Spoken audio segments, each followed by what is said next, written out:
Accidentally His, A Clean Alpha Billionaire Romance. By E. Lane.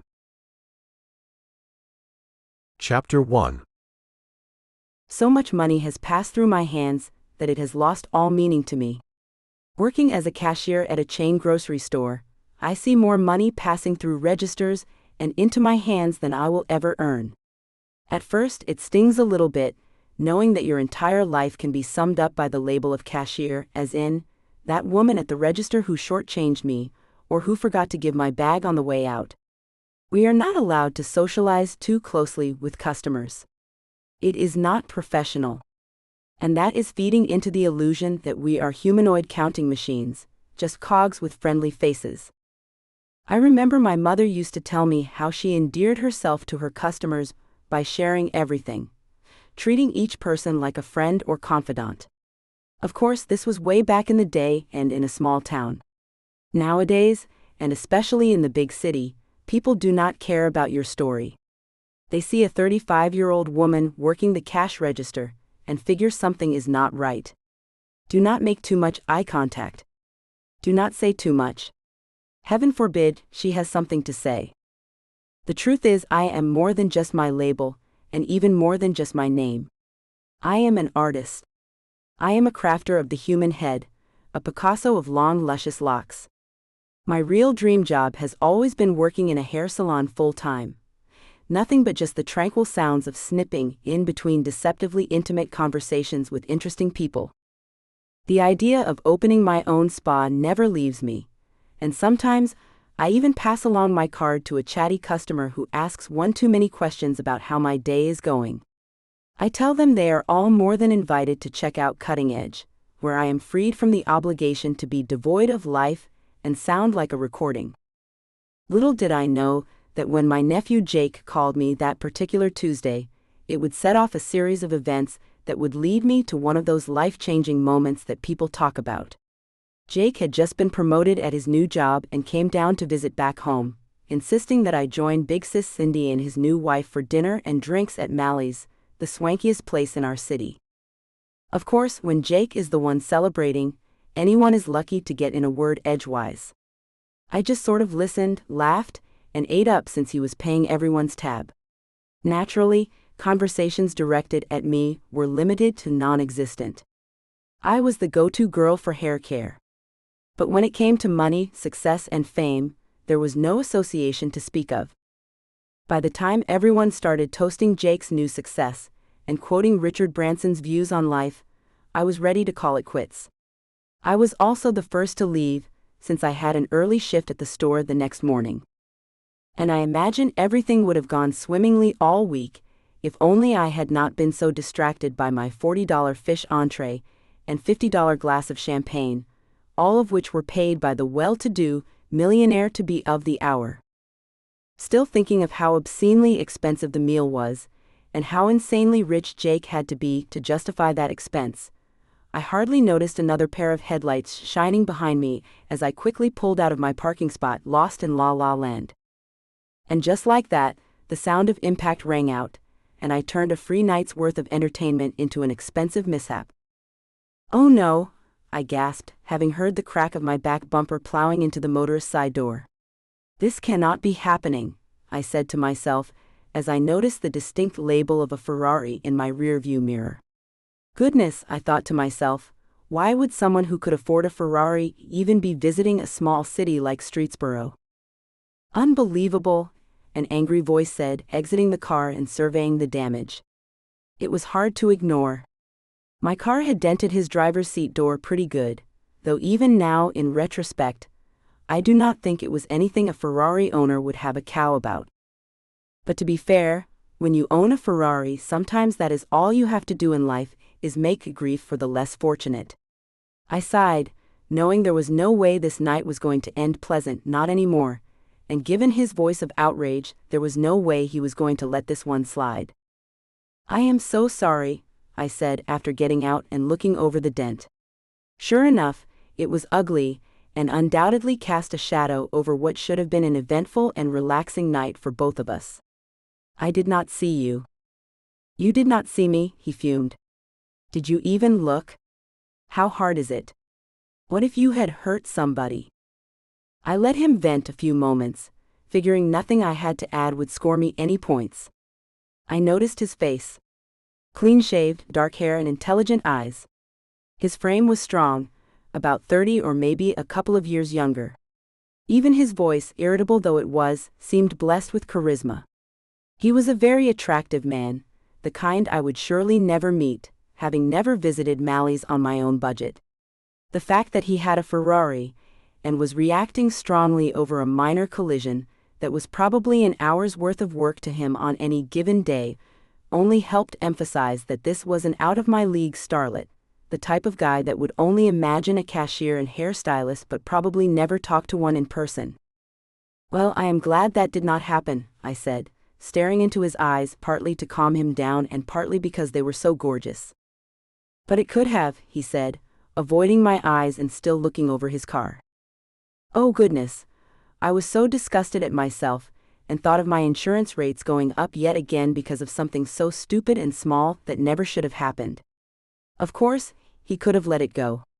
He chalked it up to poor decision-making, and counted it as his one good deed for the year. But it seemed as if the handsome, very rich stranger had other plans. Whatever. Just give me your phone number. Name, address, the works. I hesitated a long moment, thinking over the future. What, you do not have any? Do not tell me, he said in spite. Of course I do, I answered quickly. I would not be driving without it. I am just disappointed in myself for letting this happen. Why? He asked suspiciously. It is no big deal. Just, poor person stuff. Just a bunch of complaining. Something I am sure you do not care about. What, like hiked up insurance rates? Yeah. Something like that. Huh. He looked at me for the first time, studying my face. But it is my fault, I know. I was not paying attention. No one to blame but myself. And I guess you figure since I have the Ferrari, and you have the Ford, that I should be the bigger man and let it go.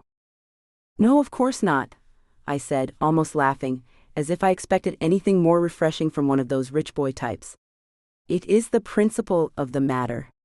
Right? I did not care if he smiled back. I sent him a sincere one, with a painfully wide smile and a wink. Let him be hateful, I figured. I might as well try to have fun with it. He shrugged. He seemed genuinely tired. Maybe even a bit stressed, like so many guys that come into the salon, needing a friendly face just as much as they need a trim. You know what? Just forget it. I do not want to be the cause of your misery. It is not worth it. Not worth it? That is what I said, he said with a sneer. Guilt costs money. And I do not want to try to sleep tonight, knowing that I am costing you more money than you can afford. What do you mean? I mean, silly girl, that I am not going to report this to your insurance company. I will figure something out. Really? I said excitedly, tilting my head at the thought.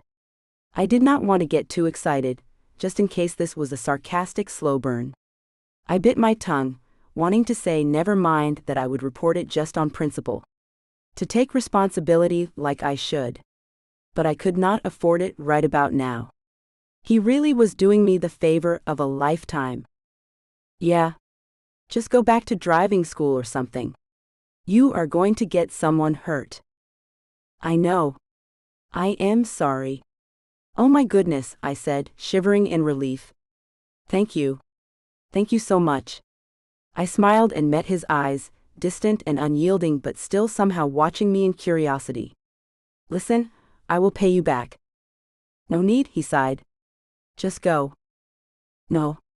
Listen, I can pay you the damages. I would feel better about it. I do not like handouts. You know how that goes. Independent, working woman. Does not want any favors. And yet sometimes needs them? Fine. What is your name? Number, he said stoically. Barbara Adams. I will write down my cell number and address. I promise to pay you back. I will not feel right about this without doing something. It is a beautiful car. Yeah, it is, he said evenly, watching me write down my number on a small tablet. Your name? If you do not mind me asking? He stared at me, a bit peeved, and then shook his head. Alfred Banes. Alfred like Banes? Like the writer guy? He scoffed and almost laughed in my face. No, not like the writer guy. The writer guy. I am he. You are Alfred Banes? Seriously? Why would I lie about being Alfred Banes? If I were lying, I would choose someone more visible like Johnny Depp or Orlando Bloom. Wow. I just never thought I would ever meet you. You know who I am? Know who you? Well, yeah. I mean, I read 21 Shards. I am a bookworm to the end. To a library girl, you are like a rock star. He actually smiled, but not totally forgiving yet. That is nice to hear, I guess. I just cannot believe it is really you. Did not look at the picture on the flap jacket, huh? No, who cares about that? He lowered his eyes. I mean, yeah, we care. Sort of. But it is the writing. That is all that matters. You should know that. Yeah, right. Well, I wish we met under better circumstances. Yeah. So should I take your number too, or? No. I do not want you calling me, he said firmly. Oh, right. Good idea. You can contact me whenever you want. No need for me to call you. And you are so generously dropping the insurance trade. Thank you so much. I owe you one. Yeah, you do, he said as he turned around and paced back to his car, stuffing my phone number note into his pocket.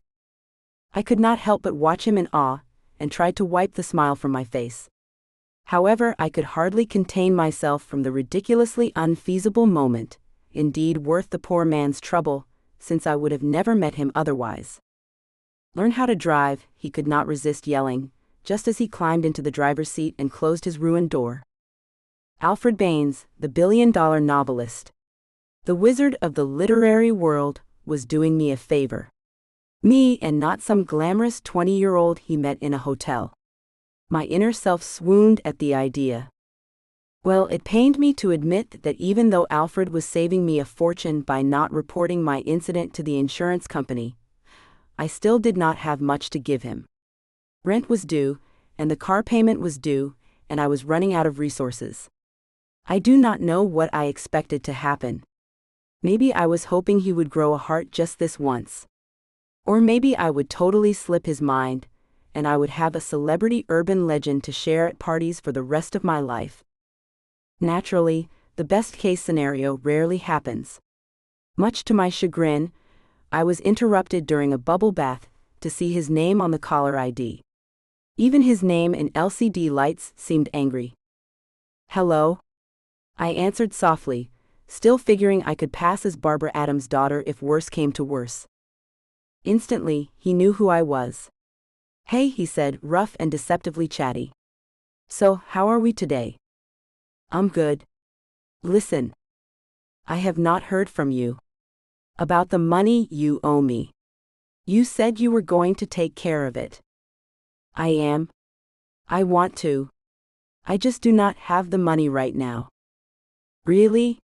What did you spend it on? Jewelry? Liquor? I know that is not what. Listen, I am sorry. I know you did me a favor. And I am going to pay you back. Well, what did you spend it on? I blinked out and bit my tongue. It was none of his business. But I could not bring myself to pick a fight. I cannot go into it over the phone. Right? Cigarettes probably. Or was it movie night? Gals' night out? None of the above. I promise you. How about we make a deal? A deal? You want to make a deal? His voice went up a note, and he began getting more agitated. Goodness, Barbara, or whatever your name is. I do not make deals. What I ought to do is just turn you into the insurance company and the police. That is what I should do. That is what any other nice guy would do. Because nice guys let parasites like you run them over all the time. He groaned and slapped his hand on something. But I do not need it. I do not need the money. You know who I am. You know I do not need it. What bothers me is your total lack of responsibility. The only reason I want to keep pursuing this issue is to teach you a lesson. But you are not going to learn. You will just blame rich people. Blame the Hollywood type. Play the victim. Well, you just do that. Because that is the essence of who you are. He hung up just as he struck me in the heart, and a tear began to well up in my eye. At once I felt relieved and sick and disgusted. He was probably right, but goodness, if I had his money, his life, I would never be in the position, would I? He had the audacity to wag his finger in my face, probably not even remembering what it was like to be working 2 jobs and barely a quarter of a paycheck to look forward to on Fridays. Of all the nerve! No wonder Alfred Banes wrote his villain characters so well. He was an absolute jerk.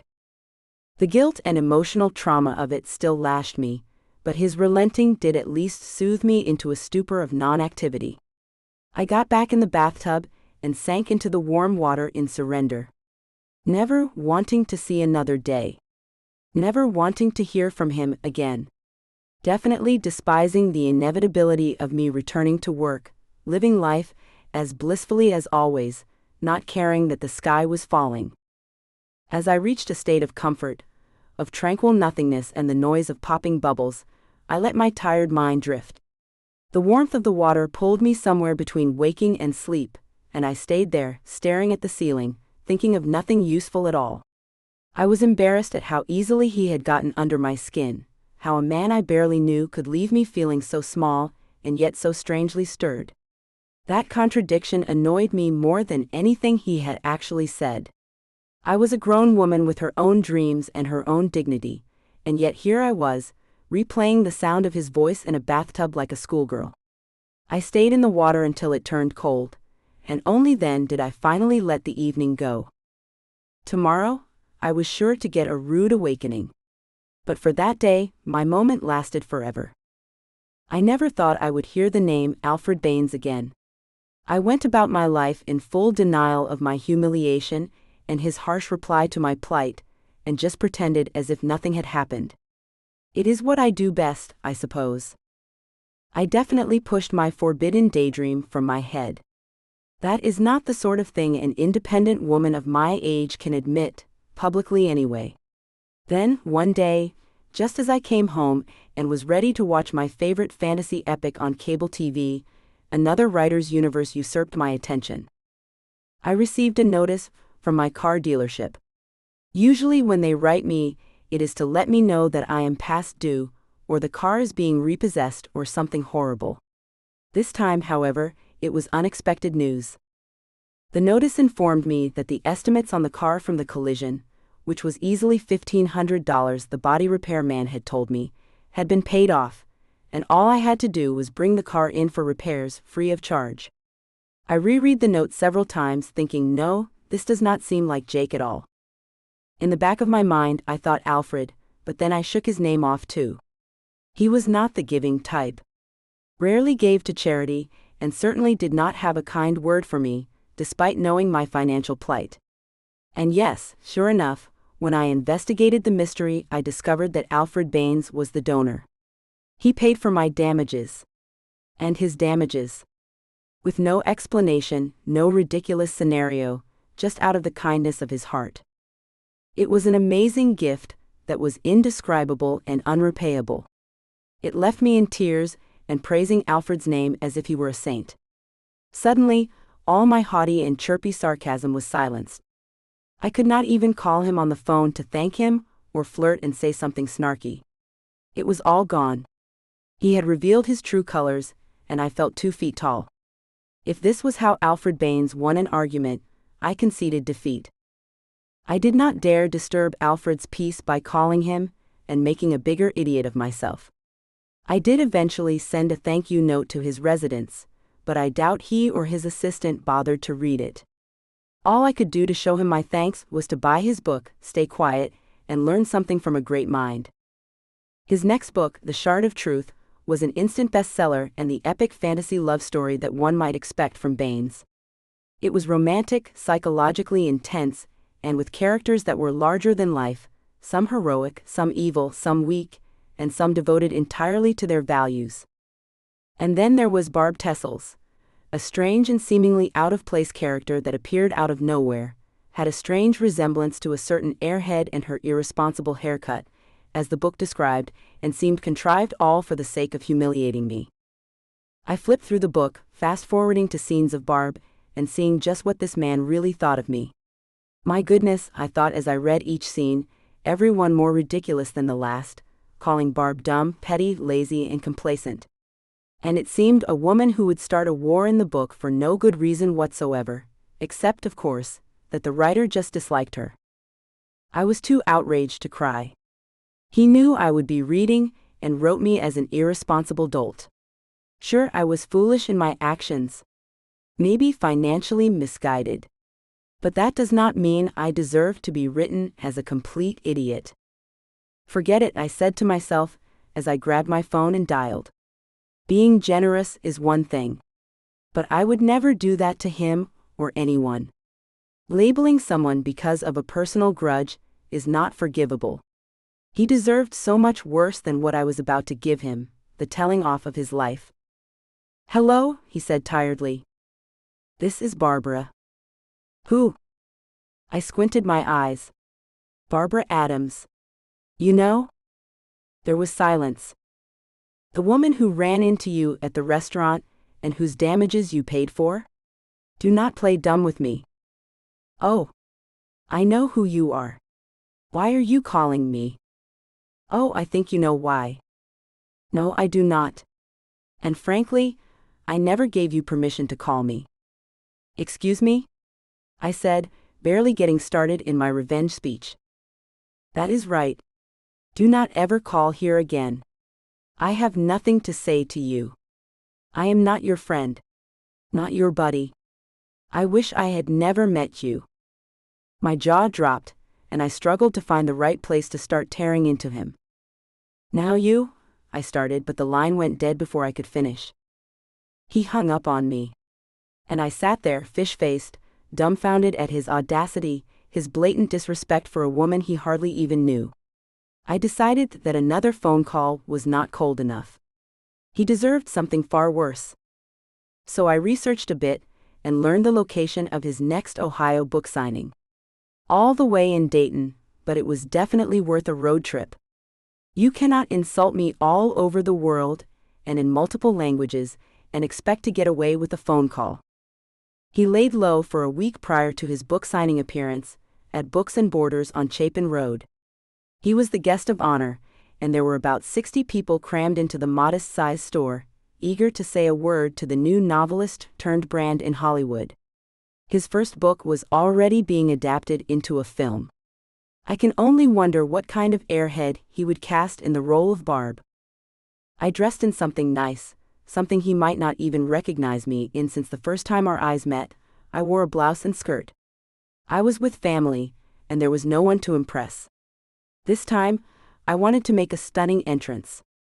I wanted to turn heads, particularly his, right before I gave him the revenge speech of a lifetime. A great speech where I chopped him down to size and reminded him that just because someone irked his patience does not give him the right to destroy someone's reputation. Do you know how many people irk me every day at a thankless job? I do not write about them or disparage them. I take it. Just like you have to learn to take it, Alfred Banes. I wore a beige summer dress, just the right combination of sophistication and style, but not a hint of anything too revealing. Classy enough to turn heads, smart enough to give nothing away for free. It was a confident dress, and one that I wanted to throw in his face. "Hi," I said after patiently waiting in line for a half hour. "Hey," he said with a forced smile. He did not even look up at me, but went straight to signing the book. "Do you recognize me?" "No." He looked up slowly, as if humoring a difficult fan. "It is Barbara," I said firmly. Oh. Yeah, the woman who backed into me. Wow. I was sure hoping to run into you again. Figuratively speaking. Oh my goodness, I replied loudly. I bent down to meet his smug little face. You know why I am here. Barb? Your new character? The foolish woman who starts a war? You really thought you could get away with mocking me in your book for the whole world to see? What? Do not play dumb with me. She is obviously based on me. What, because she is foolish, do you think it is based on you? He said in confusion, followed by a belly laugh. Well, gee, it sounds like you dislike yourself more than I do. I do not even think about you that much, sweetie. Well, you obviously do. You wrote me into your book. Why? Do you have the word Barb trademarked? For your information, I know a half-dozen Barbaras. What makes you so special? I just know it is me. The way you worded it. You are obviously angry at me for what happened. Angry at you? For backing into my car, and then giving me a sob story promising to pay for the damages? And then a bunch of excuses? And then? He finally got upset and stood up for a dramatic pose. And then you have the gall to verbally attack me because I wrote a book and wrote about a character named Barb, after paying off your damages and dropping the whole thing? I turned my head and pursed my lips. I pouted, I wanted to scream. But deep down I knew I had no case. Not really. That a rich man was disrespectful? That he did not do more for me than he had already done? All I could do was eye him back in regret. For all of this. For ever meeting him in the first place. And so you are upset because I portray Barb as a bit of a dolt? Well, I do not know what point you are trying to prove here. But go ahead. Keep talking. Prove your point. Alas, all I did was prove his point. That Barb was indeed a silly woman. Out of her league. Barely a memory to cling to, and not much ammunition besides his arrogance. Still, it was arrogance brought on by my own mistakes. I could not apologize. Not there. I just had to excuse myself. Enough was enough. Forget it. I do not need an autograph. I have bothered you enough, I huffed, walking away from the table and clutching my book close to my heavy heart. Through the corner of my eye, I saw him waving at me. Then he raised his voice. Hey. I ignored him the first time. But he repeated himself, insisting I acknowledge his request. Barb? I turned to him slowly and hid my eyes from revealing their true grief. Look, you want to go somewhere? What? I want to go home. That is where I am going. I mean, do you want to have coffee or something? With you? I asked, my eyes retreating in suspicion and my whole face shifting away in disbelief. Yeah. I am almost done here. So you will wait around a bit. Read a book, you know. He almost smiled and looked into my eyes a bit differently, like I was a person. Then we will go somewhere. And relax. And maybe put this whole awkward thing behind us. Okay, I said after a few moments of processing the thought. In just a minute my mind went from grief to confusion to jittery excitement. I was not fond of the man. I loved the author. I had no idea what to make of the motorist, the good Samaritan that was Alfred Banes. But I got all dressed up. It was better I make use of this dress than just going home to cry about it. And it was refreshing to see Alfred warm up a little, like a human being. Realizing that maybe not all human relationships were a waste of time. We went to Miller's coffee house a short time after our talk. He told me to meet him there. We took separate cars. Of course, I figured he would stand me up with one last dismissal. But no, to my surprise, he showed up. He seemed calm in person, away from his fans and in a brand new environment, thankfully away from the frantic noise of a crowded parking lot. Maybe the real Alfred and I just got off on the wrong foot. In person, now relaxing in front of me, holding a latte, he seemed nice. A little debonair, like James Bond meets Ryan Reynolds.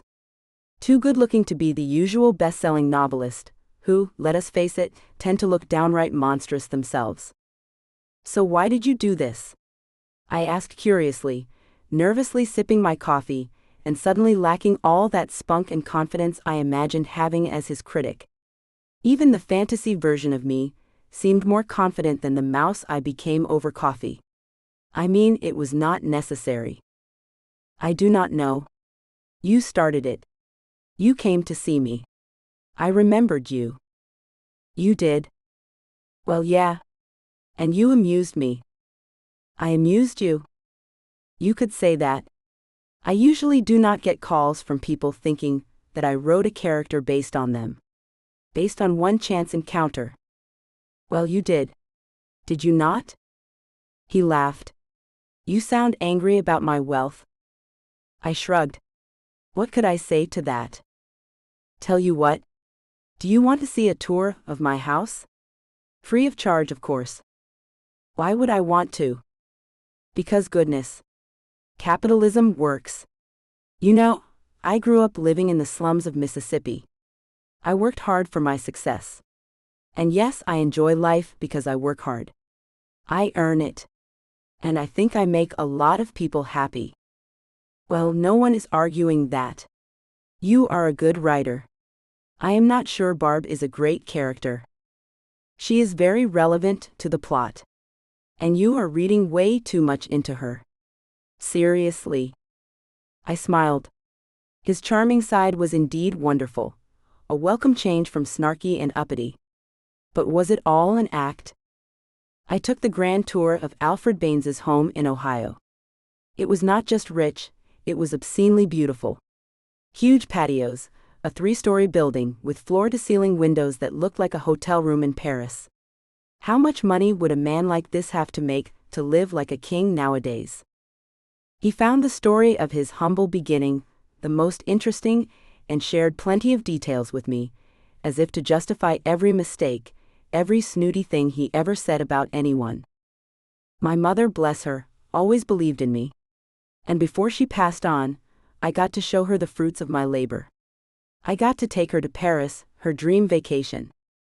He smiled and reminisced over a painting of his mother, which was featured on the hall in a stark and high-ceiling hallway. I will tell you, Barb. At first, you do not even see it coming. The life change. It feels like everything is just the same. Then, little by little, the numbers come pouring in. And before you know, it is a huge snowball of activity. It humbles you. You never really feel as if you deserve it. But yeah, you definitely get used to it. I love my life. I am sure you do. But I always loved my life, he said in caution. I never once regretted what I was or the decisions I made, even when I had nothing. He eyed me and nodded as if studying my reactions. Do you love your life, Barbara? I think so. Or maybe not. I guess I have never really thought about it. Let us have a drink, he said, directing me to the study. The truth is, I wanted to call it even between us. I was never comfortable writing Barb. Although she is a fictional character, I admit I thought of your face when I wrote her.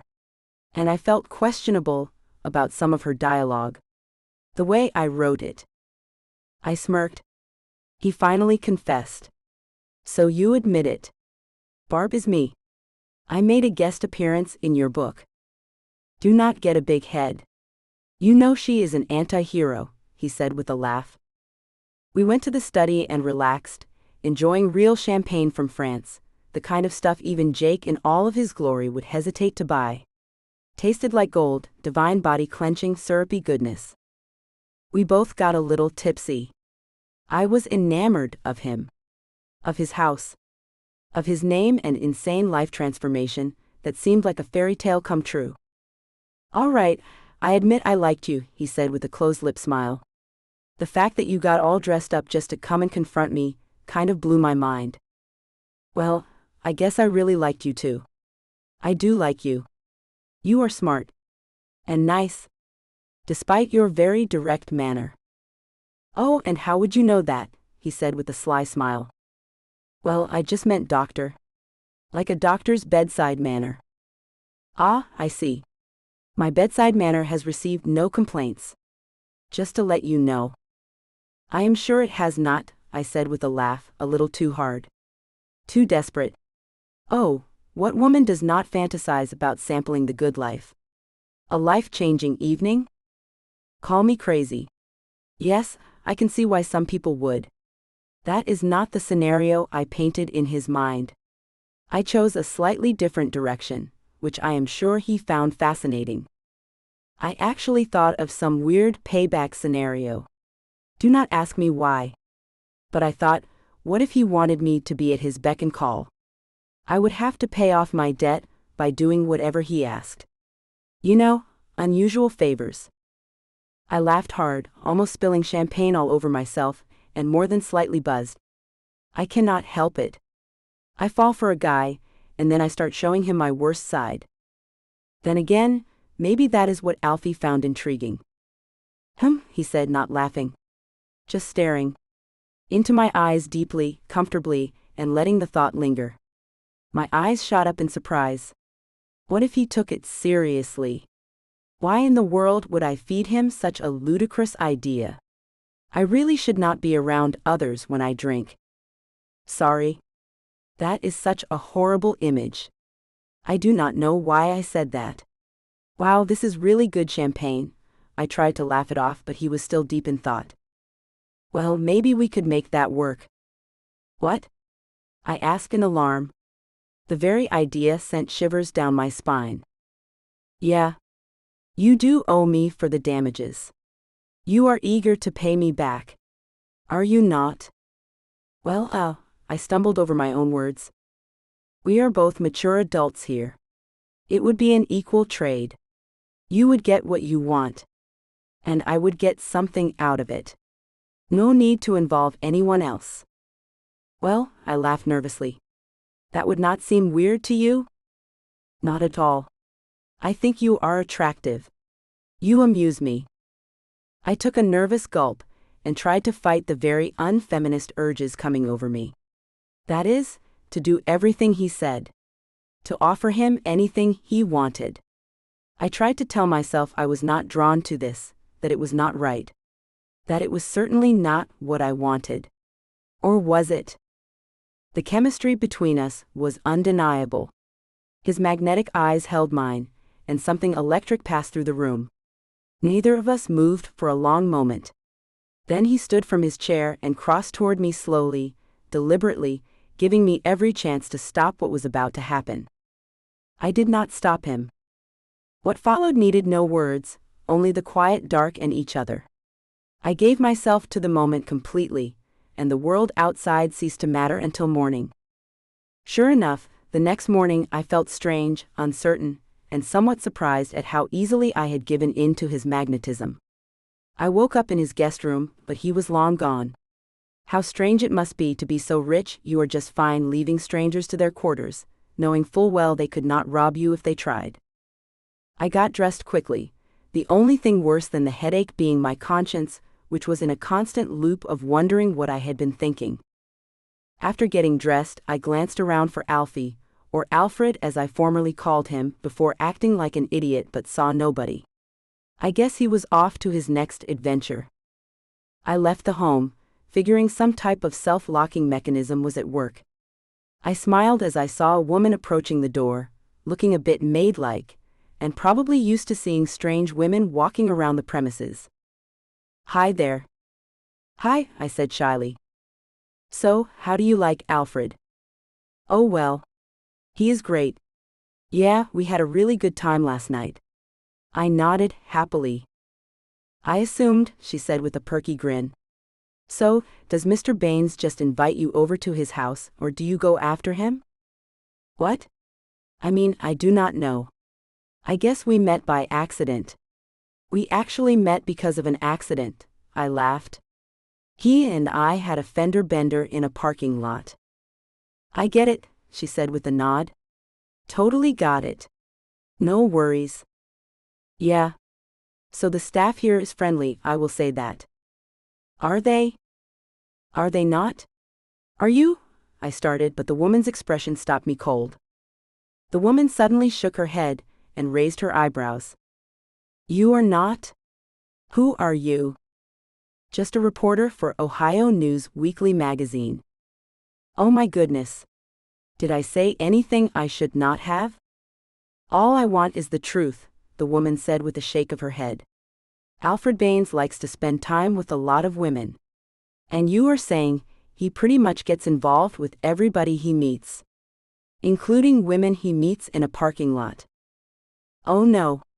Do not print that. That is the truth, is it not? Well, I mean. Or are you just a fan? No. No, I am not. So he just charms women everywhere he goes.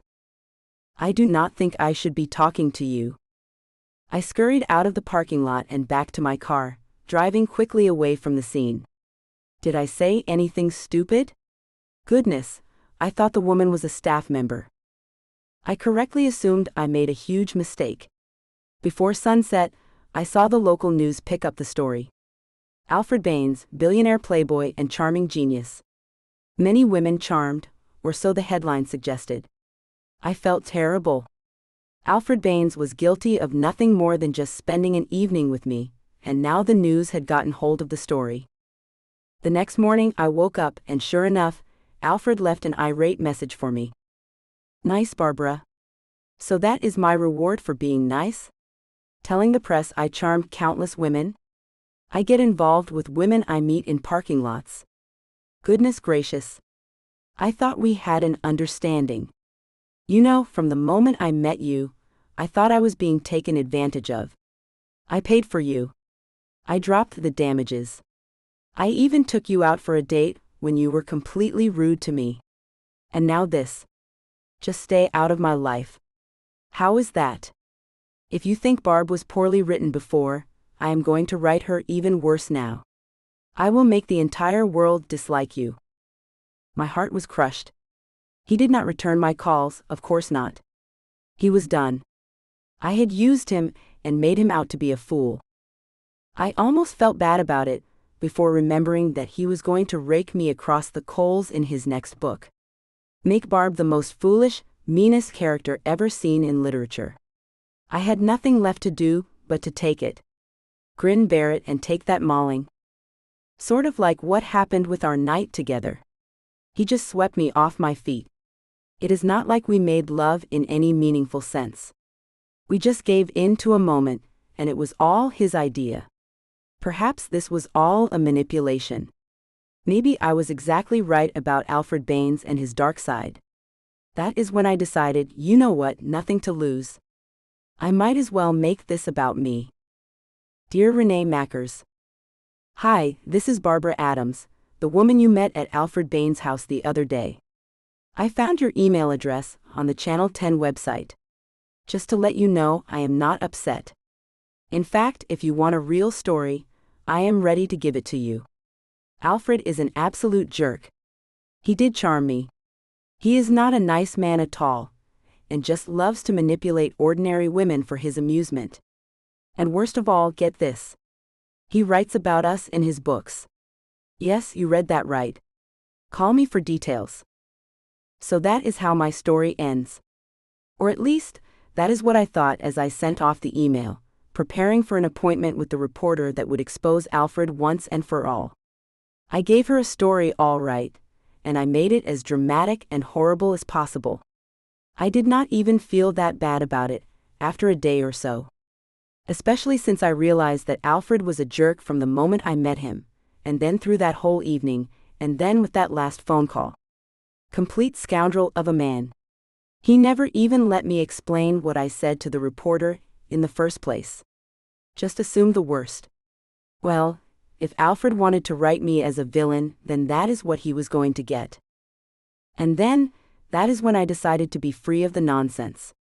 I decided to go back to the store, mingle with my customers, in whatever safe way the manager allowed, as per the mission statement, and forget I ever met the jerk named Alfred Banes. And then, would you not know, the strangest thing happened. The assistant manager Chrissy stopped me as soon as I walked in the door, readying for my morning shift. Got some news for you, Barb. Oh? The bad news? I waited nervously, putting my books down. Alfred Banes. You know the billionaire guy? He paid Kevin, the store manager, $5,000 to close down the store for 2 hours. He also paid your paycheck for today. He wants to talk to you. And apparently, he wants your undivided attention. At any price, you might say. Oh goodness. I walked nervously to the side of the store where a lone man in a suit was waiting. The store was eerily empty. Not a man or woman was in sight, and there was no sound throughout the entire building. Just me and this billionaire mystery man, who I still could not make heads or tails of. Who are you, Alfred Banes? Why did you bring me here? Why are you still part of my life? And what could you possibly say to me now? Hi, Barbara, he said evenly, meeting my eyes but void of expression. What is it? Here's the truth, okay? I waited, taking another gulp as usual, my attention held captive by this man's words. Chapter 2. Alfred Banes was just rich and bratty enough to do something like that. Instead of writing an apology letter or returning a phone call, he decided to buy out the store that I worked for and force me to listen to an in-person speech. Yes, I guess it was dramatic. It worked, in that I have to listen to you so my boss does not think I am dating stalkers and unstable people. Maybe Alfred thought he was being romantic. I am not really sure, but all I remember thinking at that moment was how he expected me to respond. I just wanted a chance to talk, he said evenly. I hope I did not cause too much of a disruption. Yeah, right, mister, buy out the whole store. Just talk. The truth is, it was not fair of me to write you into the story. There, I said it. The truth is that writing to me is like my therapy. I do not talk out my feelings or my thoughts, I just write them out, and sometimes they manifest themselves in the characters that I create. But the way that I treated you, it was wrong. I raised my eyebrows, still not sure if I bought anything this odd fellow had to say. I apologize for overstepping my bounds. The Barb characters were just written to spite you, and it was just me throwing a tantrum. You deserve better than that. But I hope you understand that I never intended to hurt you. If I did, and I am sure I did, I regret that. I shrugged, figuring as long as he stopped there and did not completely ruin it, maybe he was something close to sincere. All right, Alfred. All right? So you understand? Sort of. Yeah, I guess so. I said all along that you were in the right. I guess intimacy just complicates things, you know. That is why I try to avoid getting too close to every nice guy they first meet, I said with a tight smile. Right? Yeah, that makes sense. I was embarrassed to tell you the truth. To see my name all over the news. Trying to call me a womanizer, saying I get involved with women I meet in the parking lot. It was just too much. Well, yeah, but just imagine how I felt, Alfie. You wrote me as a complete idiot in your story. At least when the whole world was talking about you, you got to be Mr. Macho. No one was laughing at you. You are right. I am not here to argue with you. I am here hoping we can start over. What do you mean start over? I said, lowering my chin and raising my eyes. I thought it was, understood we do not go well together, Alfie. I like it when you call me Alfie. It is an expression of endearment. I listened, cautious as always, but I felt a bit of warmth coming from his eyes. I hear that so very little in my life, he said with a pathetic forced laugh. I started to feel a little sorry for him, but had to stand my ground. I just do not think that we should be jumping into things like last time. You are right. Maybe, taking it slow is a good idea. I looked around the store and noticed a few girls gossiping about me in the break room. The very idea that I was telling one of the richest men in the world to slow down has got to bump up my confidence points, right? I agree, actually. That is a huge relief to me. I want to take things slow. Yeah. So why do you not come over later, and we will talk? You can come sample some new tea I got from Chile. First time ever tasted by a US consumer. But we are taking it slow, are we not? Darling, we are sampling tea. Not flying to Chile for a honeymoon. I will not try anything, you have my word. Okay, I said suspiciously but still wanting his face, those mesmerizing eyes back in my life somehow. Fine. Look forward to seeing you. He fled the scene quickly, not wanting to speed things up by giving me another glance or pretending to be some mushy-eyed nice guy with a heart of gold, because goodness knows that was not Alfred Banes. Instead, he just walked out of the store, a bit of pep in his step as if he were king of the world again. But taking it slow seemed right. And yes, the lure of international one-of-a-kind tea was tempting. I showed up to Alfred's manor punctually as always, wearing a black dress with a scoop neckline and 3/4 sleeves. I wanted to look nice for him, but stopped short of anything too suggestive.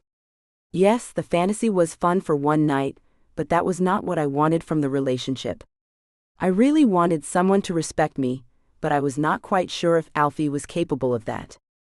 I liked him again, I felt affection for him. But he was more of a mystery now than he had ever been. How is the tea? He asked, sipping his cup and seemingly more excited about tasting the tea than spending time with me. Not that I minded.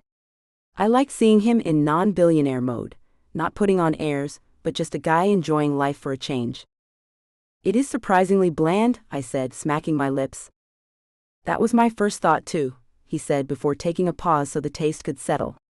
But if you drink it slowly, you can tell there is a very subtle taste afterward, which almost seems like champurrado, but blended with something, perhaps in the vein of nectar. You are very smart about tea. Well, even I keep hobbies. When I am not writing, that is. And you are a great writer. If nothing else, I said with a wink. He responded with a smile, and the room seemed to brighten with his mood. Alfred was a prickly pear at times, but this was the real Alfie, the man who sipped tea and contemplated deep and wonderful things in between fun conversations. Make yourself at home, he said, getting off the couch and wandering over to his office a few rooms down the long hallway. I just have to check my email. No problem. Indeed, how does a houseguest make herself feel at home in such a foreign environment? The walls themselves looked like stone, empty and hollow. The whole place felt like a false emotion, a simulation of a rich man's happy life. I wondered who Alfie was, or if he even knew what was real and what was an act. Maybe he wrote dialogue for himself, thinking this is how people expected him to act.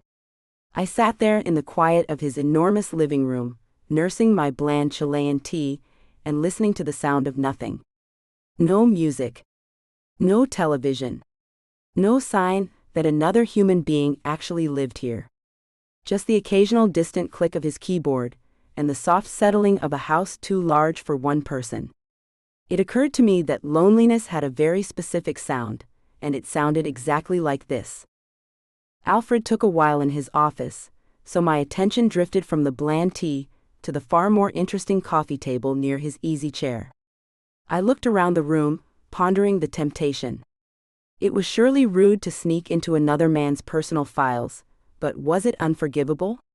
Was it so immature of me to want to know something real, something tangible about this guy who kept everything hidden? I had tried asking him directly. I had tried being patient. I had tried giving him space and time and the benefit of every doubt I owned. And still he remained sealed shut, like one of his own novels with the last chapter torn out.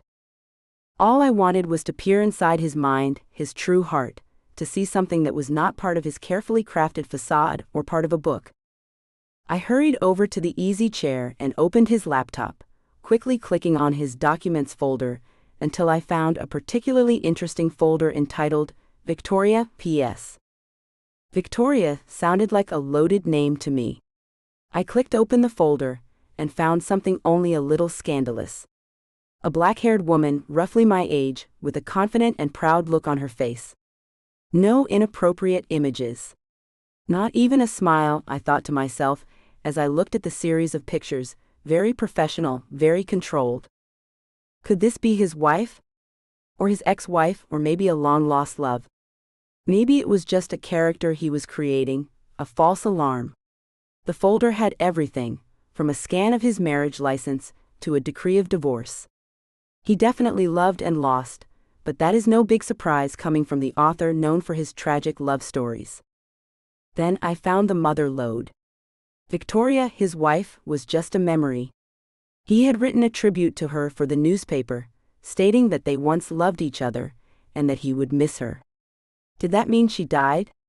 Or was it an amicable split? The writing was brief, almost emotionally distant, like a statement to the press, but how much emotion could a man summon for his ex-wife? I also saw a letter entitled, Always, which I had to open. I read in amazement, as if I was immersed in a brand new Alfred Banes novel that the world was not lucky enough to read. To Victoria. Hello, Victoria. I really do not know why I am writing this letter. But all I do know is that I am in love with you. I know you feel the same way. I can feel it every time we speak face to face. You are who I have been looking for my whole life. I understand that the situation is difficult. I understand that maybe you do not feel as strongly as I do. But every time I look into your eyes, every time your presence enters a room, I am happy. I am finally happy. So please do not give up on me. Give me a chance. I will show you. I will show you what a good person I can be. I will make you so proud of me. Do not see me as the man I am now. See me tomorrow. Know that I will be on top tomorrow. I will be a king. And you will be all I see. On that special day when I realize my dream, you will be the only person on my mind. Everything I do, everything I am, everything I aspire to be is for you. Love always, Alfred. It was a passage worthy of one of his novels, and true to character. It just made me want to know who this Victoria person was, and what could possibly have gone wrong in that relationship. How does love this strong grow sour? What was the missing puzzle piece? Whomever Victoria was, she was the driving factor of all of Alfred Banes, the source of his discontent, and the taste in his mouth he was constantly trying to get rid of with every sip of new tea. Just as my curiosity peaked, a strong presence filled the room, and a booming voice erupted as subtly as a volcano. I panicked and jumped back like a schoolgirl caught cheating in class. Well? Did you get a good look, Barbara? I am sorry, I said, talking with my hands more than my own mouth. I felt terrible. It was childish, and like something an undercover police officer would do, but certainly not a mature woman in an adult relationship trying to make amends. I honestly did not know what else to say, and slapped my hands over my mouth to emphasize this embarrassment. He looked at the laptop and saw his ex's name, quickly grabbing it from the table and taking it to safety. Sorry. For a moment, a sense of dread came over me. But it is not like he could hurt me, right? I had a flashback to the second grade, that terrible feeling of impending doom and being in trouble. I broke the law. I invaded his privacy. I went too far. How dare you, he said, for once showing some real emotion. This has nothing to do with you. I was confused. What is the matter with you? He said, raising his voice and protecting his laptop, indeed, the very memory of his beloved Victoria behind his back. I am sorry. I crossed the line. This is the type of thing that undercover cops do, Barbara. Are you a cop, or a reporter? No. So you are just completely out of line? A snoop who goes through my things without any common respect or decency? I am sorry. Oh my goodness, he said, his voice dropping with disbelief. Get out of my house. I do not want to see you. Okay. I got up and scurried out of the house, just as scared as I was hurt. He knew just what to say to break my confidence and destroy any compassion I had for him and his issues. I was right about you, he yelled, even as I hit the door and readied to run far away. Take, Barbara. Goodness. I am sorry. I screamed back right before closing the door and letting the tears flow. I did not understand him. Apparently, I had no respect for him. I just did not know how to deal with Alfred at all, and everything about that moment made it painfully clear. Whatever he was, wherever his mind was, it was just beyond me. No wonder Victoria left you, I thought to myself. That is what I felt like saying out loud. But it is probably a good thing I just made my exit at that point. Yes, I was angry.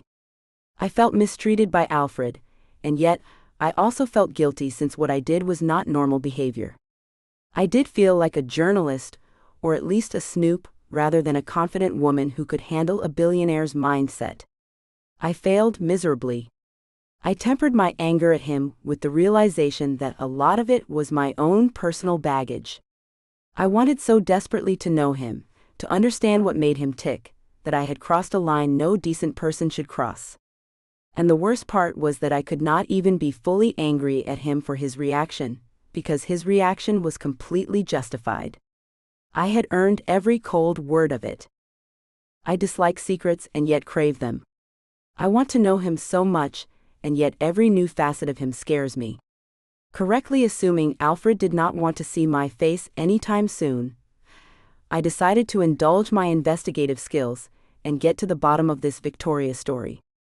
Would you not know it? Renee Mackers, that gossip columnist intent on tarnishing Alfred Banes' reputation, was also one of his biggest fans. Funny how that works. I went and saw Renee over coffee, as she seemed intrigued by my personal narrative of him. Since Alfred was not talking to me, I guess I had no reason to avoid talking to the press. But even while she traded grins with me, the both of us enamored by details of his complicated affairs, I could not help but feel protective of his darkest secrets. I did not want to embarrass him again. I knew he had already learned his lesson and did not deserve any more scorn, least of all, from the woman who could not stop colliding with his life every time she encountered him. How about we play a game where you tell me what you know, and I will tell you what I know? I said with a smile. I do not want this to be a tabloid piece. I just really want to understand his past. I hear you, and people are always saying that I am trying to embarrass Alfred, but that is not the case at all, she replied. I just think this is what people are interested in. This is what his fans are interested in. Call me crazy, but if you are a billionaire novelist and everybody knows your name, you are a public figure by choice. It is not like he even used a pen name. Right? I just do not want to come across as nasty. I want to tell the truth. I really think he is an okay guy, just troubled. Why do you say that? I cleared my throat and thought carefully about my next statement. Well, I discovered something about a woman named Victoria. Victoria, yes, I did that story already, she said proudly. That was his second wife. He had a first? I believe so, but she is completely off the radar. He did a good job making sure no one ever found her. But Victoria is the woman they say affected him the most. Really? Well, I saw that he married and divorced her. Yes, she did, and that is public record, she replied with a head tilt. Why? I was hoping you could give me some details on what you found on his computer. Well, I found a tribute letter sent to the press. He was talking about her and her contributions to the community. Oh, and I found a love letter he once wrote her. Oh, this I have got to hear, she said, shifting in her seat. What did it say? It seemed very sad. Like he was expressing his love to her, but he already knew he was losing her. Maybe they fell out of love, and he was trying to hold on? My guess would be, she said thoughtfully, looking up and putting her hand to her mouth, that she cheated on him. It would corroborate with another rumor we heard, that Ersta, the Southern King from the book, may have been loosely based on the other man in the relationship. Wow, she cheated on him? That might explain his mistrust of women. Yeah, and then she left him, they got divorced, and then her voice dropped before she continued. What? Well, I thought you knew. She died. Really? Yeah, that is what I heard. He divorced her, but in one of his books, he made a dedication to his late wife. Victoria? I think so.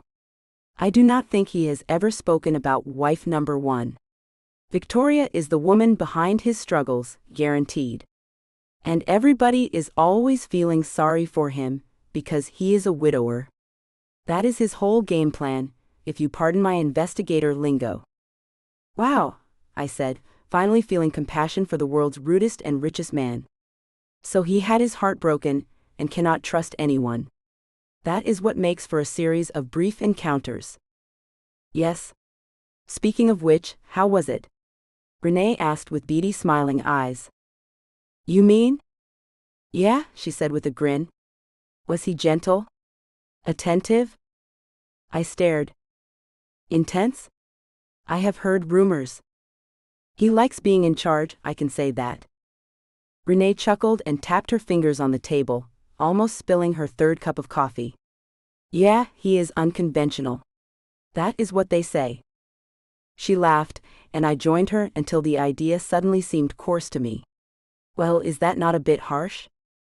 I am just kidding, darling. I am not going to be sensational about it, she said with a nod, probably crossing her fingers out of view. The meeting with Renee did not reveal too much information about Victoria, only a lot of hearsay.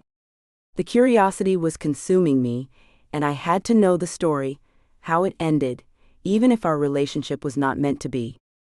Alfred was still sore about my peeking, so I was not going to wait for him to call or buy out the store again. This time, I felt I owed him an honest apology. He set the example by apologizing for his stunt. I wanted to do the same. Maybe this would make us even. What, are you here with the federal investigation? He said bitterly, holding his door half open. Ooh, right in the heart. He stared me down and sighed. I am sorry. I came here to apologize. It was not very nice of me to disrespect you like that. I will not pry again. I hope you can forgive me. Mr. Banes. I smiled and he shrugged. I am glad you said that. I am not sure how I feel about you yet, but I appreciate the sentiment. Do you understand where I am coming from? He sighed again, but this time it seemed as if he had crossed a mental bridge. Come inside.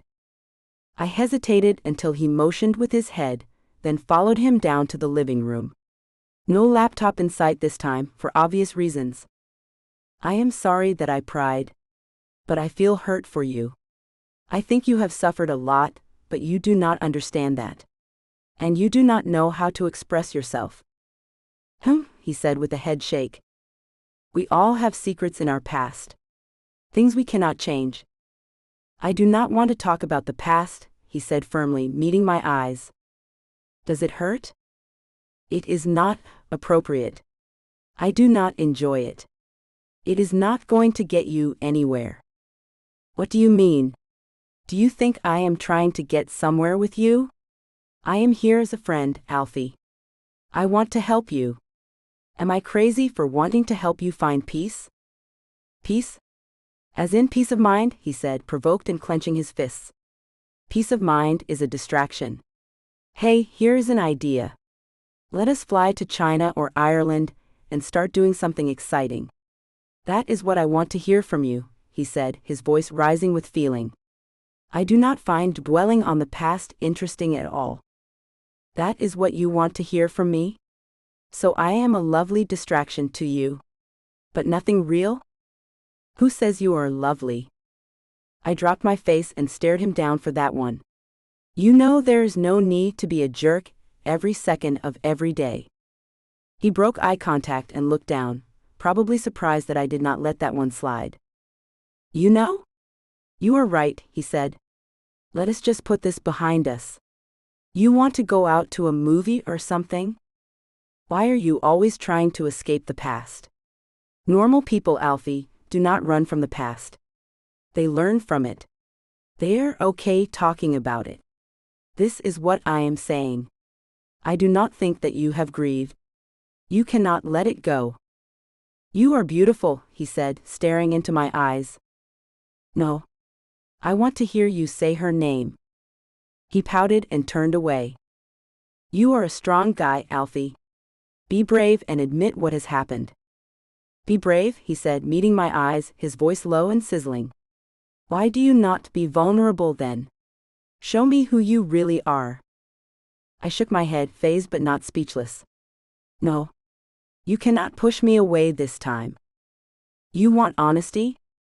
I feel a strong attraction to you, Barbara. I do not love you, but I am drawn to you in a way I cannot easily explain. And every time I see you, every time I am near you, something takes over and I lose my composure. I do not want to be vulnerable. I just need you to understand me. You were just saying that to be nice, I said, cracking a smile. No, not at all. I am not nice. But I feel something for you that goes beyond what I can rationalize. And every time I think I have gotten you out of my system, there you are again, he said, his gaze steady and unblinking. I do not want your sympathy. I just need you to stop pretending that what is between us is simple. Because it is not simple. It has never been simple. I finally broke eye contact and looked down, then up again, trying hard to think of something snappy but having nothing. He had a way of stripping away every prepared response I had, and leaving me standing there with absolutely nothing left to hide behind.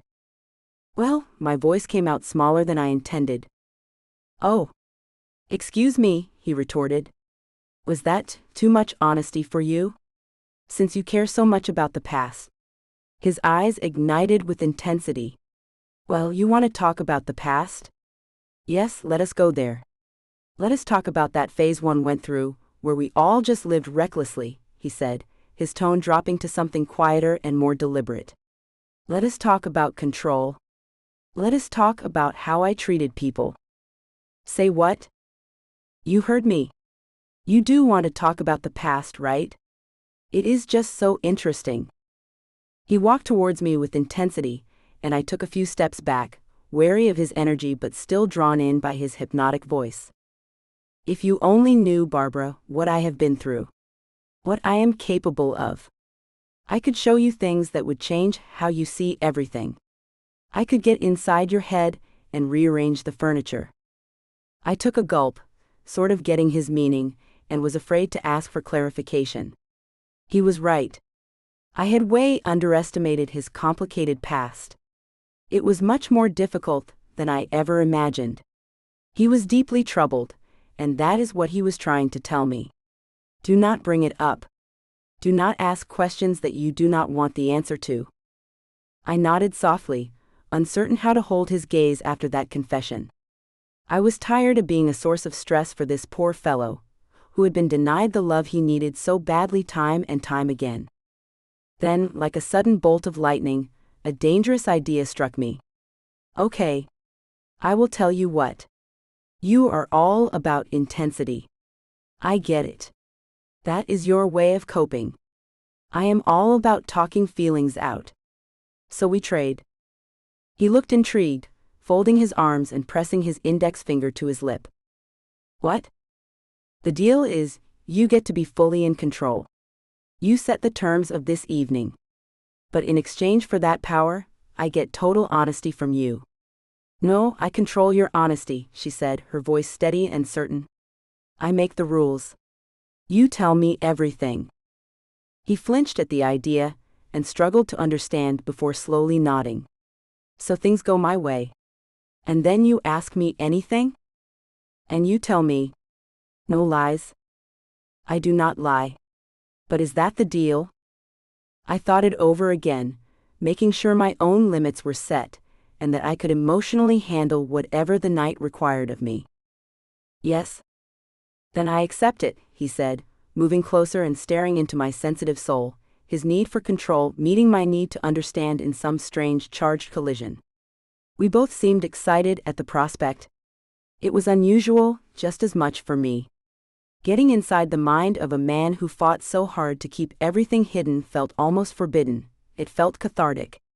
It was as if I was finally going to discover the formula for the billion-dollar genius. Before we start, he said carefully, perfectly composed. Let us set the rules? There are no rules. Yes, there are. There have to be. Okay. Whatever I say goes. You do not question me. I require full and absolute trust from you. I will not ask you to do anything that I do not feel you can handle. Deal? But what if I get scared? Then you face your fears. But my voice faltered. You want me to trust you with my secrets. Then I require the same trust from you. That I will not do anything to hurt you. Finally, I got the point. It was not just about intensity with him. It was about everything that vulnerability represented in his mind. He had been carrying this weight for years, locked behind walls so high and so thick that even he had probably forgotten what it felt like to live without them. And here we were, two people who had no business trusting each other, about to do exactly that. I will give you one chance. If you get scared and need to leave, then all you have to do is say the word. I will assign you a word. All you have to do is say the word, and I will stop. But understand, Barbara, if you say it, that is it. No more of this back and forth, apology and apology. If you decide to end this now, right now, when you finally have my full attention, then it is over. For good. I accept the rules, Alfie. What is the word? The word is moonlight. That is all I will ever say of it again. Do not ever speak it, unless this is really goodbye. Okay, I said bravely, looking him in the face, my pulse already racing at what lay ahead. Who goes first? Me? I go first, he replied quickly. What followed was an evening unlike anything I had experienced before. He was in complete control, and I gave him that willingly, and somewhere in the surrender of it all, something cracked open between us that no amount of conversation could have reached on its own. I had thought that getting to his truth would require patience and careful words and gentle coaxing. I had not expected it to require this. By the time we found ourselves sitting quietly in the dim light of that enormous room, breathless and undone in equal measure, he finally spoke.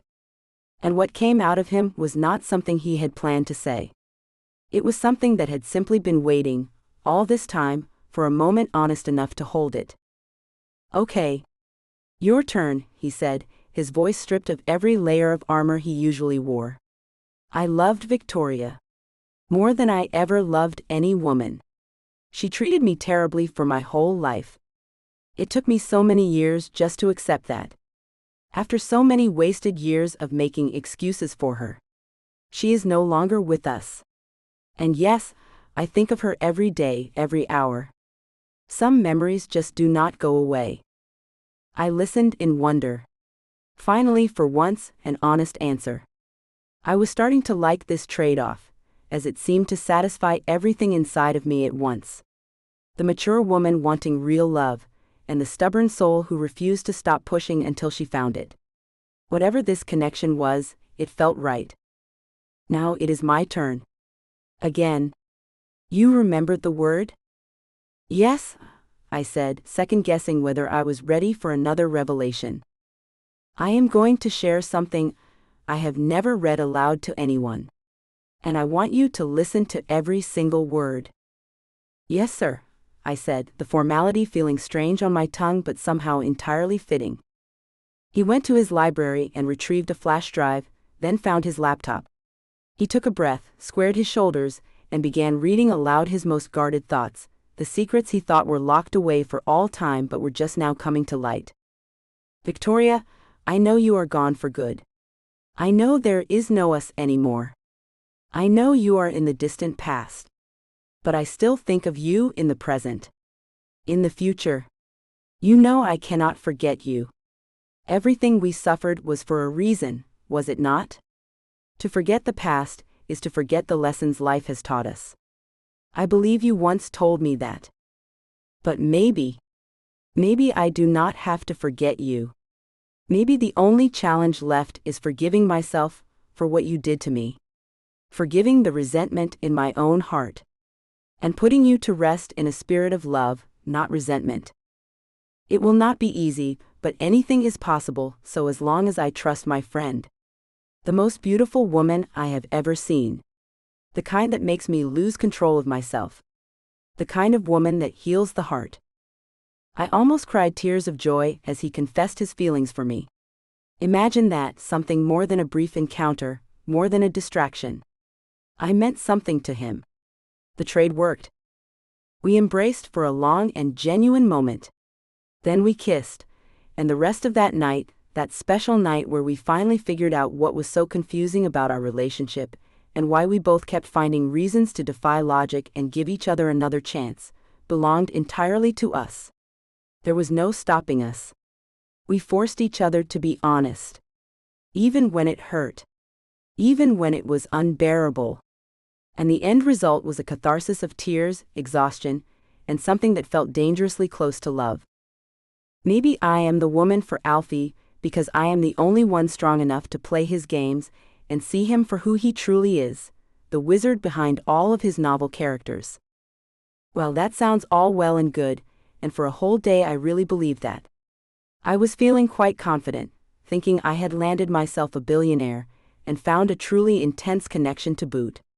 It could only go downhill from this point, right? Or was my love life merely going to stabilize? Was I really understanding him, just like he was understanding me? I got the answer in a most unceremonious way while meeting Renee the reporter again and spilling a few secrets here and there, protecting Alfie as always and not giving her much to spin. But what Renee said next shocked me and seemed to instantly deconstruct all the wonderful progress I thought I had made. So I found out something peculiar about our mutual friend. Somehow I doubt it is true. I really think the press exaggerates these stories about him. Well, she began, her expression unusually serious. It is almost like we all want someone like Alfred in our lives, so we create all these fantasies about what he must be like. When the truth is, he is just a regular guy. Sounds like you are falling for him. Have you two gotten closer in your discovery phase? She said with a smirk. It is not that. I may have feelings for him, but, my voice trailed off before I could finish the thought. Honey, listen. You are not going to like this. You might want to order something strong. Oh, I have heard it all before, I said, shaking my head. Well, I did some investigating. And something you said made me question the reports we read on Victoria Banes. It turns out that it is somewhat of an urban legend that was started by Alfred himself. He is the one who kept alluding to her passing in his tributes, in his books, and even in some interviews. But according to public records, she is still alive. No? No, it cannot be, I thought. He lied. He broke the one promise we made to each other. I slumped down in my chair, feeling like an extraordinary fool for thinking I had won. In all my naivete, I thought that I had done the unthinkable. But then, like a slap to the face, reality struck me hard. The reality of wealth, and how it can never possibly mingle with the commoners. But how can that be? She's gone. No, I am sorry.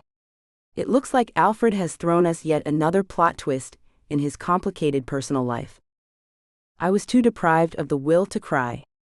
All that wasted emotion, all that sense of hope and idealism, none of it was real. Yeah, I guess I owed him at least one more confrontation before I walked away for good. But nothing could erase that bitter taste in my mouth, that whiff of tragedy, that stench of a lie. I sat there with my cold coffee and my shattered certainty, trying to remember exactly what he had said, trying to find the moment he had lied to my face, and wondering how I had not seen it. He was a novelist, after all. A man who built entire worlds out of carefully chosen words.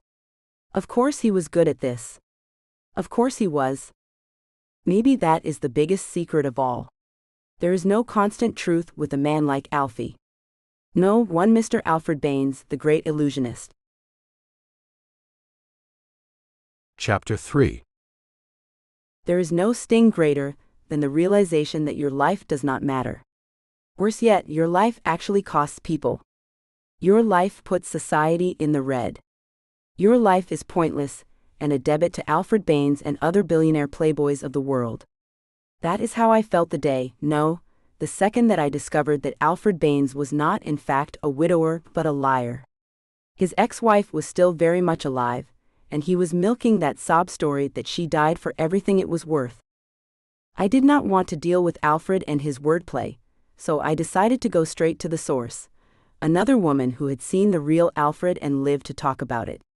Maybe she would not be objective, but at least she would not be another fawning, billionaire-worshipping sycophant like everyone else, and especially Alfred himself. Victoria was her name, and no one seemed to know anything about her, except that Alfred considered her dead, but public records begged to differ. I took a day off work and researched everything I could about Victoria. She still lived within the state, but had settled in several counties away from Alfred, in a small community called Whitworth. Her residential address was in a somewhat affluent community and had 2 stories, as most homes in this neighborhood were. She must have received quite the settlement from Banes, maybe even after his first bestseller. Everything about the home seemed kind, white with some sprinkles of yellow, red, and orange florals, indeed, the color of a happy woman. She did not change her name from Banes's surname, so Victoria was still happily single. Or still happily in love with him. I knocked on the door, not quite sure what to expect. I was taken aback when I first saw Victoria come out. She was average-sized, not tall or intimidating, and not even what I would call drop-dead gorgeous. Banes, despite being the womanizer of all time, still did not seem to go for the Hollywood type, at least not in long-term relationships. Victoria seemed bothered by the sun and a bit nervous. Yes? What? What has happened? Hi, I am Barbara. It is nothing bad. I just wanted to know if you had a few moments to talk. Talk? About what? She asked suspiciously. Well, I am just going to come out and say it. I thought you were dead. I am very surprised to find you alive. Miss Banes? Oh, I see. She stared at me straightly, sizing me up as a possible competitor, someone who knew her former husband as intimately as a book. Well, come inside. She made us coffee, and was surprisingly laid back once finding out that I was here on the most unpleasant of business errands, discussing her former life. We sat down on the living room couch and talked naturally as if we were old friends ourselves. She did not seem bitter, oddly enough. Nor did she seem particularly bothered about remembering the past. However, her words were definitely acidic and unforgiving. So you have seen my husband at his best, have you, Barbara? She said with a half smile. Your ex-husband. We have had what I guess you might call a volatile relationship. And when I found out that you were still alive, I was blown away. You know he wants everyone to think you are dead. I know. Believe me, I know, she said with a smile. That is just his way. That is what powerful men do. You do not die when your body gives out. You die when they decide that you do not matter anymore. She laughed quietly. He decided a long time ago that I served my purpose. And after that, I was dead to him. Wow. So I guess the divorce was one-sided? Well, of course, we all make mistakes. But I think that Alfred, or Alfie as he likes women to call him, is an emotional abuser. Really? Why? Does he scream at you? Does he swear and break things like he did when living with me? I hesitated to answer. He did seem to be difficult on occasion, but I could not say that he ever acted out. I felt stunned at the accusation. Well, no. I do not think he has ever done anything like that. Ah, so you must be in what I call the honeymoon phase. Yes, that is always nice, she said with a head shake. He seems interested in you, but then suddenly decides you are not right for him. Right? Yeah, that sounds like one of his plays, all right. She lost her smile and stared me in the face. But I am telling you, kid. For your own good, get out while you can. But why? Well, did he not lie to you about me? About me being dead? I guess so. Or at least, he wanted me to believe the lie. It is the same thing as lying, she said strongly. And it will get worse, mark my words, she added, her voice dropping to a low, certain warning. Every month, you keep up this game with him. He escalates the situation. He makes you feel terrible so that you cannot leave. I felt broken inside. She sounded truthful. The maturity and intellect that I thought I found in Alfie, maybe all of it was a lie. Maybe he really was a monster. He is very good at painting himself to be a hero, she said with a bitter and protruding lower lip. He always makes it seem like his wife deserted him. Or that these girls just use him for his money. But I tell you this, she said, leaning forward with quiet fury, every single thing the man says is a lie. How can you live with someone? How can you ever win with someone like that? So you left him first? And that is why he dislikes you? Yes. I am sure he goes around telling everyone that I cheated on him. But it is not true. The truth is, I was just so tired, Barbara. So tired of dealing with him, and my life revolving around him like a moon. I just got so tired. And one day I woke up and said, I have nothing left to give. She stared at me sadly, as if communicating a profound thought, perhaps a feeling that I would be facing in the near future. And so I left him. And he exploded. He ravaged me in the press, saying that I cheated on him. And that I was using illicit substances. And all this nonsense. And then he ended me with that book tribute nonsense. Just to get sympathy. She put her hand through her hair and sighed. I was tired of playing all of his mind games. It is fun when we are in our 20s or teens. But as the years pass, it just gets to be too much, you know. Mark my words, the man is a master manipulator. He will use you and then dump you the second you stop being useful to him. Her words echoed in my mind, even when I tried to suppress them, feigning interest in Alfred Banes as we went on one of our few official dates.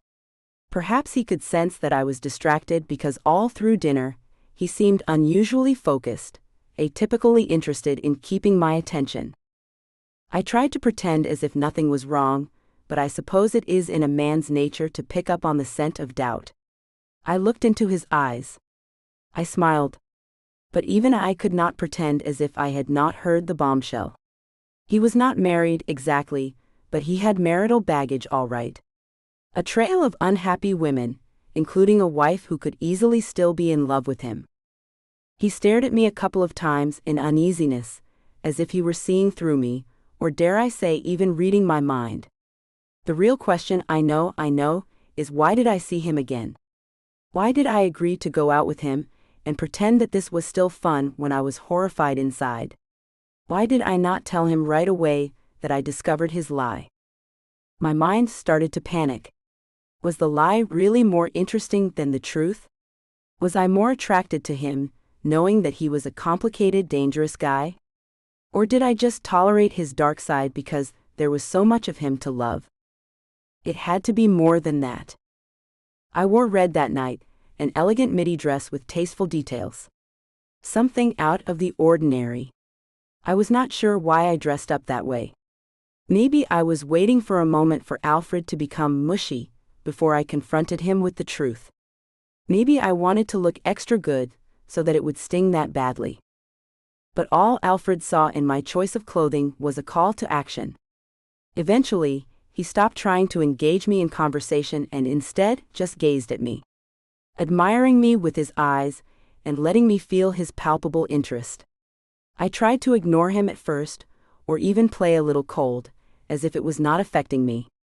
But as I tried to leave him guessing, I found myself unable to resist his attention.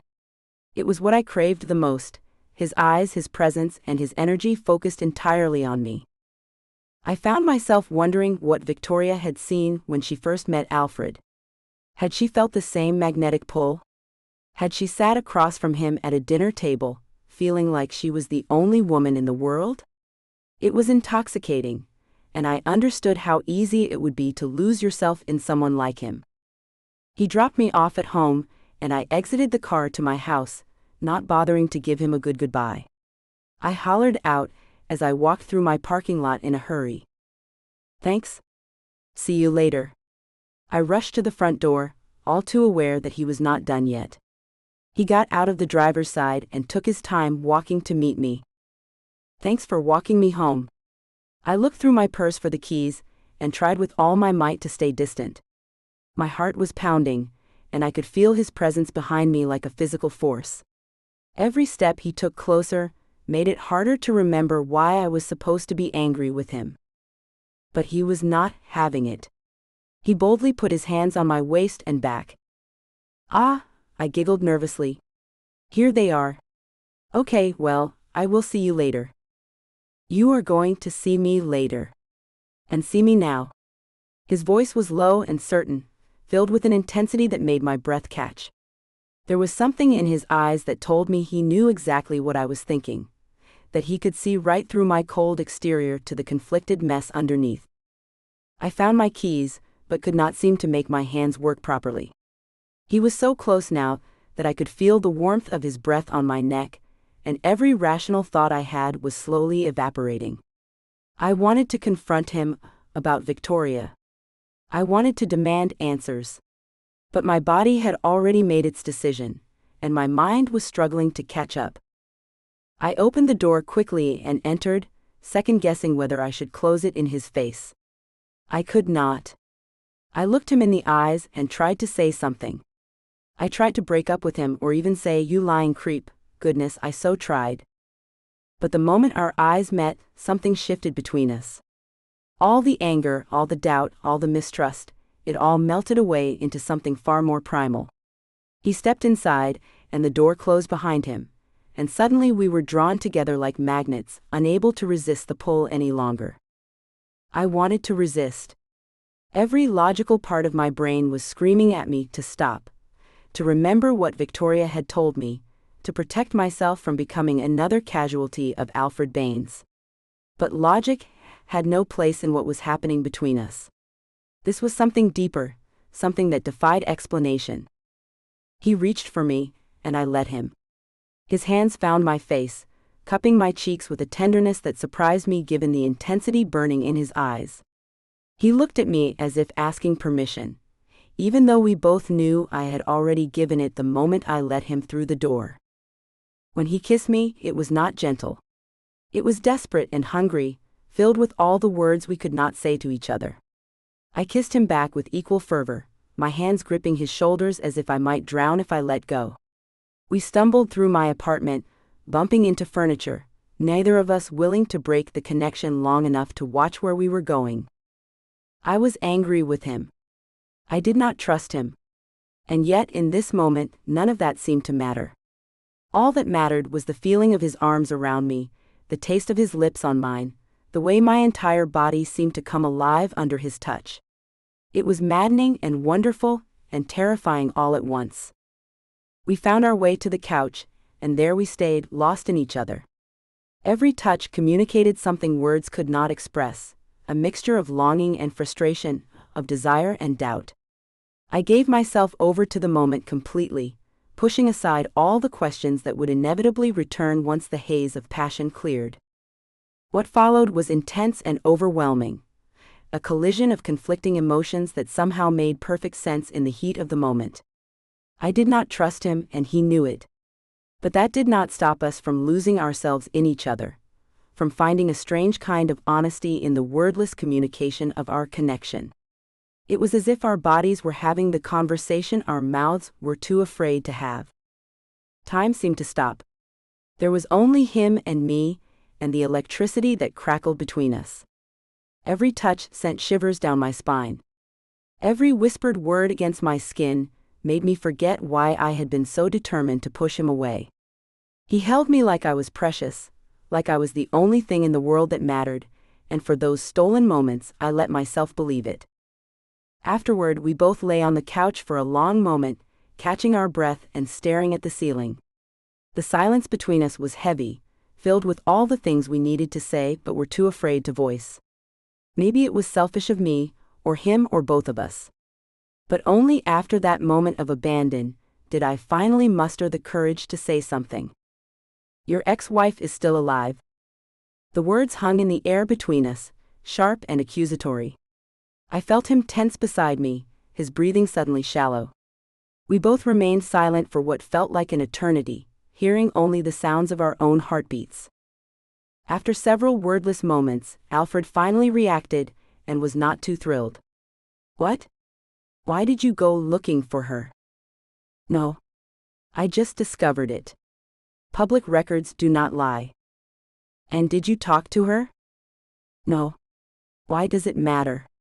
I sat up and adjusted my clothing, suddenly feeling exposed in more ways than one. "I am more curious as to why you lied to me. To everybody. Saying that she is dead." Finally, his casual tone became a rising and louder statement. "Because it is none of your business, that is why." He dressed himself quickly and stood up, leaving my eyes and abandoning my face as punishment for a transgression. "I never told you my wife was legally dead and to check the public records for her name. I just said she was dead. She's dead to me. That is all that matters." Just seems like the strangest thing to lie about.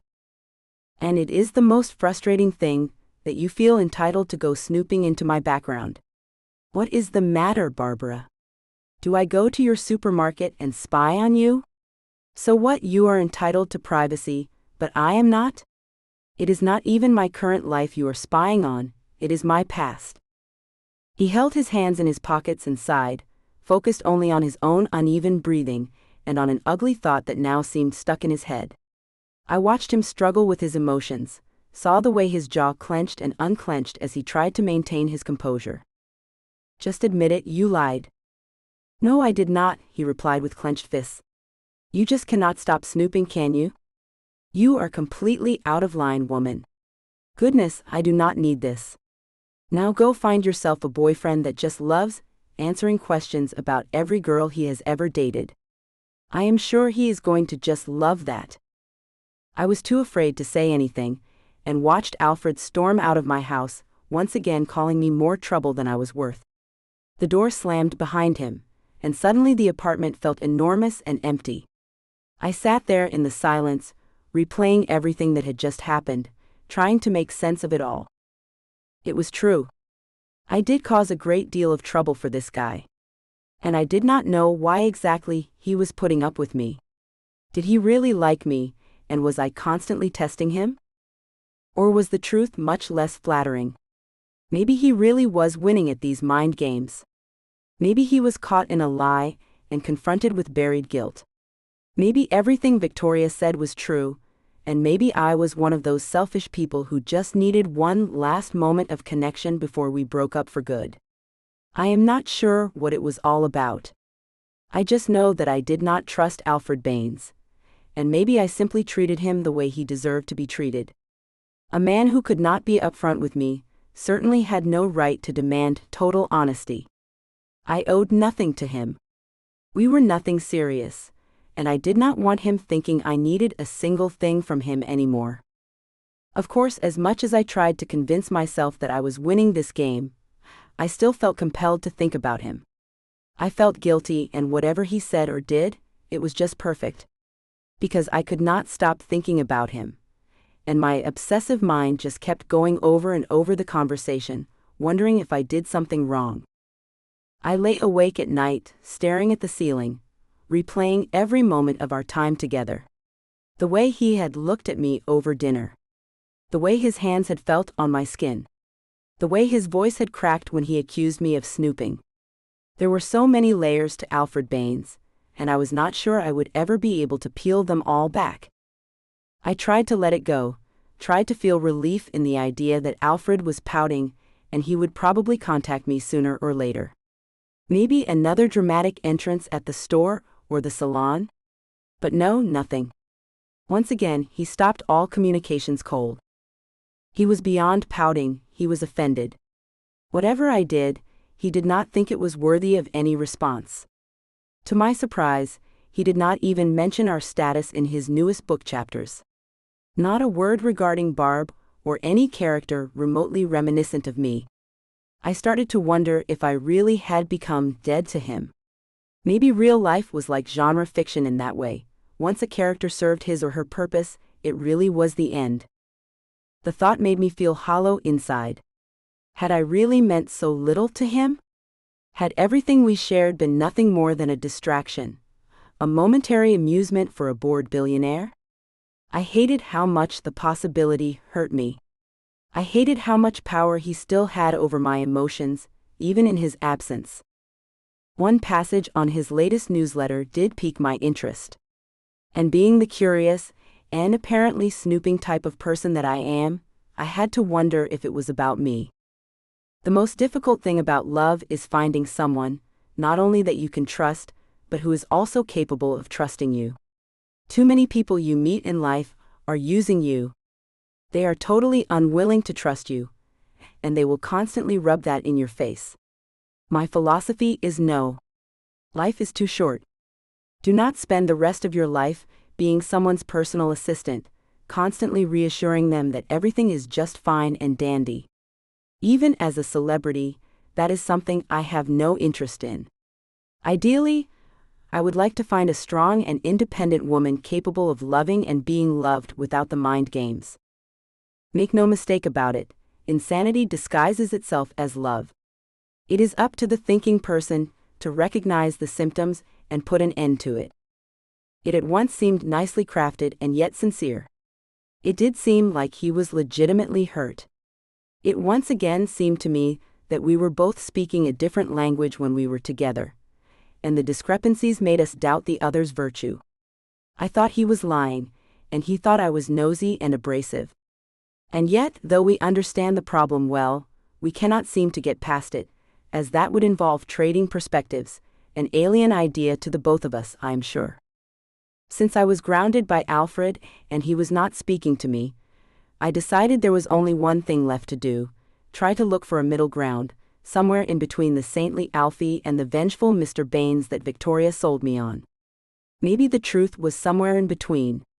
Maybe he was neither a good nor a bad man, but simply damaged. Maybe his game playing was not intentional, but the natural result of a traumatized mind. I researched Alfred's former life and did manage to stumble upon an online book called Saving Mr. Banes, a bit of a tongue-in-cheek title, but one that did earnestly seek to define Alfred Banes's notorious problems with women as the media often reported. The more I read of his unauthorized biography, the more I began to understand the man's pain, the very least of which was knowledge of his complicated personal history. On the other hand, he seemed to be a man vilified by the press and by his own fans as someone who was incapable of love.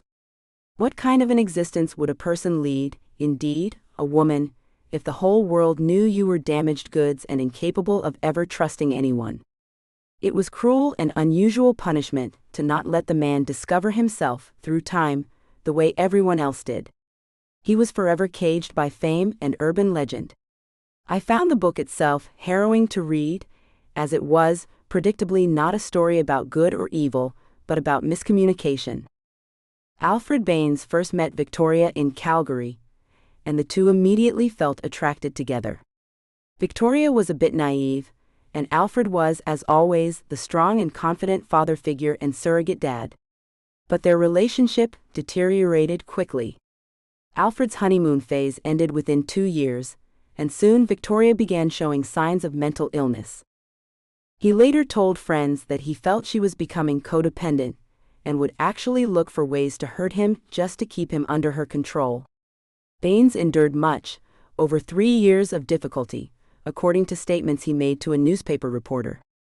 He also said that as the marriage fell apart, she began extorting from him, stealing and intimidating her way to his money. Banes did not care about the money. He felt extreme guilt and wanted his wife to be cared for. But whatever this hold was that she had on him, it really went beyond codependence.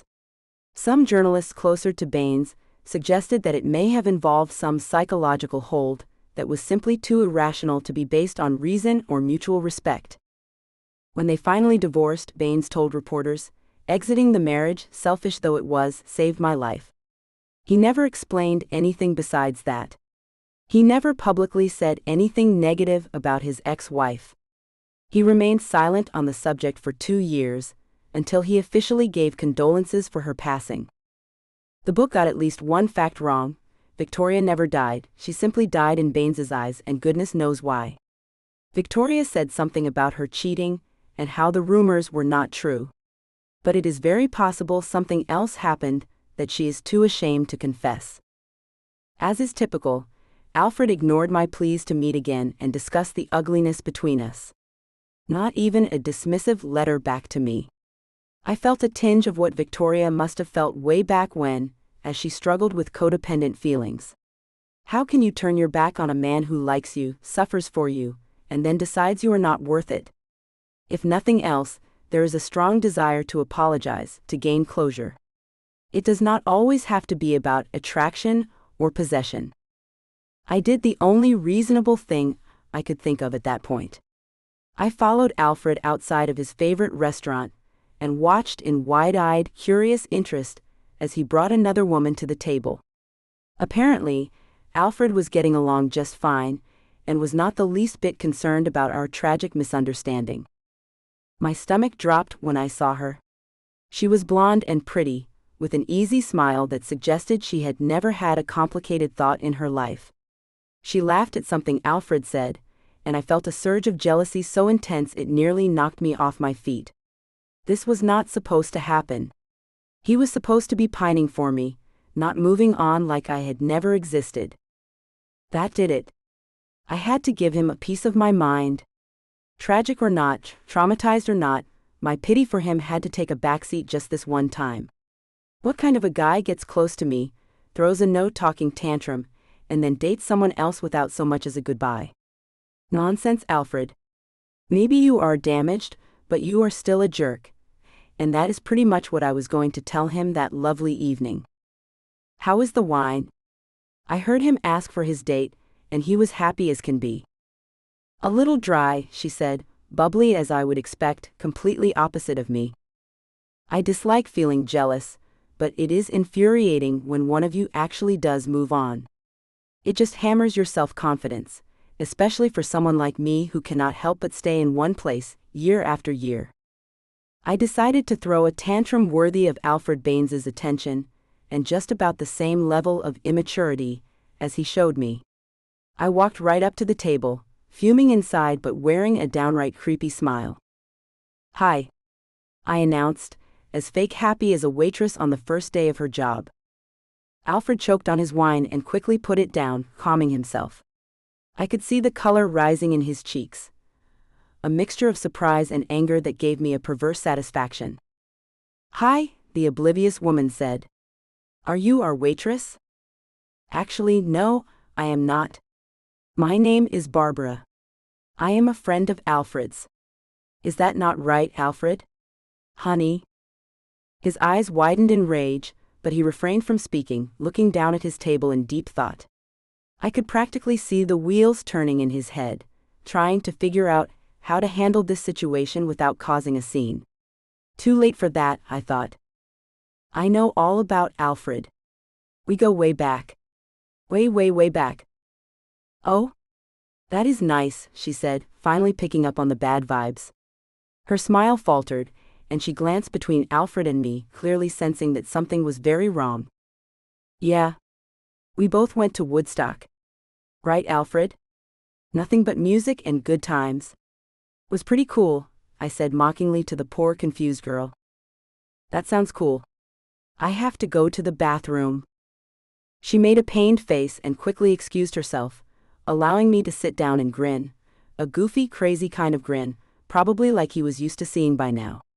So many crazy women that want him, poor fellow. "All right, Barb," he said spitefully. "Full attention. Now what do you want?" "Oh, I have your full attention." "Really? And how much attention is Blondie over there getting?" "That is none of your business, is it?" "You know what?" I said, pounding the table and letting all my emotions out for once.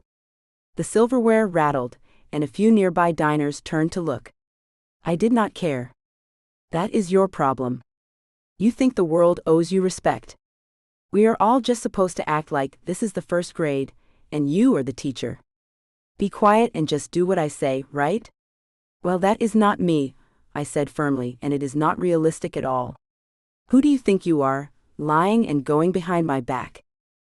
We are not together, he said, raising his voice and leaning forward. I do not have to tell you anything. I know we are not together, but you still have to cut this nonsense out, Alfred. I said, my voice rising with conviction. I am tired of being your accessory. Your plot device. You owed me something better than that. I trusted you. I folded my arms and felt a pang of sorrow pass through me, silencing me for a long moment. His own rage calmed as he saw me struggling for words. The anger drained out of me, replaced by something much more vulnerable. I did not trust you to be exclusive to me. I trusted you to be honest. I did not want another story from a series you wrote. I wanted the truth. Why can you not tell anyone the truth? Is that against your profession? Because people like you do not want the truth. People like me? What does that mean? Women? My race? Oh wait, I know, the poor folk. The regular everyday person is not burdened with the obligation of wealth. Is that it? No, that is not what I meant, he said tiredly. He stood up, ready to leave. His shoulders slumped, and for a moment he looked older than his years. Defeated, almost. I quickly jumped up after him, angry enough to point a finger in his face. No, of course not. Because every word you say has to be a riddle. Right? Every conversation has to end with the reader wanting more. Well, forget that. This is real life, Banes. And I am tired of reading the novel, which is your sad, pathetic life. Go ahead and date whoever you want. Because I am not attracted to weak, dishonest men. Got it. Hey, he said indignantly, his eyes flashing with sudden fire. What? I said, provoked by his tone of voice and walking forward, ready to confront him at a moment's notice. And then something unexpected happened. Our mutual frustration evaporated and turned into something greedy and intense. One moment we were shouting at each other, and the next, the space between us had disappeared entirely. He grabbed me, or maybe I grabbed him. I honestly could not tell you who moved first. All I knew was that suddenly his lips were on mine, and the entire restaurant ceased to exist. It was insulting, demeaning, but undeniably powerful. We found ourselves drawn together, our anger transforming into something neither of us could control. We kissed with a passion that surprised us both, oblivious to our surroundings. The other diners, the waitstaff, his abandoned date, none of it mattered. There was only this moment, this inexplicable connection that defied all reason. It was a dance of sorts, a clueless attempt to communicate with the only common denominator that felt real. My pulse raced and my skin flushed when I felt his touch. He felt the same way as he stared into my eyes, at least silently admitting that he did have an unexplainable attraction to me, one that neither of us understood. Words seemed irrelevant. I was impulsive and he was stubborn, that much we knew. But the desire to break all the rules and do something shameful was always there, lurking just beneath the surface. You are crazy, he whispered to me, putting his arms around my back, unable to break himself away from touching me. His breath was warm against my ear, and I shivered despite the heat building between us. You like it that way. I want you now. No. You are just going to have to wait. No. Now. Right now. Follow me. Why should I? Just do it, he said, his eyes burning with intensity. There was no argument to be made, no logical reason to comply with his demand.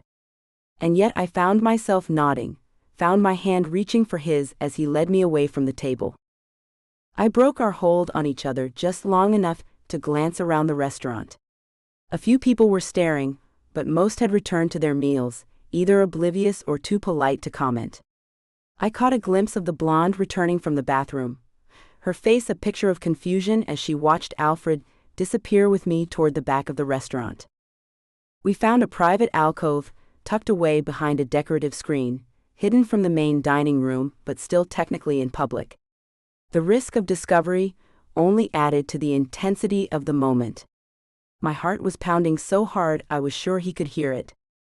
This is insane, I whispered even as I pulled him closer. Someone could see us. I do not care, he replied, his voice rough with emotion. Do you? I should have cared. A rational person would have cared. But rationality had long since abandoned me where Alfred Banes was concerned. All I could think about was the way his hands felt on my waist, the way his eyes seemed to devour me, the way my entire body ached to be closer to him.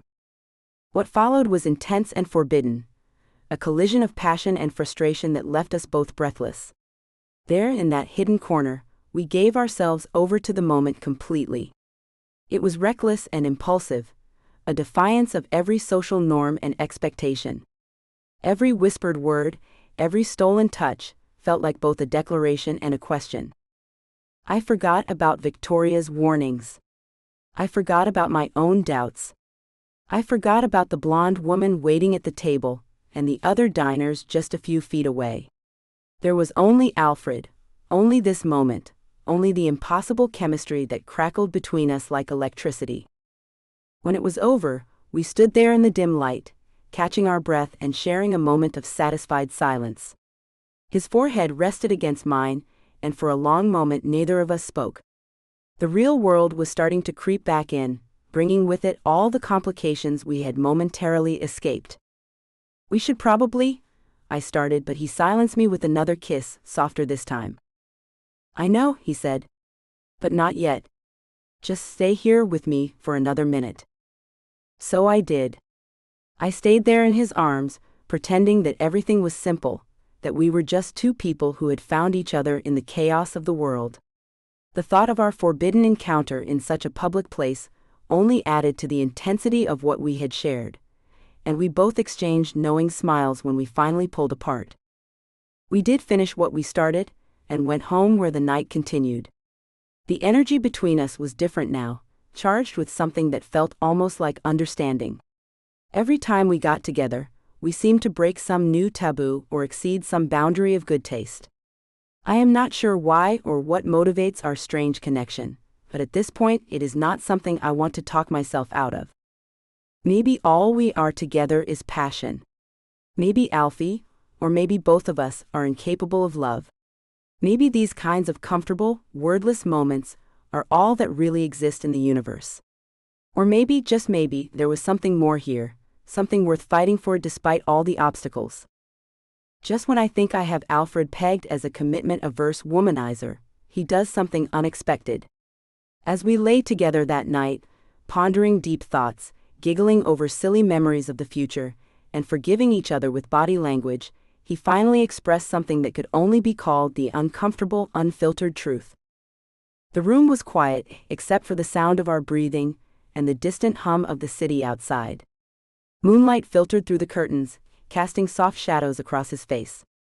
In moments like this, he looked almost vulnerable, a far cry from the arrogant billionaire the world thought they knew. I know I indicated that she was dead, he said quietly, his voice carrying the weight of something long buried. But the truth is that I was too embarrassed to acknowledge her reality. I nodded, reserving judgment for a man who is as complicated as the novels he weaves. She is an acknowledgement of old failures, of past guilt. Well, when one of you is naive and the other worldly wise, there is always a power dynamic that exists. Yeah, I guess so. And she was attracted to your wealth and power, obviously. What? He asked, genuinely confused. His brow furrowed, and he turned to face me more fully. Just what kind of lies has she been telling you? That is not true? Barbara, I do not think you understand. When I met Victoria, it was years ago, he said, his voice rising with old disbelief. It was before I became published. It was just out of college. Oh. The revelation shifted something in my understanding, rearranging the pieces of the puzzle I thought I had solved. And she was not the naive one. Is that what she told you? Alfred laughed, a bit of a loud and pained guffaw, as if the very thought was equally fun and cruel. She was always the one in charge. Power, you say? I do not think you understand. He stared at me in pensive thought, his eyes distant as if seeing something from long ago. She was there when I needed her. She was what they called a controller. A controller? You mean like, she started, trailing off as the implication settled over her. Yes. Control and submission. You have to understand that when I first met Victoria, I was just coming out of another bad relationship. And I was in a very dark place. She was the one who offered me guidance. So she helped you with your dark frame of mind? Well, in theory, that is what she was supposed to do, he said cautiously, choosing his words carefully. A real mentor is supposed to be a healer. Someone who knows that you have hit a low ebb in your life and who wants to help you back up. But in order to heal, feel, and stop thinking, one has to let go and surrender all trust. I had to trust Victoria implicitly, giving her total authority over my mind and emotions. Oh. I shook my head, instantly getting his confession. A chill ran down my spine as I began to understand the depth of what he was telling me. And that is the last time you ever trusted. Is it not? She abused my trust. What she did to me, Barbara, it was unconscionable. His voice cracked slightly, and I saw a flash of pain cross his features before he composed himself. She took advantage of me. She mistreated me. I know most people do not understand that. But when you are in a delicate state of mind, and you trust someone, you do not get over that violation very easily. Sometimes you never do. He paused and I waited, sensing there was more he needed to say. The silence stretched between us, heavy with unspoken memories. She would say things to me, he continued, his voice barely above a whisper. Terrible things.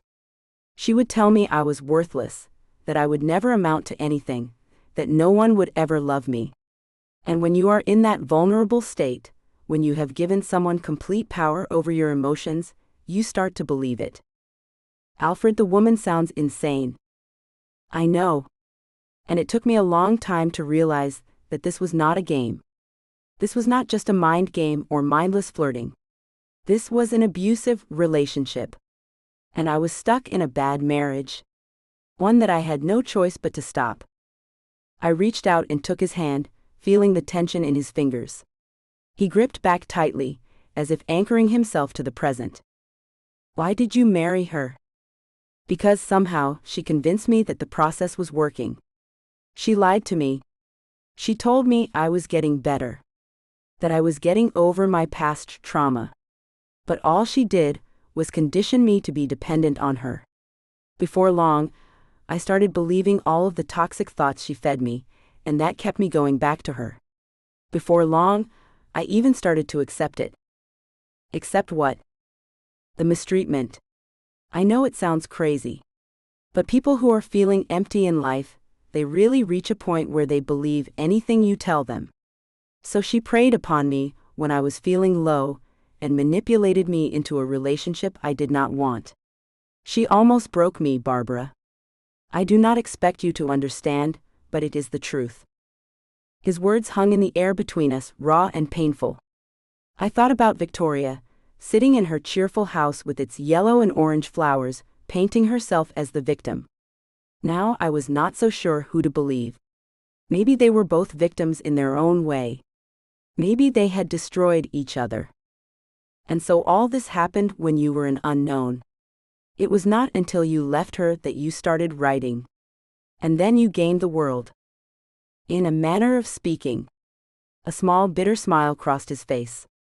Writing became my therapy. My way of processing everything that had happened. Every villain I create, there is a piece of Victoria in them. Every broken hero, there is a piece of me. But Victoria still has your soul. Is that what you are saying? Your soul, your good character, it all died with that relationship. Alfred paused and thought it over, his gaze drifting to the window. I do not know, Barbara. I hope for my sake that it is not true. I have not seen Victoria in over 10 years. And I have no desire to ever see her again. When I wrote that tribute to her, even though we had long separated as husband and wife, I was finally letting go of the memories. I allowed myself to blame her for taking advantage of me when I was not ready. I allowed myself to acknowledge the truth. That I was not a failure. I was not a nobody. Goodness, Alfie. And then I come around and make you relive all this pain. I am so sorry. I turn into such a fool when I am around you. I sunk into my chair, feeling the weight of everything he had shared pressing down on me. This time, it was my turn to reach my lowest ebb spiritually and intellectually. I was tired of the way I was behaving. Alfie deserved better than I was treating him. Sure, he was rough around the edges, but I seemed to be the opposite of his progress. I made him relive the painful past, instead of encouraging him to live in the present. I did not want to psychoanalyze myself or him yet again. It was all I had in me to smile and touch his arm in reassurance. I am sorry for being such a handful. You deserve the life you have, Alfie. It is selfish of me to try to manipulate you. Ah, he said, surprisingly affable and with a peaceful smile. I like you. And sometimes we both do strange things when we are not in our comfort zone. He looked into my eyes but then backed away, tussling with a new thought. I watched the emotions play across his face, saw him wrestling with something he was not sure he should say. I caught it and had to ask. What? The truth is, there is a reason why I like you, Barbara. And it is not just physical. It is because I want to trust you. I want to reach that point where I know what it is like to trust somebody in full. In a way, I have never escaped Victoria. She still looms over me every night and day. But when I am with you, I feel as if I am getting back that part of my life that I lost. And that is why I am afraid. Because right now, everything I want to do is about breaking taboos. Sometimes I have impulses, you know. Intense reactions. Complicated feelings. And I do not mean any of it. But it is what Victoria did to me, and so my mind always goes there. Well, maybe that is the only way any of us can heal. By trading roles once in a while, and being there to listen to each other. I do not want to hurt you, he said, his gorgeous hair matching the somber tones of rising dawn that had begun to peek through the curtains. My instincts want to be close to you, yes, and intensely.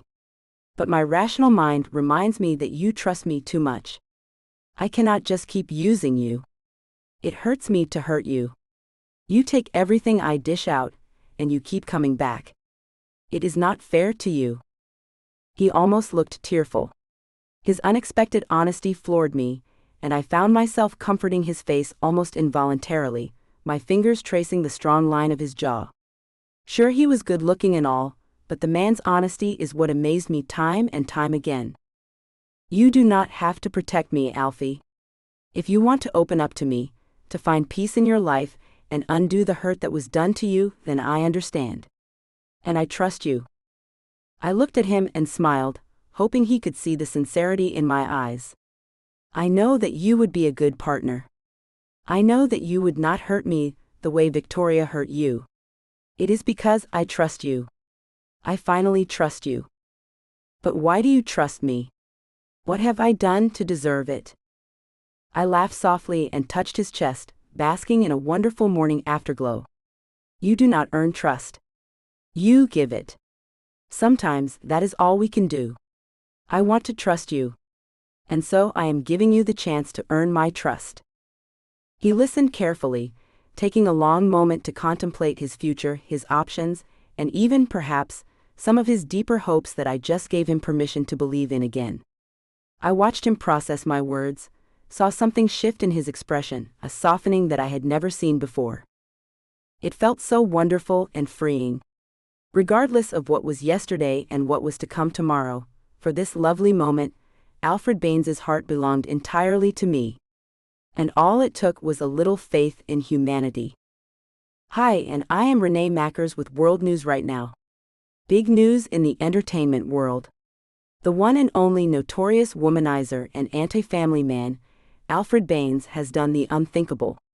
No, he has not ended another character or charmed some Parisian model. He has found love. Reliable sources say that his longtime on and off again girlfriend and Mr. Banes have indeed become engaged. Renee grinned at the camera, feeling like a bit of a celebrity herself, given her special relationship with headliner Barbara Adams. It looks like every story out there still has a fairy tale happy ending, if only we are not too cynical to look for it. For World News right now, I am Renee Mackers. Yes, the time was nigh for celebration, and once again, Alfred Banes found himself back in the good graces of the public. Finally settling down, and finally putting his painful past behind him. However, not everyone was in the mood for celebration that weekend.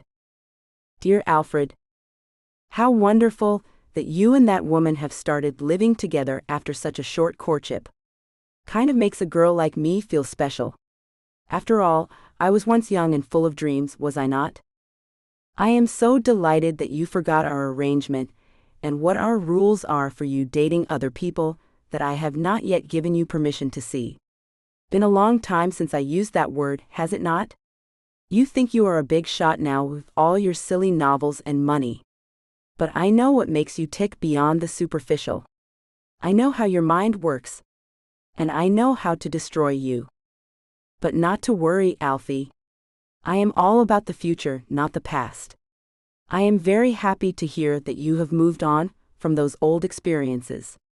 The funny thing is, I have not moved on and am still very much in love with you. And love is an erratic emotion, is it not, Alfie? Love makes us do crazy, insane, and dangerous things. The future does not look good for you and your new companion over there. I promise you this. I am very keen on making your life miserable in the next few months. Because I think you owe me something. And as I am sure you can attest to your little girlfriend, owing me something is not the place you want to be.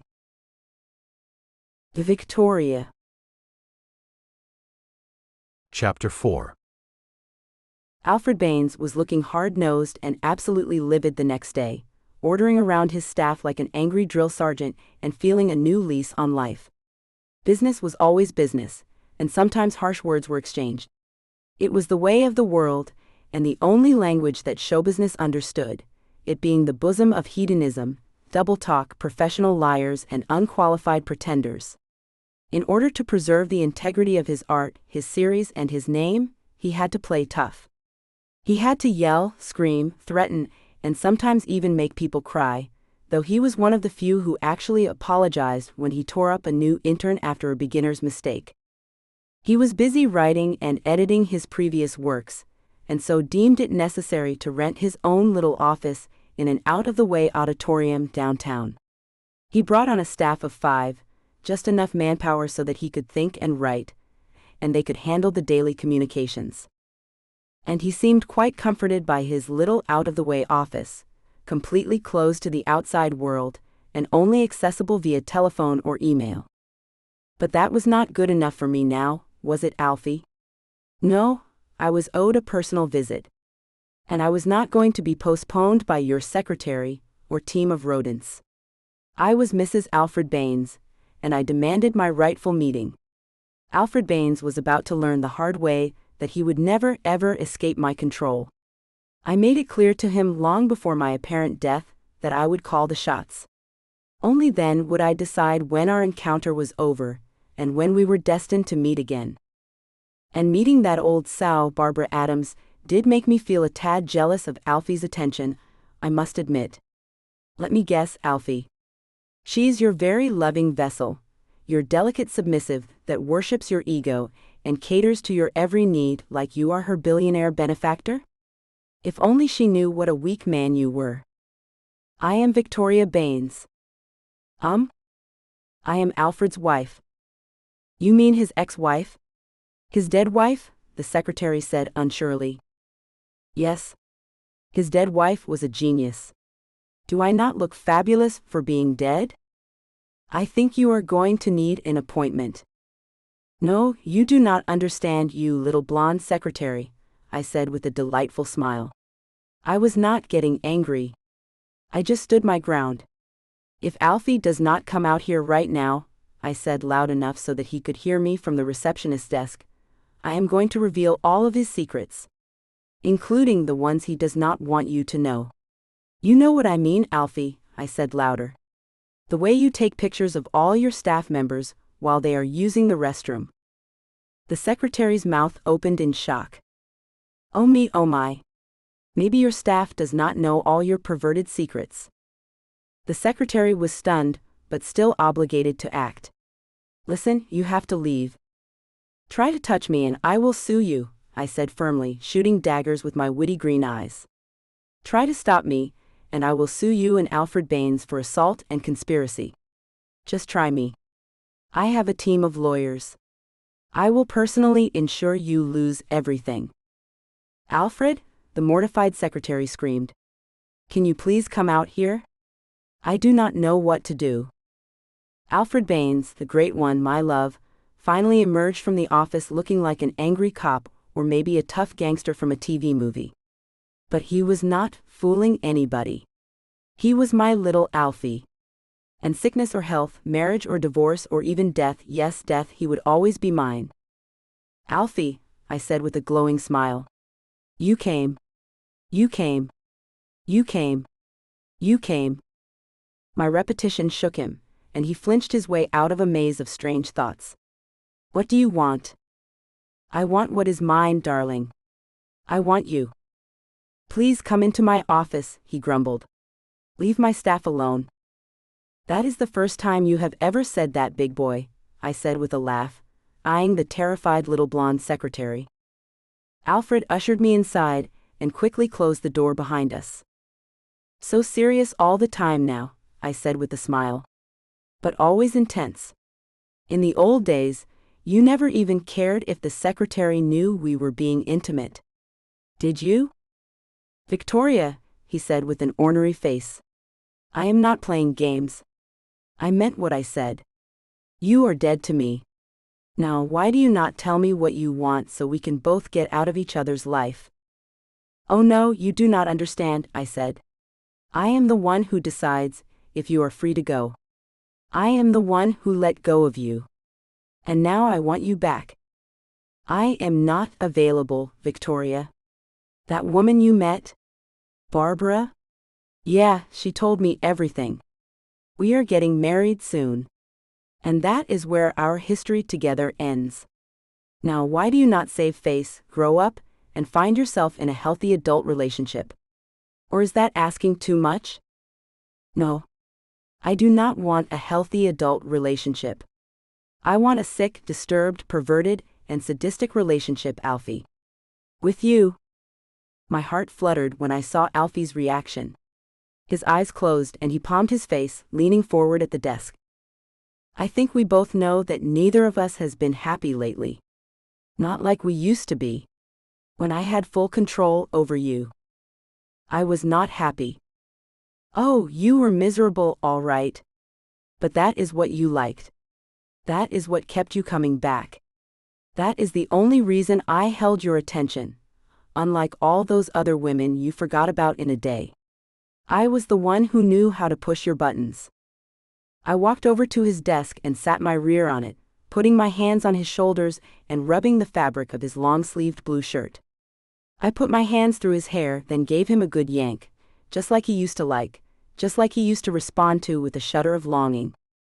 I always told you I would come back. I told you I would end whatever fake relationship you tried to create. Did I not, Alfie? Did I not tell you that you could never escape me?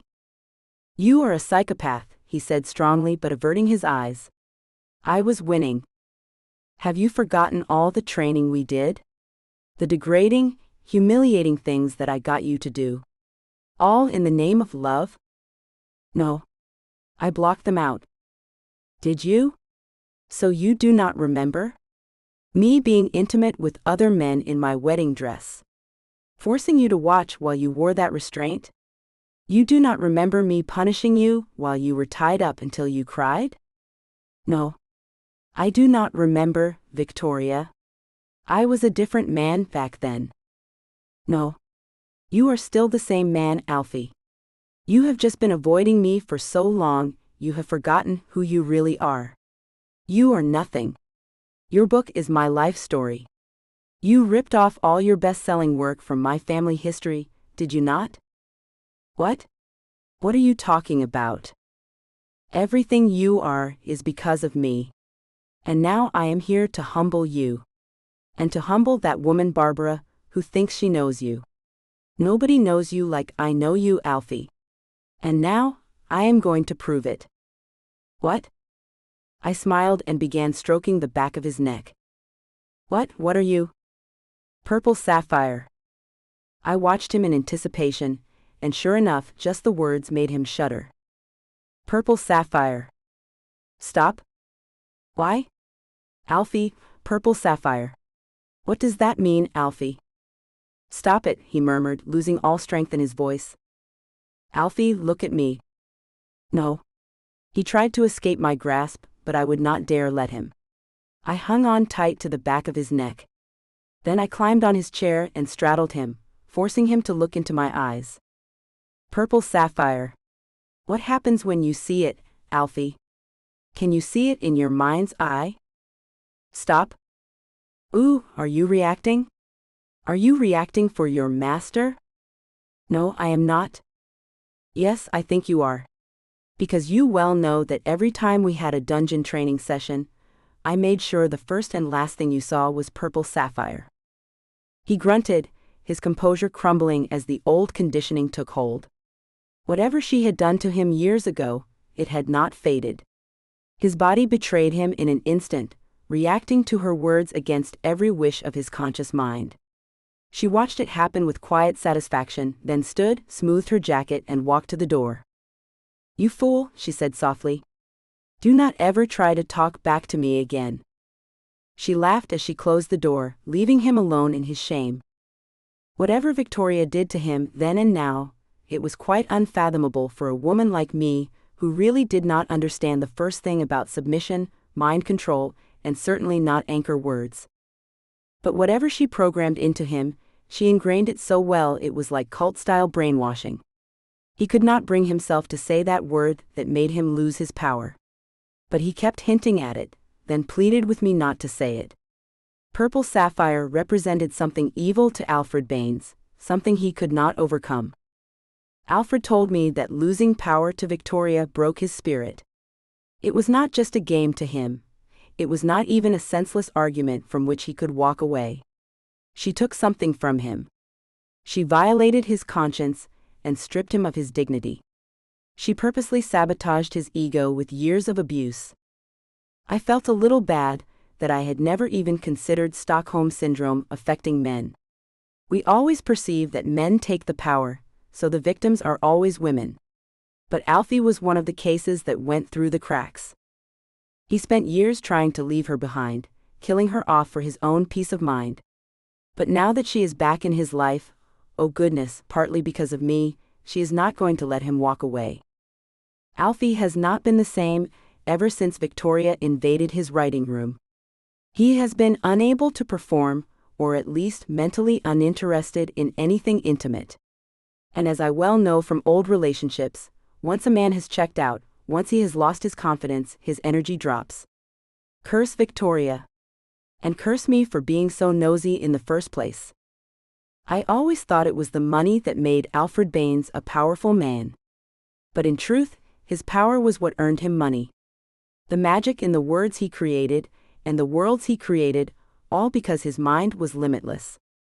I was determined to help him back, to repair the chaos that I dug up. It is not a big deal, Barbara, Alfred said, by now suffering from writer's block and barely even looking at me. Barely acknowledging any other being in the universe, besides him and his wonderful teas. He seemed to be resigned from the human race. His only comfort was that Victoria was away from home. Everything else seemed hollow. As long as I do not see Victoria, I should be okay. I cannot see her. I have put security guards all over my house. I have blocked all phone calls coming in from the outside world, he said matter-of-factly. But you say it like you are not ever going to leave the house again. Come on, Alfie. You cannot let her win. He groaned in anguish and shook his head. You do not understand, Barbara. I cannot see her alone. Do you know what the sickest thing of all was about seeing Victoria again after all these years? It was not that she made me hurt, or made me unable to perform. It was not even that she forced me to react against my will. The problem was, he double blinked and got lost in his own worries. The problem is that I started to want it. I started to want her. All over again. Years of therapy, years of forgetting her abuse, and it all came back to me just in that short conversation. The woman is a mad genius, Barbara. She knows just how to manipulate me. It is called conditioning for a reason. No one she programs can stand up to her. How did you get over her conditioning the first time? He sighed, pacing around the room as if summoning the energy to continue the conversation. It hurt to admit the truth.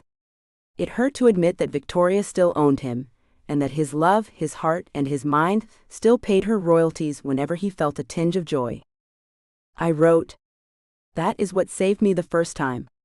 In my book, the dragon character is based on Victoria. I know it seems silly, but that is the closure I needed. I had to distance myself from her, stop putting her on a pedestal, and stop letting her manipulate my words and my thoughts. I had to learn to hate her, to hate what she did to me, and to hate the feelings that it caused." He nodded tiredly. I did finally learn to hate her. But only when I killed her. Something about a character you create changes after you kill them off. It worked for some of my earlier writings. I killed off a character, and that changed the way I felt about myself, my life, and the people I knew in life. So when I did that for Victoria, it was like a burden had been lifted. I won back my freedom. I released all that guilt and addiction that I had towards her. And now, I still hate her. She is more dead to me now than ever before. He met my eyes, finally gaining back some of his lost power. But even ghosts are hard to ignore, Barb. "And how do you feel about me?" I said, testing to see if there was any strength left in the chassis of this fallen giant. "I am not the man I was anymore, Barbara. I am sorry." "What does that mean?" "It means I am just going to sit here and drink my tea. I do not need anything else. I do not want anything. Just let me retire in peace." "You are too young to retire, Alfie," I said with a smile, but his eyes seemed detached. "You cannot give up. There is nothing to hold on to. Life is like money, Barbara. It comes and goes. People take it and try to keep it, but ultimately it just passes on. That is all you really learn when you reach the end of the game." "For goodness sake, Alfred," I said firmly, but barely even getting his attention. "We were engaged." "For your own sake, Barbara. Just get out of here while you still can. Find joy in your life. I have nothing left to give you." Victoria's psychological chokehold on Alfred Banes was not the alternative lifestyle kink a person might think of when they hear about power exchange dynamics. Nothing was fun about this partnership. She abused him and tore his ego to shreds, programming him to be a coffin of a man, catering to her every whim. The sad part is, even now, with Alfred Banes vehemently rejecting Victoria and refusing to even see her, she was still winning. She still retained power over him because she disrupted his life. And I think the crazy woman knew this. That is why I determined I was the only one who could rebuild the man I thought I knew, the one I was really falling for. I went to Victoria's house again, this time ready to pounce.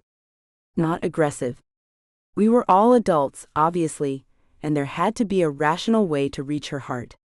Maybe I could talk sense into her, using all my people skills learned from putting in hundreds of hours of talking to irate customers, angry about being overcharged for potatoes. Not quite the same thing, but maybe it was a start. "You," Victoria said with a villainous sneer, almost as if she knew how ridiculous she sounded, like playing the Wicked Witch of the West. "I am not here to fight. I am here to try to apologize. To call a truce." "A truce?" she said with venom in her face. "With you? About Alfred? People who have power do not negotiate, darling. I own Alfred's soul. I own his manhood. He can hide in his chamber all he wants. But I will rid the world of his books. And I will destroy him just like I said I would. Why, Victoria? What good does it do you to treat him this way? Because he left me first. He left me. He pays the price. And did it ever occur to you that what you were doing to him was not love? It was not even discipline. It is just sick, Victoria. You abused him. And that is what he wanted, she said, giving me an earthy grin, one Sade himself would be proud to sport. You would be surprised, darling, how many people just want to be tortured, pummeled, insulted, and degraded. Something about the ID and the ego. We do not think we deserve happiness. So what would make us happy seems boring. What we know is just a mess of drama, trauma, and suffering we chase after, thinking this time it is going to sting less. Maybe for some people. But you know, people do outgrow that. No, they do not. People never change. You go ask Alfie and he will tell you. And be sure to throw in the word, purple sapphire. That will probably be the only reaction the old man can have anymore. To blazes with you, I raged, not doing very well at keeping my cool. You stay away from him. You know I gave you the benefit of the doubt, Victoria. But if this is how you treat someone you were married to, then you are the one who is suffering. You must be dead inside. What a heroic little speech, she laughed as I stormed out of her house, not stomaching another look at her grinning demonic face. A shame, really. You, Barbara Adams, seem to be a woman who cannot quite comprehend happiness either. Maybe you should come visit me sometime. I will make you hurt. I will make you suffer. I will make you beg for more. I did a double take on the creepy woman, smiling ear to ear even as I entered my car and gestured rudely at her. She was pure evil, and whatever she got out of these relationships was surely beyond my comprehension or anyone else's for that matter. She was more like de Sade than even the writer himself, a dangerously creative mind who treated real people as flippantly as fictional characters. I tried to put the wretched woman out of my mind, at least for the sake of Alfie, who needed me now more than ever. But to my chagrin, the old dragon was piqued and her imagination ran wild. She began stalking me, even finding my email address from a public search and social media profile. I ignored the first few emails. But the more she sent, the more ghostly she became, horrific, soul-churning, and too aggressive to ignore. Dear Barbara, I know this is your email. And I know you are reading this right now. Just sitting here thinking of what I am going to do to you when I finally kidnap you and bring you to my dungeon. It is going to be fun, girlfriend. But on the subject of our mutual friend, the man I once loved and the broken fool you feel obligated to save, I thought you might find it interesting to see just how much of a man he really was. I attached some pictures of some of our old dungeon sessions. I made him do terrible things, Barbara, things any self-respecting man would never do. But once I brought him to that trance state, his mind was putty in my hands. I made him wear humiliating things. I violated him. I punished him until he turned red, white, and blue. I even made him cry. I am not going to lie to you.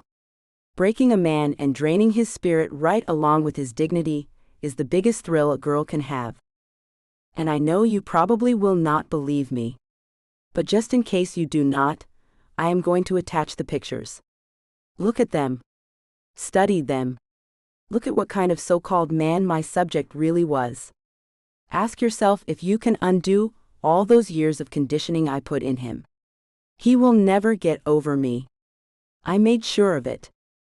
Love you, baby. I shuddered as I tossed Victoria's letter into the trash. Yes, her tactic worked. I did look at the photos. And my heart sank as I looked at Alfie's unflattering past. Used and abused. Humiliated. Broken in spirit. She took everything he had and destroyed his future. Even writing a best-selling novel, for crying out loud, was not enough for him to purge her wickedness from his psyche. It was never enough. All his powerful alpha act was just a desperate reach for control. He could not love, he could not even like, unless he had absolute power and authority. It was the only way to take baby steps out of that dark corner that he never wanted to fall back into. I realized then what I had to be to Alfie to win him, to win all of him, and restore him back to the man I knew he could be. The real Alfred Banes was locked in a cage somewhere in his damaged mind. I had to be his savior. I had to bring him out of the muck and to his feet. Because I have always felt that for every strong man there is a strong woman who supports him, I had to be strong for Alfie to regain his power and destroy Victoria's hold on him once and for all. I regret that I asked Alfie, in a moment of ignorance, to tell me what kind of things Victoria did to him. I wanted to know what I was up against, and what kind of therapy might be needed to unlearn all the triggers and anchors she left behind. I was not expecting him to go into great detail, but he did. He had nothing better to do, really, since he locked himself in his writing room, only doodling on paper and thinking obsessively about the past. He told me about one session which really turned my stomach. But I think hearing the graphic details gave me an idea of what Alfred Banes needed to get his billion-dollar value back. He described what Victoria had done to him in that room. The sessions. The conditioning. The way she dismantled him piece by piece, using his trust as a weapon against him, until there was nothing left of the man he had been before her. The details were difficult to hear. I did not press for more than he was willing to give. But understanding even a fraction of it made everything about Alfred Banes finally make sense. He had not chosen to be this way. He had been shaped into it, carefully and deliberately, by someone who knew exactly what she was doing. Whatever Victoria did worked on a primal level. If Alfie was ever to be rescued from this relapse into destructive thinking, he had to communicate with his primal self, that emasculated identity that needed to be reborn piece by piece. Alfie's plight was on my mind, and I knew that since he was psychologically damaged, it would take something intensive to bring him back. But dragging Alfie to couples talk night, or even a therapist visit, just was not going to happen. The man trusted no one, and the very idea of talking to someone so little would probably insult him. I was the closest thing he had to someone who he could at least fathom or learn to trust someday. So I had to use that. Intimacy was the way into his impenetrable brain. I went to see my old therapist, Bastian Togger, who I still remained good friends with, even after conquering my old self-destructive cutting habits. Alas, that is a long and dark story for another day. Bastian, always long-faced and dry in the most professional manner possible, began jotting down notes, only occasionally taking the time to fix his dark glasses. Well, officially, all of this alternative lifestyle you are talking about is a disorder. So if you are asking if battling a disorder with another disorder is a good idea, I am afraid I cannot agree with you. I know. I am not asking about that. I am asking you, as a rationalist, how can I bring Alfred out of this trance? Victoria is already threatening to destroy Alfred's life, steal his fortune, and destroy his career. I have to deal with her. Alfred's reaction is completely passive. He is more afraid of her than death. I have never seen anything like it. Well, yes, that is Stockholm Syndrome if he feels strong feelings of love towards the abuser. But he does not love her. He simply reacts to her intimately, she issues commands, and he does them involuntarily. He hates that he cannot break the addiction. So it is like a Pavlov's dog effect? She rings the bell and he responds? In so many words, doctor, I said with a disapproving face. Everybody joked about it, but they could not imagine what it was like to be Alfred, and to be tormented so intimately by someone who used to be family. Well, again, I do not claim to understand this alternative culture, because it is a disorder any way you look at it. Are you sure that Alfred does not enjoy the humiliation? That is part of the lure of the affair? That he feels the loss of control, and can so justify cheating on you with this other woman? It is not cheating. It is not willful. She is the aggressor. She holds him hostage. Well, in theory, only theory, mind you, Alfred would have to recondition himself to react differently to the old triggers. It would be a matter of reprogramming proper responses to the same stimuli, much in the way they do for rehabilitation. But in this case, I do not know what the trigger would be. Perhaps intimacy is the key. If he is withdrawn, then he is using abstinence as a sort of spiritual protection. You retrain him to be confident, to feel powerful. But I do not think a woman telling him how to be a man is going to work. It is counterproductive. The old Alfred thrived off of his power. Well, no, he would have to feel in complete control. The aggressive partner would have to retrain himself, using a willing partner that offered him the freedom to reprogram those triggers. So? Bastian shook his head and laughed. I am not endorsing this by any means. I am just saying hypothetically, if he feels emasculated and powerless, then you, as his willing partner, would build his ego up again by giving him the control he craves. Letting him do anything. Letting him do the very intense, the darkest desires of his mind. I could take it. Let him release on me. Right? Maybe our next session should be about you, Barbara. Why do you feel inclined to accept punishment and let domineering men guide your life? Sometime, doctor. Sometime, I said with a smile. And I am sure you look forward to hearing all those tawdry stories of surrender and abandon, for purely educational reasons. He half smiled. Poor guy could not legally say a word to any of this madness. I understand the concept, Alfred said, brooding as always in his writing room, keeping the lights a bit dim so that our faces were more like shadows than real emotions. And in theory, I guess it makes sense. She took the power away. You would be giving it back. I appreciate your zeal in helping me, Barbara. But I have to say no. What? Why? He looked at me in caution. Because I have desires that are not just dominant behavior. They are well beyond the range of decency. They are just not appropriate. What do you mean? I have felt your intensity before, Alfie. No, you have not. You felt just an incline of what I could do. What I wanted.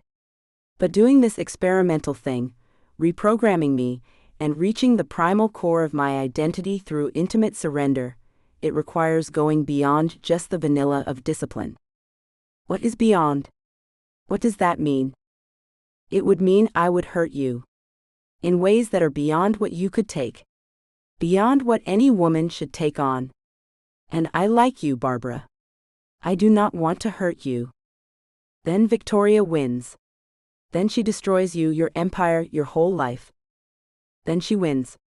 And I bow out gracefully. No. I am not going to let you do this.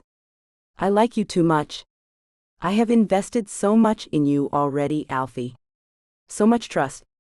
So much feeling. I cannot let that go to waste. I cannot just forget you when I care so deeply. You are asking me if a little pain is worth it? Worth gaining back your trust? Yes, it is. I want your trust, Alfie, more than anything else in the world. And something tells me I am the only person you trust. Alfie stared at me. Is that not right? You are the only person I care about at all, he grumbled. I do not know why you keep putting up with me. I do not know what I do for you. But I feel something intense for you. Then please, use that intensity. Punish me. And bring back your confidence. Do not believe Victoria.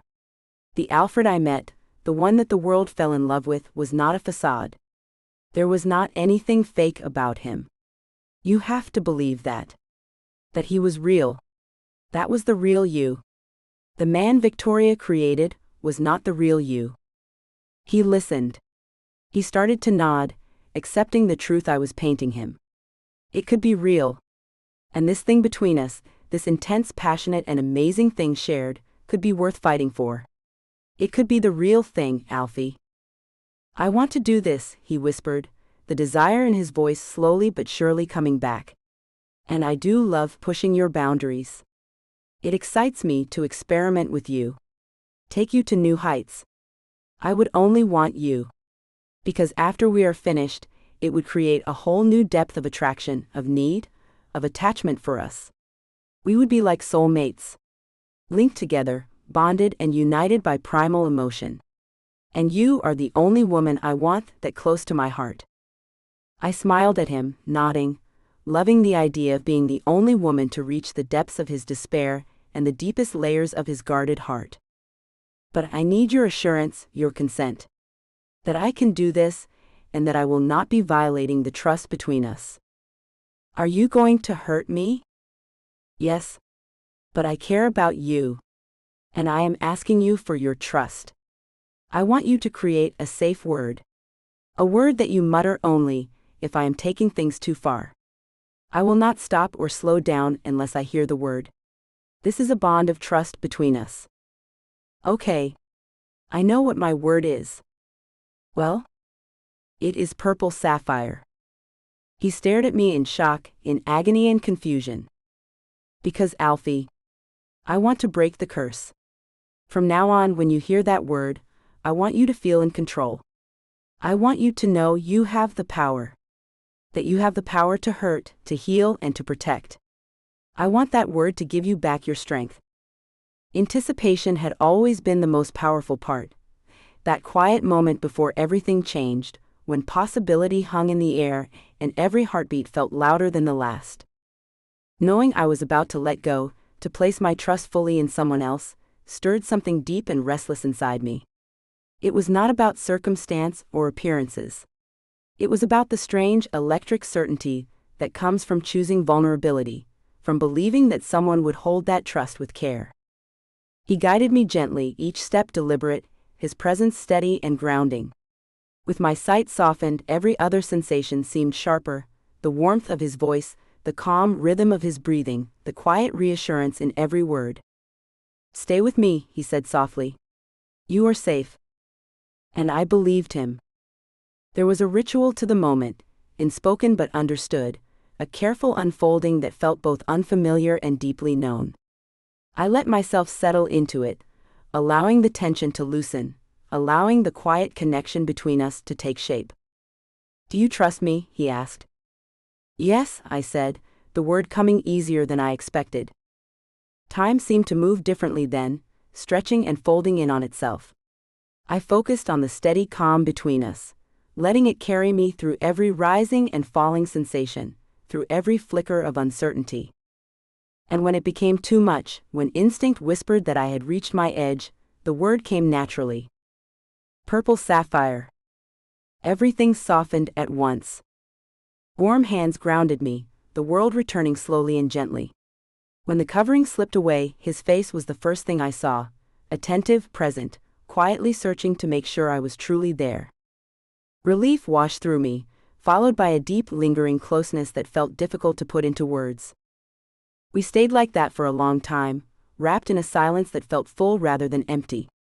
The intensity faded into a calm that settled somewhere deep in my chest, leaving behind a quiet awareness of what we had shared. Eventually I exhaled, feeling both lighter and somehow changed. That was more than I expected, I admitted softly. He smiled, not triumphant, just understanding. We will take it one moment at a time.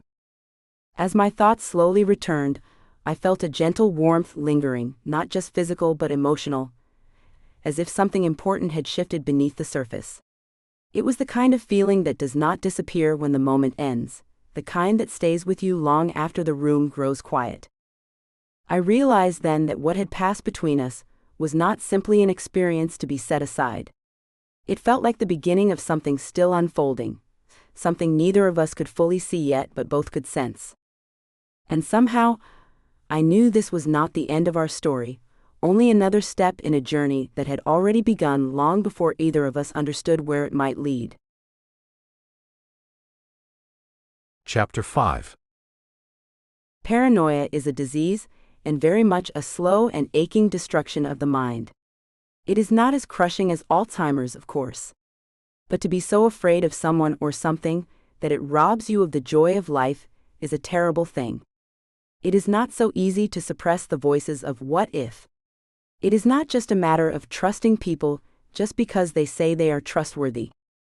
Ever since I met Alfred Banes in what proved to be a billion-dollar traffic collision in my favor, I have always heard the voice of doubt second-guess every action I take, reminding me that Alfred Banes could not possibly love me. He did not even seem to like me when we first met. Maybe in the back of my mind, I always suspected he might go one day, and that all I could do was bid him farewell, like a sunset that is too beautiful to end, but that has to vanish into the night. So too would Alfred Banes have to leave me. But somehow he stayed.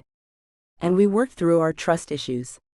We even withstood the test of his psychotic ex-wife, Victoria, who manipulated him to oblivion with her twisted games. Now Alfred seems well-adjusted, if still a little naughty and insatiable for me at times. But now that things are living happily ever after, now is the time to panic. Now that things have calmed down and life seems manageable again, it is the time that paranoia creeps in, reminding me of everything that I forgot to do, every dotted line I forgot to sign. Now, it has come to the point where I cannot afford to be wrong. I am too vulnerable to be playing any more mind games.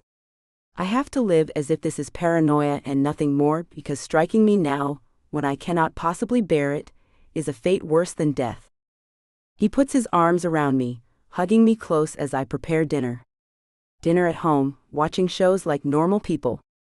And as his arms caress my belly, I am reminded of how amazing life is right now. Did I just feel it kick? Alfie says sweetly, finding my expectant body just as alluring as ever and now completely in love. No, much too early I think, I say with a smile. Our life story is beautiful. Our happily ever after ending is well on its way. I could leave this world a happy woman now, though of course leaving my new baby uncared for is too dismal a thought to fathom. Alfie walks away from the kitchen, leaving me to my motherly glow. Everything is fine. Paranoia is just hard to live with. Maybe it is time to just let my worries go with the wind, and enjoy all the wonders of life and its odd moments of serendipity. The phone rings. I will get it. Hello? Silence. Cold silence that makes me flinch. An eerie feeling comes over me as I realize someone is on the other line. I can hear breathing, but no speaking. I can sense someone there listening to me. But they will not say a word. Hello? I repeat, hoping this is a wrong number. Is this a wrong number? The silence remains. A wrong number would not last this long. Who just sits there on the other end and listens? Waits?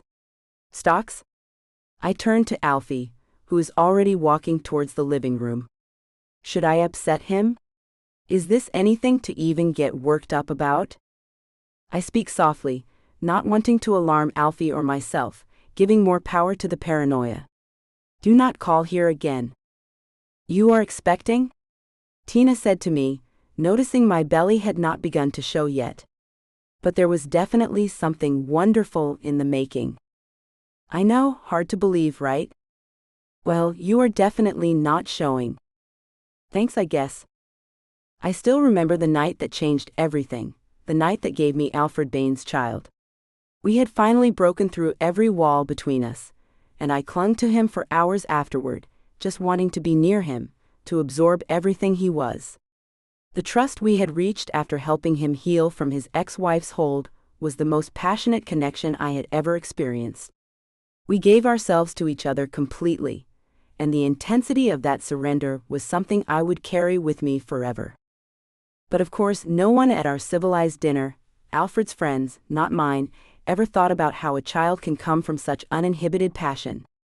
Alfie and I had been insatiable for each other, and we indulged like an addiction. For some reason, people assume that just because motherhood starts, a woman loses her desires. Maybe some do. But I guess I am the odd one since I am craving just as much intimacy as I am 7-course meals. Unfortunately, Alfie seems distant, at least when it comes to physical affection. Maybe he is worried he will hurt the baby or something. Or maybe he is just not attracted to expectant women. Whatever. Intimacy is not that important, anyway. What matters is that I won.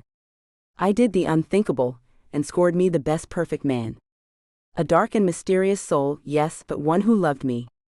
I broke down the barriers, and let him see into my every fiber of being. I ignore the idle chatter of Alfred and his rich friends. I do feel a little bit like the ugly duckling among millionaires, entrepreneurs, heiresses, and politicians.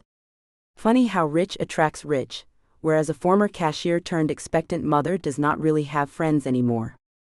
But besides the baby bump, how have you been, Alfred? Alfie smiled as content as could be, a closed-lip smile since he was such a famous curmudgeon. But for once with real love and peace in his eyes. Good. Really good. It is almost too good to be true, I joked, always nervous and trying not to smile too hard. Tina and Ralph, Alfie's best friends from way back, apparently, they met at a writers' conference before their novels hit it big, dominated most of the conversation. Their children were already grown, so they gave their unsolicited opinions on almost everything that had to do with parenthood, much to my disinterest. I wanted to raise our child in our own way, not according to a collection of rules. I almost tuned out of the silly conversation entirely, until Tina broached a strange subject. Budgeting is always a pain. Even though one has money, it does not mean we do not have to budget. I am sure Alfred can tell you that much. True. That is one of the misconceptions about being in the upper income bracket. Oh, I said shyly, definitely feeling out of place among the elite. My lover eyed me curiously, and smiled as if very interested in knowing my thoughts on the rich budgeting their income and expenses. Tina then giggled, blathering more than she should have. Well, just the extortion fees alone should let you know just how tight money is for all of us these days. We are not the only ones hurt by the recession. Tina smiled at me, a bit condescending. Excuse me. Extortion? Well, of course, darling, Tina said, blinking her eyes proudly. When you are a multi-millionaire, you cannot escape extortion, blackmail, or frivolous lawsuits. It is really best to assume you are just going to lose a good 50% of your cases. What? Why? Why would you lose? Well, has Alfie not told you about, the incidents? Alfie smiled and looked at me with a little bit of a smirk, amused at my innocence. No. What? Thanks, Tina, he snarled. It is not a big deal. No, tell me. How many is it this year and counting, Alfred? Tina asked, tired and grinning. About 15, I have counted. 15 what? Threats on my life, he said matter-of-factly. And that is actually in addition to the thousands of hateful emails and letters which may just casually mention wanting me gone, but that does not qualify as actual threats. Alfie and his friends enjoyed a good laugh. But I was mortified. Threats? I asked weakly. It is nothing to worry about, he said confidently. Half of them is probably his ex-wife anyway, Tina laughed until she saw my horrified face. Oh dear. We have not upset you, have we? Alfie, I said with a nervous laugh. How could you keep this from me?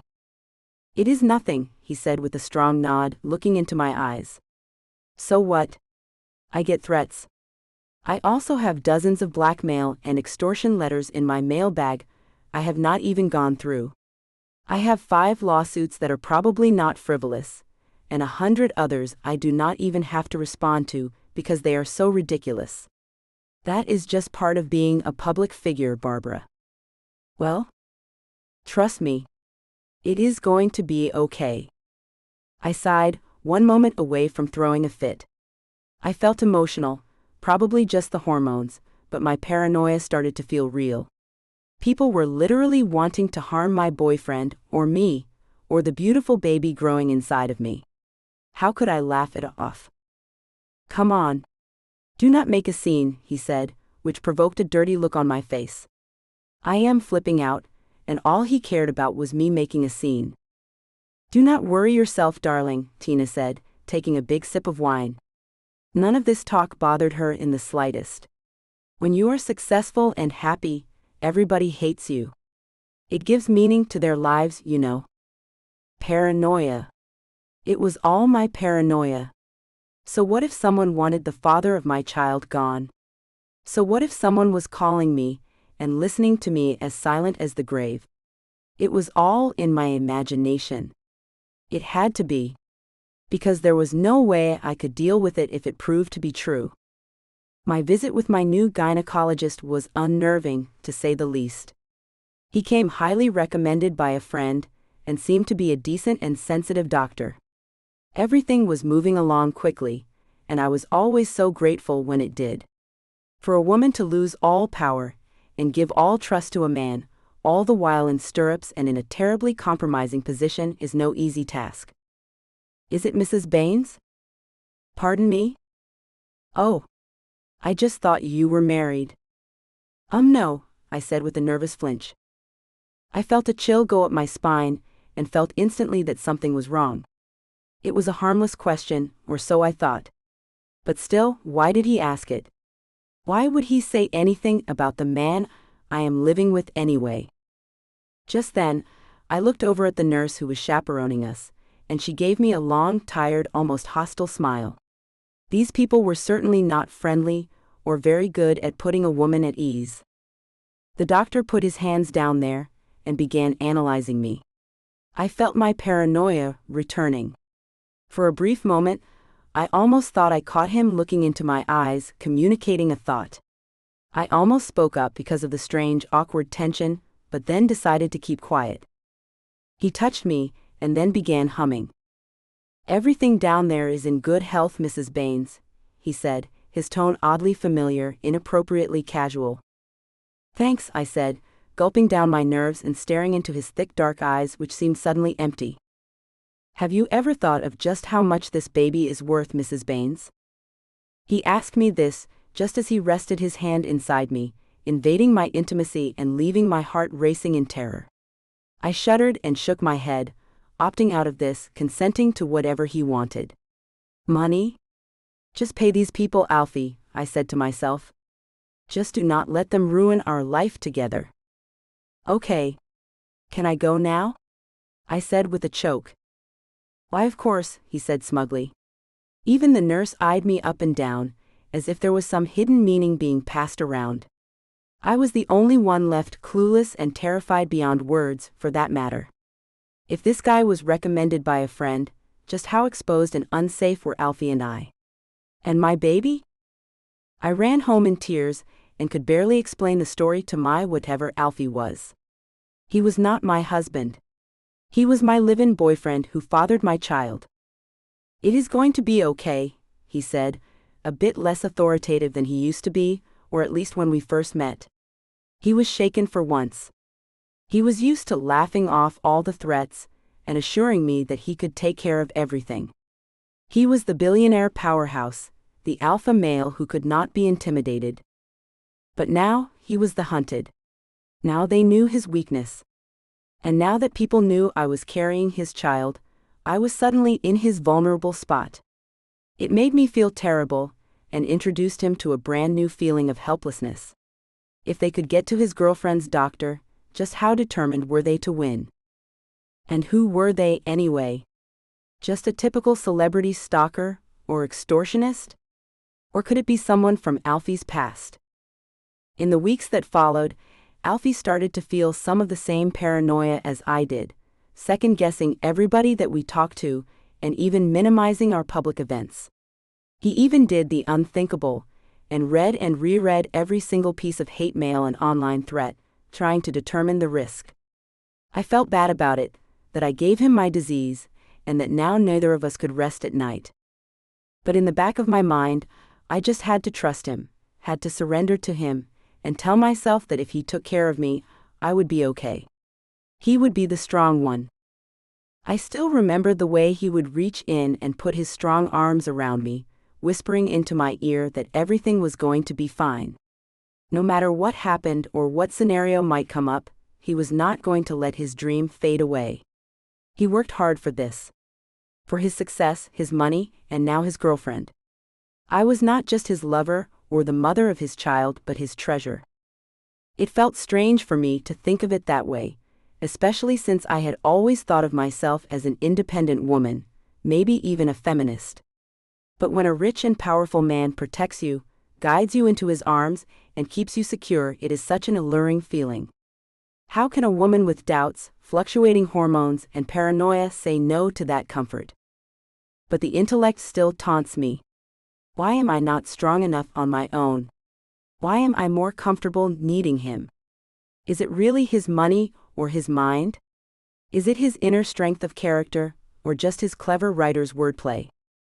I began to resent Alfie on some level as the weeks passed, not because of his kindness or his vulnerability, but because of his downright obsessive fear of being intimate with me while I was carrying his child. I was not a woman any longer, or even a sensual being. I was just his treasure to be protected above all else. It did not make me feel desirable. It made me long for the way things used to be. After a while, I could not suppress my feelings any longer. I had to say something at dinner just to let my grief and frustration air out and stop boiling up inside me. "Maybe we should not have this baby," I said matter-of-factly over dinner. "What?" "I do not want to bring a child into this world if it is unsafe. I do not want this baby to be something that comes between us." "Why would you say that?" he said with a stressed face. "Because I feel like you are just protecting me. Like I am your obligation. But I am not the same woman you desired before. Am I? Everything has changed. Nothing is fun anymore. Now all I feel is constant anxiety, like I am walking into a trap. Like danger is waiting at every door." I excused myself, running out of the dining room and into one of many bathrooms of Alfred Banes' mansion. He said nothing and did not move, but looked to be in deep thought. I chalked the whole thing up to hormonal changes. But I spoke from my heart. What was I? What was any of this, now that it stopped being fun? The night had an earthy, cool breeze to it. I lay in bed in trepidation, another night of restlessness. A cool breeze came over me, and I shuddered at the feeling of a cold, lonely night. Just as my mind began to go to morbid places, I felt a little tug down near my feet. I was only half awake, but the strong presence seemed to comfort me, lulling me into a relaxed, almost dreamlike state of mind. Suddenly, the gentle tugging became a much warmer presence, as if the touch of a man's hands upon my skin. I smiled in peace. It felt familiar. The scent was subtle, a little different than what I was accustomed to. I began to feel gentle caresses of comfort trickling up on my feet, then rolling over to my ankles. It felt nice to feel something like that again, that unpredictable feeling of seduction. That invasive warmth, that tingling sensation, knowing that someone was savoring me, it felt wonderful. I wanted that feeling more, that feeling of being desired. It felt a special kind of wonderful to experience this while still half asleep. Everything felt like a dream. I could feel my mind going in and out of the surreal dream world, even as I felt a strong physical presence in reality. I knew I was dreaming, and yet knew that this was really happening. And yes, I became stirred well beyond the normal level of excitement. Here is the full passage with all contractions expanded and the small line fixed. My heart raced faster than it had in a long time, my senses heightened in a way that felt almost overwhelming. A quiet anticipation settled over me, making every small touch feel magnified. Each kiss along my legs sent gentle shivers upward. There was something different in the way he touched me, softer, more deliberate, or maybe it had simply been so long that every sensation felt new again. I exhaled slowly as his lips brushed along my thighs, unhurried, patient. I had gone to bed in nothing special, pajama pants and a simple tea, expecting an ordinary night. Yet he treated me as though I were something precious, worthy of careful attention. It was not about urgency. It felt like he simply wanted to be close, to remind me I was seen, cherished even when I felt far from my best. When I tried to look down, hoping to catch a glimpse of his face, he gently guided my chin away, as if inviting me to stay in the moment rather than analyze it. A sheet slipped lightly over my head, softening the world into warmth and shadow. A flicker of uncertainty stirred. Being unable to see made everything feel strangely intimate, almost dreamlike. He moved slowly, the mattress shifting as he settled beside me. I felt the cool air brush my skin as he adjusted the covers, then the steady reassurance of his presence close by. His touch remained gentle, lingering, never hurried. I lay there, listening to the quiet rhythm of his breathing, letting the unfamiliar stillness wash over me. A curious thought surfaced. What if I did not know for certain who was there? The idea was both unsettling and oddly thrilling, like standing at the edge of a memory just out of reach. I lifted my hand slightly, but he caught it, holding it softly, grounding me. The simple contact eased the flutter of nerves. "Alfie," I whispered, testing the name. Only silence answered, not cold, but playful, as though he were content to let the mystery linger. "Who are you?" I murmured, half teasing, half sincere. Still no reply, only the quiet continuation of his gentle attention. Despite myself, I relaxed again, allowing the moment to unfold. There was comfort in letting go of the need to define everything, in simply feeling. His hands rested lightly against me, reassuring, steady. I breathed in deeply, letting tension slip away as warmth spread through me. "Yes," I murmured softly, more to the moment than to him. Time seemed to blur, sensations ebbing and flowing like a slow tide. I felt held, cared for, wrapped in a quiet closeness that asked nothing except that I be present. Eventually the intensity softened, leaving behind a lingering warmth and a sense of calm. I reached out, fingertips brushing his cheek, wanting to anchor myself in something real. When I finally pushed the sheet aside and opened my eyes, the room was still. He was gone. A small laugh escaped me, half disbelief, half amusement. "Hey, come back," I whispered into the quiet. Only the echo of the moment remained. The warmth, the reminder that I could still feel deeply, still be surprised. Whether it had truly been him, or simply a tender dream, I was not entirely sure. But I knew this much. I felt awake in a way I had not in a long time, reminded of a part of myself I had almost forgotten. Alfred Banes always did know how to leave an impression. "Just tell me it was you," I said in bed one night later, still stirred over the wonderful game we played the night before. He was reading, and I was lying restlessly on the bed, the event still vividly in my mind. My mind was always buzzing when he was nearby, his cool disposition and warm smile always lighting my fire. But his evasiveness is what drove me mad. "Would that satisfy your curiosity?" he said with a devious smile. "Yes, it would. I loved not knowing. But now I need to hear it from you. All that matters is what you experienced. I just want to know who touched me. I hope it was you." He smiled again. "Maybe it was a test, and not a game. To see if you would cheat on me." "What?" I said, losing my smile and suddenly flinching in a fit. "You made it clear that you were feeling undesired. So I let you feel desired. But what does it matter how? Do not mess around with me," I said in warning. "What is wrong? Do not be testing me. I did not cheat on you. I knew it was you. It was you. If you wanted to know, why did you not look at my face? You enjoyed the illusion just as much as I did. So it was you." Did I say that? Stop playing games. I am not playing games, Barbara. I am just explaining to you the complexities of your own mind and attraction. You wanted to feel desirable again, and I let you feel it.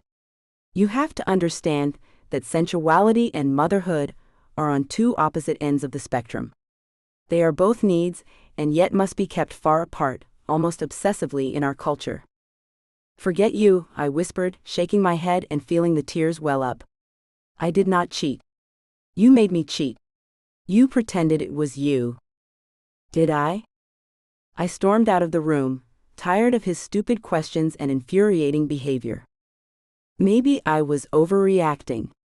Maybe it was a symbolic game that I suddenly made into something stubbornly physical. I do not know, but I did not like what he was implying.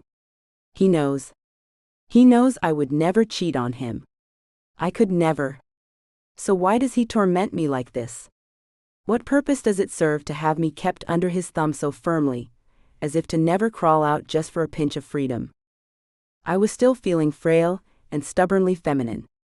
I even tried on some red lingerie, eager to feel desirable again. To relive my days of no responsibility and no worries, which were soon to be coming to an end.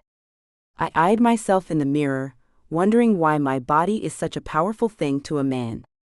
What about me, just me, attracts a man like Alfred Banes, a jaded lover, rich beyond his wildest dreams, and yet a man with hardly any leash from society? He is free to do what he wants, whenever, with whoever, and no one would stop him. Why do I find that so intimidating, and yet so attractive? It is not just the money. It is the idea that he does not have any need for me. And now I feel vulnerable since I need him, and yet he still does not need me. He is unafraid of me walking away. He is probably just fine with me getting rid of the baby. He has too much power. I think my pouting is more a need of my own to latch onto something.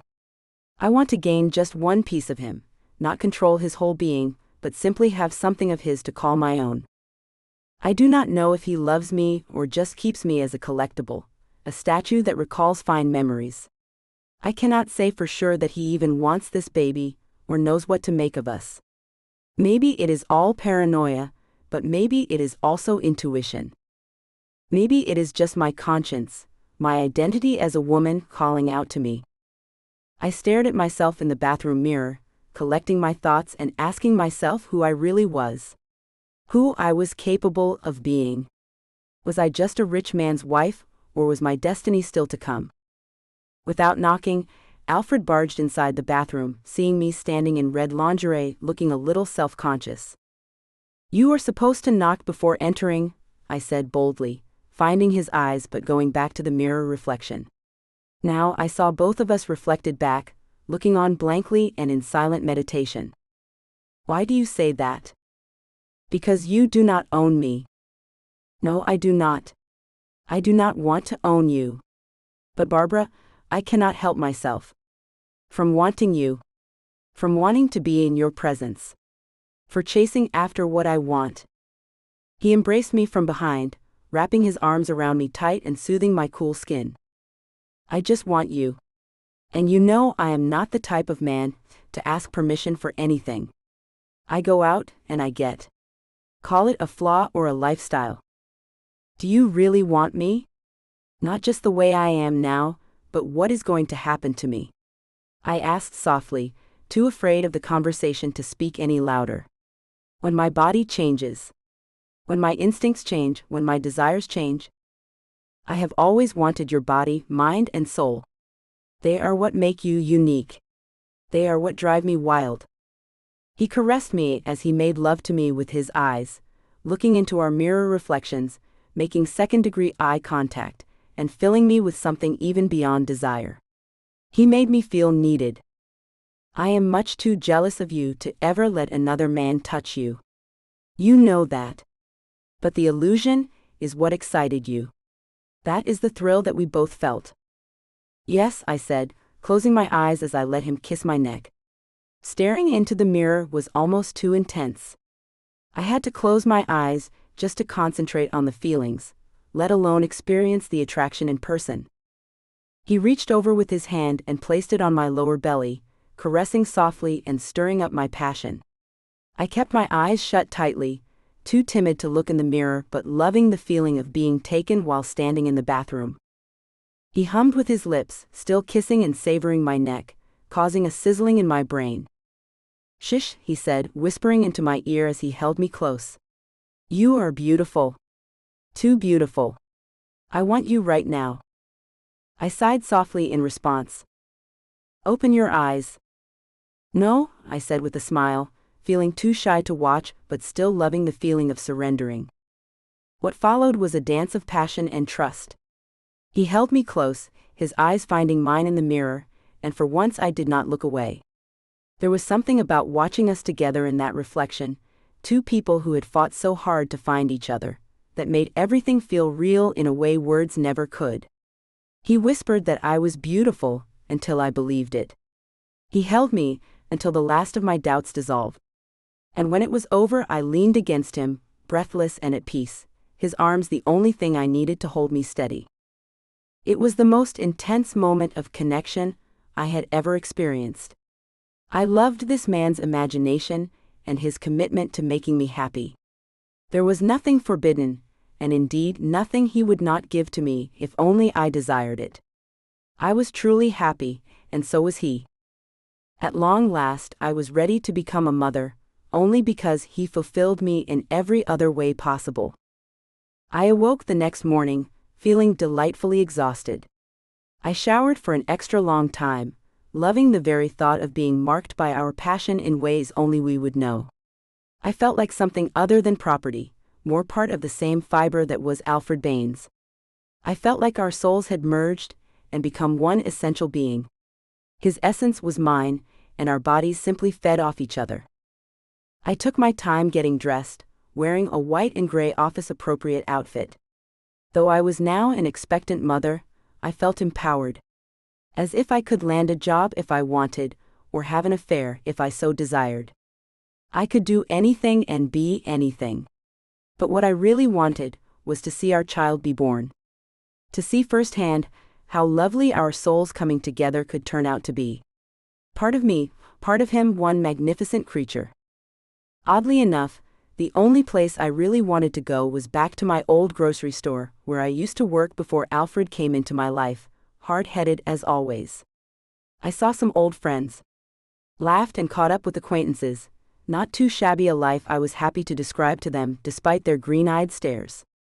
I even saw my old friend the assistant manager turned store manager Chrissy. "Oh wow, it has been so long since I have seen you," she said, offering me an embrace. Of all the people there, she seemed to be the only one genuinely happy to see me again. Everyone else seemed polite, as if my appearance was gloating. I was expected to be unhappy about my success story. "I know," I said to her, smiling back, finally finding someone who could understand. "It has been a wild adventure for sure." "We need to go and have a drink," she said. "I cannot," I said, looking down at my belly, which was still fairly curvy, and not to the stage of a baby bump yet. "Oh, silly me," she said. "Then let us go out to dinner." "I do not think I can," I said, a bit wishy-washy. And besides, I really could not think of anything interesting to say that would last an entire hour over dinner. Was that the snob coming out in me, or just the entitlement to be honest about these sorts of things? "Oh, come on. You owe me at least one dinner," she said with a smile. "My treat." "Money is not the issue," I said, trying not to sound too proud.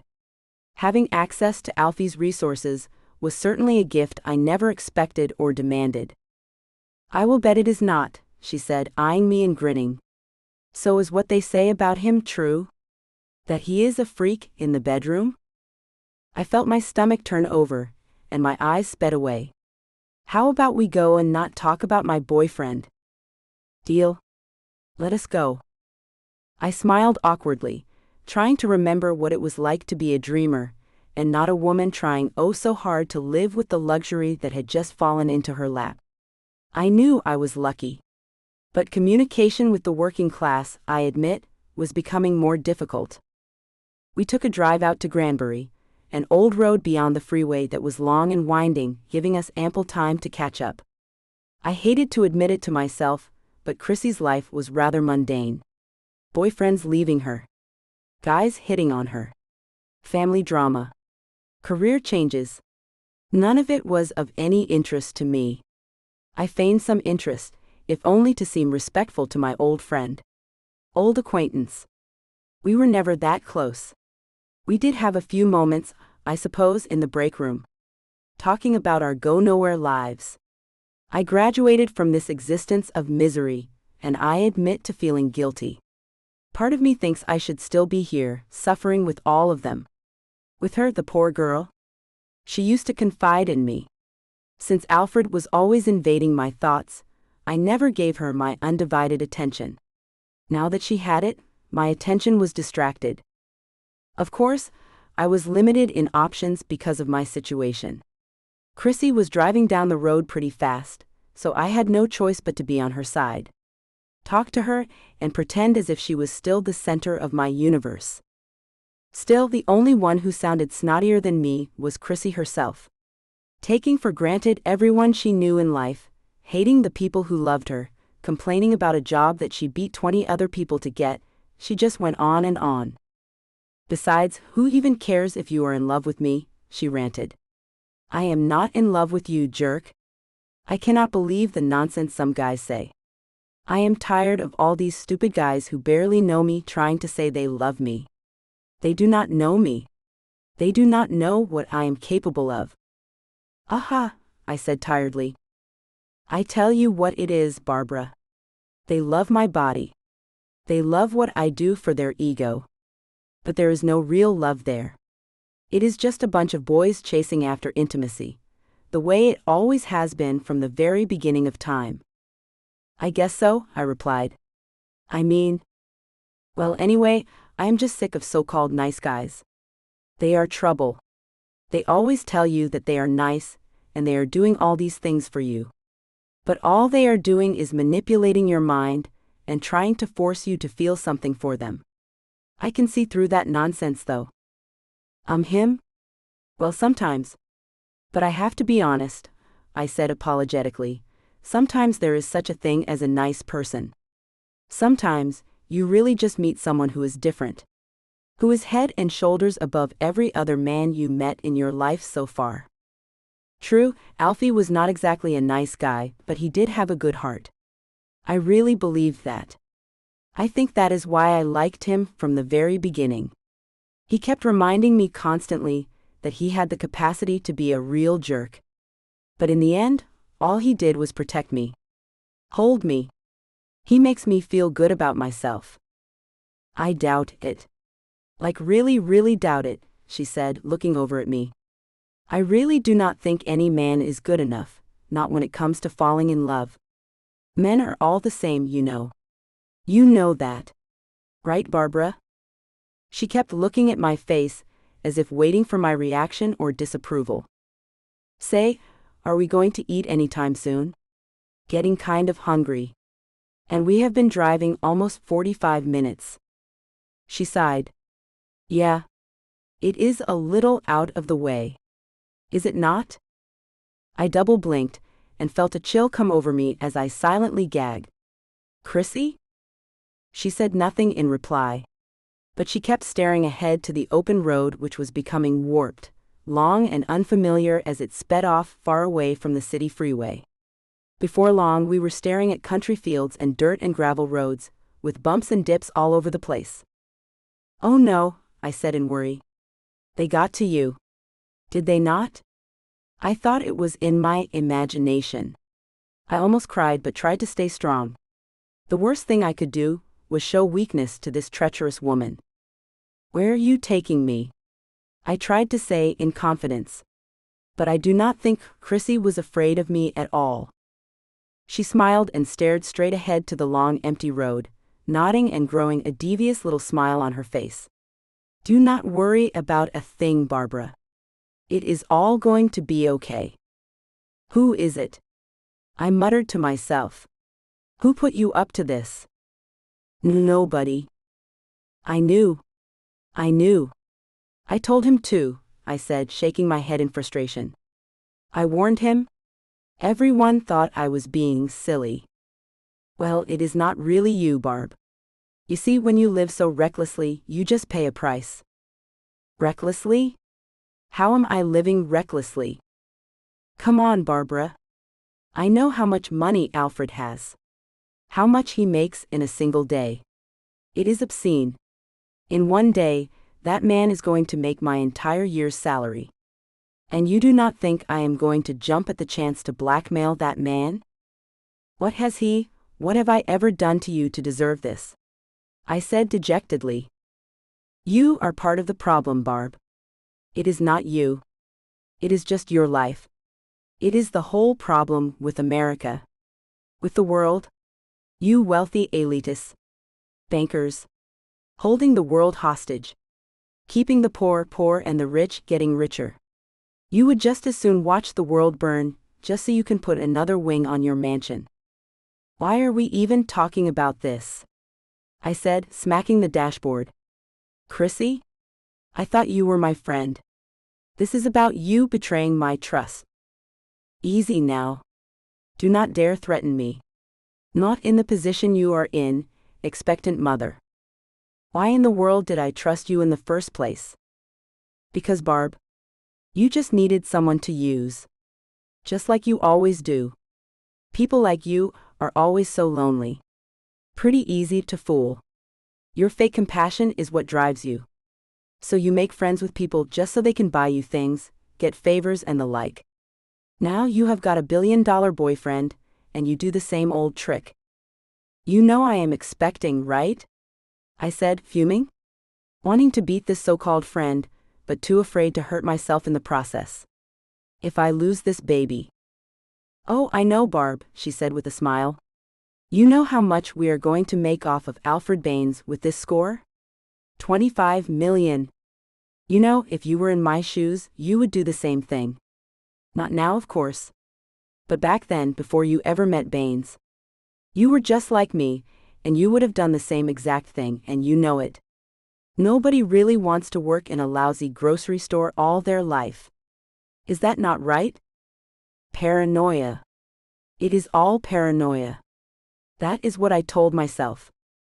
Yeah, right. Sometimes it is not. Sometimes, your paranoia is your good instinct telling you to beware of what is coming. Sometimes, it is just living a life that other people hate that puts an innocent person at risk. The only illusion is that anyone is really happy. Life is difficult for everybody. Rich or poor. Chapter 6. A long time has passed since I have written a letter to you, Mr. Banes. As you well know, I know that I have not been completely honest with you about all that happened during the incident. But I am ready to confess everything. I do not know where you are at the moment, but maybe it is good to just talk this out myself and write down my most honest thoughts, unfiltered and uncensored. We have had quite the up and down relationship, have we not? What started as a traffic collision proved to be a $1 billion affair. I always wondered in the back of my mind if you thought I was just after your money. Ironically, I did keep a tab, and according to my math, I only owe you less than $1,000, which I have never avoided paying you. You simply told me not to worry about it. Well, I should say that does not count the cost of the wreck. But it was never your money or your fame that attracted me. Just so you know, it was your good heart. I would be lying if I said it was only your good heart. I think deep down most girls like me want a challenge. You were always complicated.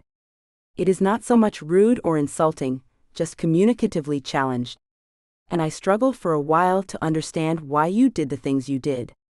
Now that I understand you, I am in a better position to explain myself. And now, Alfie, I am ready to tell you the whole story from beginning to end. You do not have to do this, I said to Chrissy, my new captor and conspirator and apparently a woman willing to take bribe money. She put the pedal to the metal and sped off, letting me know that trying to escape from a speeding car was not an option. She was driving me down a long road, Old Granbury, and presumably to the middle of nowhere where my captor was waiting. I know I do not have to, she said bitterly. You do not care that I have a baby? That my life and my baby's life is in danger? No, I do not, she said firmly. And besides, if your boyfriend pays the price, everybody goes home happy. Until someone else pulls the same trick. But that is not my problem, is it? What do you think he is going to do? What? Your boyfriend? Yeah. When he finds out you have been threatening me. He will completely lose it and pay us, that is what. He does not scare anybody, you know. He is just a rich fool. That is all he is. Money is all he has. He will make you pay, I said. He loves me too much to let you get away with this. She laughed the thought off. I was the only one who seemed to fear Alfred Banes, his potential at least, if not his good heart. He was a joke to everyone else, but a monster among men to me. I always adored the monster. I wanted him to win this one. To show these people he meant business. But maybe all of this was out of Alfie's league. All I knew was I just wanted to go home. We arrived at the destination, and the turncoat took me to a warehouse-type structure on a dirt road, far from any civilized part of the city. I trembled and objected, but Chrissy wasted no time in dragging me out of the car. I could have resisted or fought her, I suppose, but I was too afraid of hurting my baby. Besides, I naively thought maybe I could negotiate or talk some sense into the kidnapper. Maybe I was curious about who I was dealing with, and if they wanted money or something else. Much to my chagrin, I did get to meet the mastermind behind the great steal, and it was the worst possible scenario. Hello, Barbara. So, is it just me, or do you look a little chubby lately? Victoria stood before me, looking downright mad. The ex-wife of Alfie had returned, and this time was seeing green, red, and every shade of gray, and also despising me on a whole new level besides just jealous rage. Oh, hi, I said with a nervous flinch. I am surprised you came willingly, she said. I sighed. Well, I did not have much of a choice. I trusted Chrissy. She brought me out here. I did not bring my phone. So what are you going to do to keep me here, Victoria? Aim a gun at me? Beat me up? I wanted to talk this out rationally. Oh, I very much agree. So what? Do you want a price? How much? I will deliver the message to Alfie. Alfred. And then you promise to leave us alone? Money? Darling, I got plenty in the divorce settlement. I have no need of money. My newfound confidence melted away. How was I supposed to negotiate with a woman who did not care about money? The only thing I thought Alfie had for any of these envious women. What do you want? I said with a gulp. Darling, I brought you here to help you, not kidnap you. I do not care about money. I do not even want to hurt Alfie any more than you do. I simply want to reach out to you, woman to woman. Why? Because I fear that you may be in over your head. I want to warn you of what is going to happen. Oh, wait a minute, said Chrissy, speaking up. I thought we were doing this for the money. I will pay you what I said I would, Victoria said adamantly. No, you said we were splitting in 3 ways. 20 million. How much do you want right now? She screeched back, grabbing her purse and rummaging through the contents. What? 10 million? 20 million? Victoria swiftly chucked the purse and struck Chrissy hard across the face, knocking her unconscious. No. I screamed, watching in terror as Victoria pulled a brick out of the purse and sat it down on a nearby table. No doubt a warning, I figured, as she watched me curiously for a reaction, feasting her devilish diamond eyes on me. I took a deep gulp, but tried to hide the panic on my face. The woman was completely unhinged, and yet she had an oddly platonic tone when talking to me. So, as I was saying, but she certainly demonstrated who was in charge, and just how worthless I really was to her. What in the world could she possibly want from me, from us? As if reading my mind, the woman looked straight into my weak soul and spoke an uncomfortable truth. I want you to know who the real Alfred Banes is. You are naive. You think you are in love. Just as I once did. Well, not in love. Just dating. And is that child he accidentally gave you, what, an engagement ring? I sighed quietly. She was already poking me in my most vulnerable spot. I had no idea what I meant to Alfred, let alone what our future held. What are you saying? Just tell me.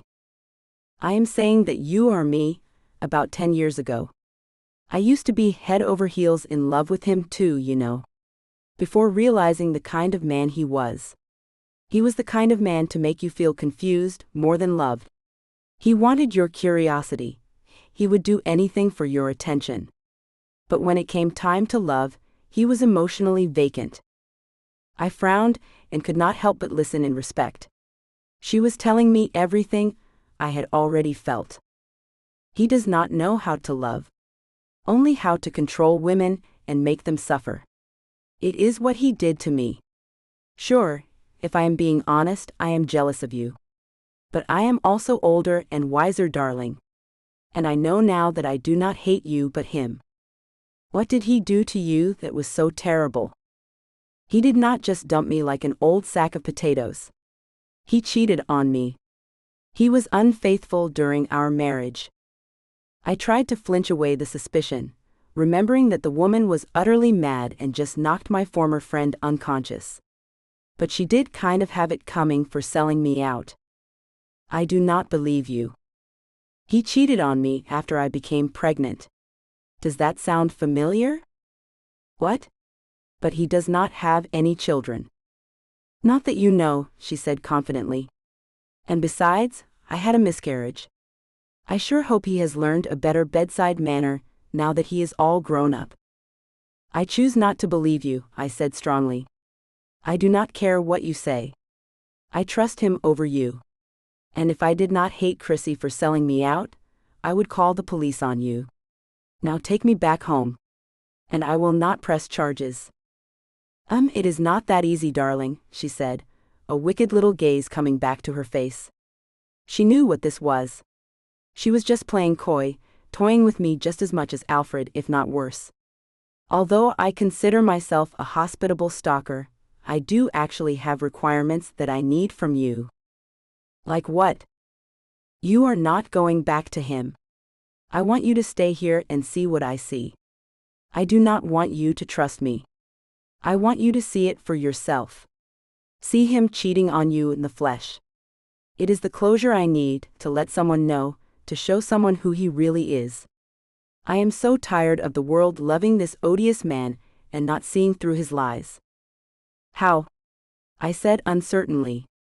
I am going to let you see him.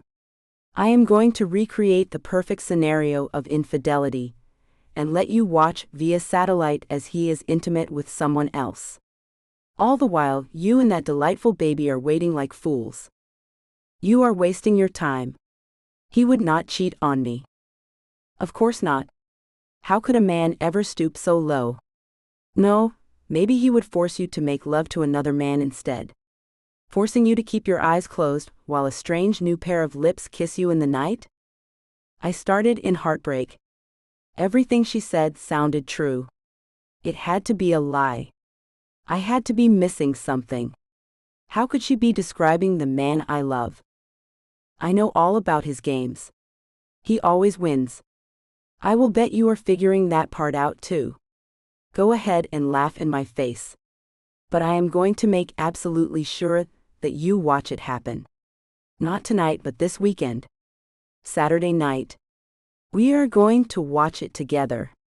I want to be there the second that your heart breaks. It will feel like old times. Victoria was a fairly kind and hospitable kidnapping hostess, and made sure that I at least had a warm and moderately soft bed inside my apartment, a one-bedroom studio that was locked from the outside. Victoria kept me waiting for days, giving me 2 meals a day and a change of prison-like clothes. It did not matter if I pleaded with her to let me go.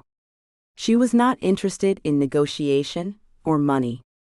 I could see plainly that her only interest was in breaking my heart, making me feel what she felt, to have loved and lost a great man. It did not take much to see that Victoria's quest was revenge. I could have fought with her for those first few hours, I suppose. But since Victoria had already cold-clocked Chrissy, and then sent her away, I really was not in the adventurer frame of mind. I suppose, truth be told, I just wanted to see what she insisted I see. She challenged me. She told me that I would see firsthand what a creep Alfred was. It was a taunt, as much as a challenge, and not really a threat. It would be cowardly to try and run away and deny myself the chance to learn, to see what she sees. I do not know, Maybe she got to me. Or maybe I was psyching myself out. Either way, I was stuck there until my baby's father came to rescue me or until the crazy woman let me go. 2 nights passed and nothing. We were waiting until Saturday, when the big revelation would happen. I was curious as to why Alfred had not come bursting through the walls, eager to protect me. I figured logically that he was probably frantic, investigating my disappearance. Maybe not too eager to call the police, especially if he knew Victoria was behind it. Maybe she sent a ransom note. But then, part of me wondered if maybe he was relieved. Relieved to be away from me and this responsibility. After all, I was not fun anymore. Maybe the big reveal would be anticlimactic. Maybe he would just stop looking for me. Stop caring. Moved on with his life while I held on to scraps. And what do you know, if that were true, then Victoria and I really would have something in common. Right about the time I met a Mr. Darky, definitely planted there by a scheming Victoria, I realized more of what was happening outside.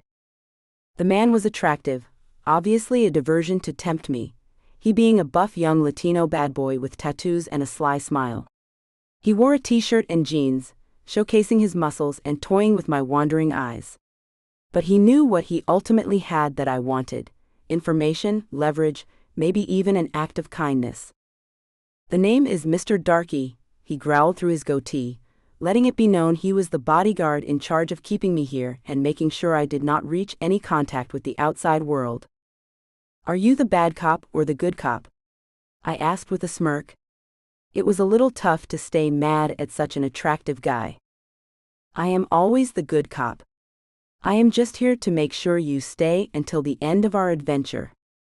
"What adventure is that?" "To see the unveiling." That is what Victoria said, and that is why I was hired. After that, you know as much as I do. Something involving my boyfriend, I am sure. He said with a frowning nod. "Is he your boyfriend?" "Well, yeah. Why would he not be?" "A lot can happen in a week, Manita. Remember that." He used the Spanish term of endearment casually. "So what? What do you know that I do not know?" "You know something. You are just going to have to wait and find out." "So what would you do if I make a run for it?" "You are not going to do that," he said with a cocky smile.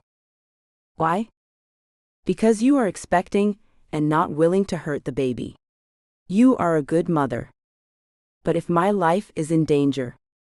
"Your life is not in danger. If Victoria wanted to hurt you, that would have been done already. I think you, Victoria, and I all know that the only reason you are still here is that your curiosity is killing you. You want to know what is going to happen." "Something involving my boyfriend?" "If I was a betting man, I would say yes." "You are not going to hurt him, are you?" Men like Alfred Banes hurt themselves. Always remember that. You have to know something. Tell me what he is thinking. Is he looking for me? Are the police out there? He has not called the police. I can definitely tell you that. I see. I was a little miffed at the thought. Maybe he had his reasons. Maybe there was something I was missing. It could not be the worst-case scenario, could it? How does that make you feel, Mamacita? Maybe you are his second priority. You know, life is tough. Always things to do. Never enough time. He called me by the affectionate Spanish nickname. He smirked again, unable to wipe that bratty smile off his face. "But is that because you told him not to call?" I said with a pout. "What kind of lies are you telling him?" "You are going to find out everything on Saturday. It is going to be quite a show." His smile seemed friendly, but the ideas he was giving me about what I might see was scaring me to death. She was playing a psyche game with me. It had to be a test of our love. Maybe that was naive, to think I mattered that much to a man who sort of had a thing for me, but never really expressed how he felt. But I had to believe there was something to all this. Not just the end. I was taken to a room in a blindfold and restrained down. Just after they restrained my arms and legs in a large cushion chair, they took the blindfold off. There was Victoria again, never fully smiling, just staring with those bitter eyes. Darky was also by her side, along with another bodyguard. I felt a sickening feeling in my stomach as I looked over and saw the show, a closed-circuit monitor showing me what I feared the most. There he was. The man I loved, the genius, strong and charismatic Alfred Banes, looked straight ahead. He did not look to be in any pain. He just sat there as if seated and perfectly relaxed. No bruises, no staggering. Not even the faintest bit of concern. More like just concentration. How faithful a man do you think he is? No, this cannot be happening. And then I saw it. A young woman entered the room. Probably a college student. Blonde and curly hair. She was wearing a revealing pink dress, tight and low-cut. She was there for him. I felt Victoria's eyes on me, expecting to have some sort of huge reaction. Instead, I just watched. He remained seated, as the young lady began removing her clothing in front of him. Boldly stripping away her garments, as if she already knew just how hard it was to please this man. He wanted everything. Not teasing. Not toying. Every last thing in a person's heart and soul. I felt a tear trickling from my eye, and tried to fight it. I did not want anyone to see that it was getting to me. But seeing him there, interested, that same cool, casual look he always had was harsh. He watched her stoically, as the woman pulled off her shirt and revealed her lingerie beneath. She took great pleasure in posing for him, kneeling on the floor and then approaching him seductively on all fours. It was too much. But I could not stop looking. There had to be more to this. Was this a tape? Was this a trick? Something had to be wrong somewhere. It was just too cruel to be the truth. Is this pre-recorded? Does Alfred look 3 years younger? I remained silent, very sure that it was him. Maybe even in real time, streaming live. Who knows? I watched silently as the woman stripped down further and exposed herself to Alfred. The man just looked at her, staring like he was watching a TV show or being entertained by his own private dancer. Just business as usual. Where was I in the back of his head? Was I just a long-gone thought? It had to be a trick. It just had to be. Have you seen enough? Yes, I said softly, still watching the woman move closer and approach him. I had seen enough, at least for the time being. Maybe I still wanted to rationalize that there was something I was missing. I had to hold on to that. You see, there is only one thing that matters in this world, Victoria said with fire. And it is that Alfred gets what he wants. I do not understand. What did you tell him? Just what I said, she replied. That we wanted 20 million, or else we would take you. He chose the money. No, I said, panicking slightly. That is impossible. You know how much 20 million is to a billionaire? It is mere tip money. A single week's worth of typing. About 1,000 words. Now, how do you feel about your precious Alfie now? Just take me back to my room. She stared at me long and hard, as if thinking about what emotional torture to dispense next. Or am I free to go now? You are not free to go now, she said adamantly, once again going from friend to psycho in a heartbeat. I still do not think you understand the gravity of what is going on here. Get her out of my sight, she barked to Darky. He untied me and stood me up. I watched Victoria watch the home movie, and a bizarre fascination came across her face. No doubt she had watched him. Many, many times before. Always enamored at just how much it hurt to see her lover with someone else. Always poking herself where it hurt the most. Darky took me by the arms and escorted me away. I felt vulnerable for the first time in a while as I snacked on cheese crackers with tea, the surprisingly tasty meal prepared for me after a very brief show. I felt a bit lonely, not to mention jealous of Alfred's very short memory of me, so I did not mind that Darky stayed behind with me. He told me about his life in Ecuador, as well as how he came to be in the employment of Victoria's brother, probably some gang member. Good heavens, where in the world was I? That is all I could think. And sure, I admit, I was tempted by the attractive foreigner, and definitely wanted some kind of revenge about that time, the image of that woman in the pink dress still dancing around in my mind. But more than anything, I just felt confused. About my future. About the past. I even came up with the scenario of how I could forgive Alfred for cheating. If it even was cheating, I do not know. And yet, none of it seemed very realistic or even productive. I was wasting my time. And had a baby that apparently no one really wanted. Maybe you should get his side of the story, Darky said, a surprisingly mature thought. I do not know. I guess I could. But what does any of it matter? What good would hearing his side do me anyway? This is all about me. Not him. Fair enough. I do not care either way. Personally, I do not think he appreciates you that much. Oh, really? I said with a raised eyebrow. If it were my baby, I would have kicked rear ends, taken names, and come through those walls with a tank. But you know, rich people, they have got too many things on their mind. Well, I am sure your girlfriend is a lucky lady. I do not have time for commitment, he said, eyeing me like a hungry tiger. I am sure you do not. But I have plenty of time to see after all your needs. I laughed and blushed a little bit. You are my responsibility, chica. He used the familiar Spanish term. I am sure you would do anything I asked, would you not? I said, flirting with disaster and a grade F rabble-rouser. The kind of dangerous guy that would put even Alfred to shame. I guess most women would have gone for the temptation. To feel better about themselves. To spite their ex. But it all just seemed trivial. Well, you sleep tight, Mama. Mr. Darky, how long am I going to stay here? I mean, where does this end for Victoria? He looked a bit miffed and a bit stressed. He turned back to me and made intense eye contact. You want to ask me honestly? It ends with that woman going crazy. I took a gulp and lost my smile. She has no master plan. Everything you see on that camera is really happening. But Victoria is messed up in the head. I was hired to do a job, that is the only reason I am here.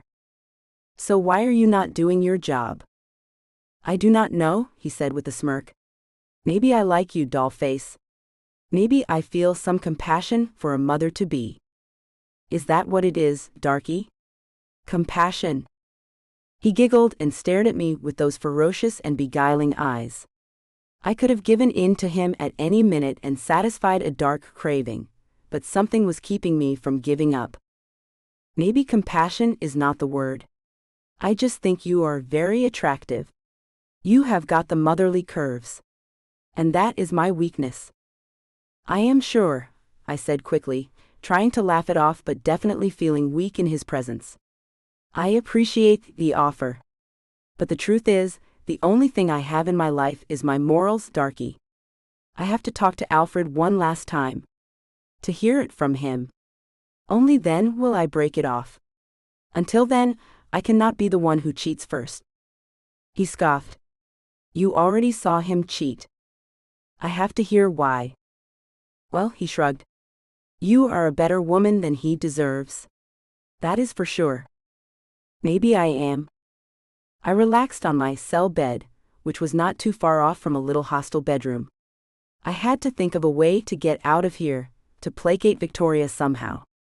I was obviously not crying or screaming enough for her satisfaction, so she was on a slow boil for whatever was coming next. I thought about faking it, giving her the show she wanted. But something in my gut told me it would not be enough. She was going to kill me, or at least hurt me really bad. Maybe nothing was planned, but goodness knows that crazy woman had no control over her own emotions. Darky seemed to be thinking the same thing. Although he turned around to leave, he could not quite shake the feeling of responsibility. Tell you what? I will get you out of here. What? Why? I think we both know why. We know how this is going to end, do we not? Oh no, I sighed to myself, already feeling my nerves leaping into action. We were on borrowed time. I just hope you know that I am going to be fired, maybe even killed by my brother for abandoning my post. Oh, I am sorry, Darky. I cannot have intimacy with you. I told you.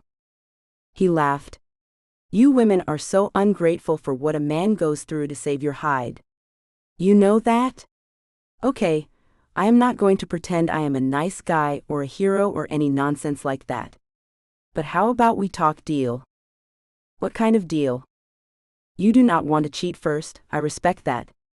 Besides, you have got a baby developing inside of you, and you probably are not ready for what I have in mind.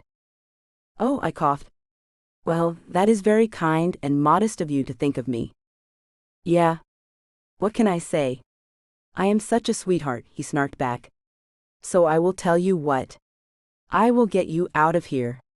But I want you to give me something in return. Something private. Just for me to see. What? No touching necessary. Just give me what I want to see. No way. Give me something for the long ride home, how about that? I have not got any music in my car. Just memories of what could have been. I laughed. Against my will. I mean, talk about an indecent proposal. That is just lowdown.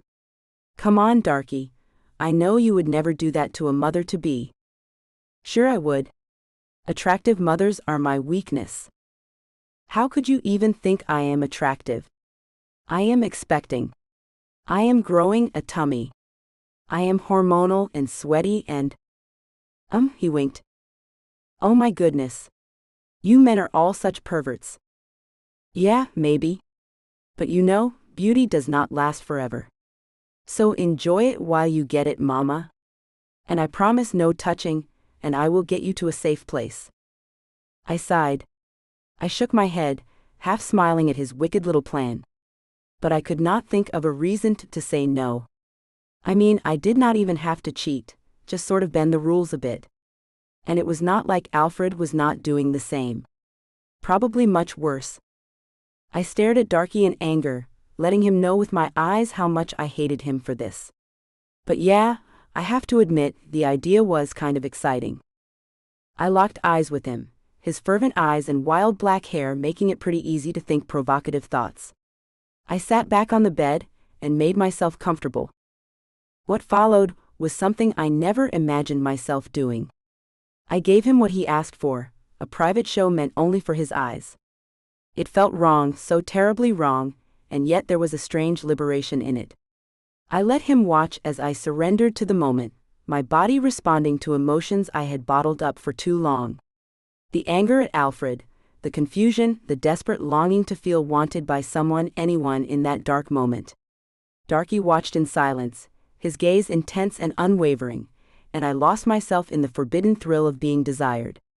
When it was over, I lay there catching my breath, feeling both ashamed and strangely empowered. You scoundrel, I said with spite, but I definitely loved the feeling of surrendering myself. It felt so good to blame it all on him. He made me do it, but casting him as the villain was probably something he enjoyed. Okay, he said with a playful nod. That will keep me awake for half a night. I will be back in an hour. I eyed him and shook my head in disbelief.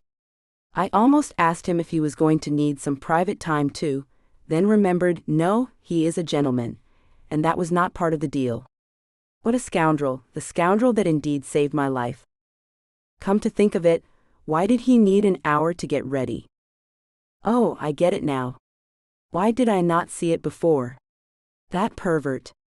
Keep me waiting for a whole hour while he does that. The nerve of some heroes.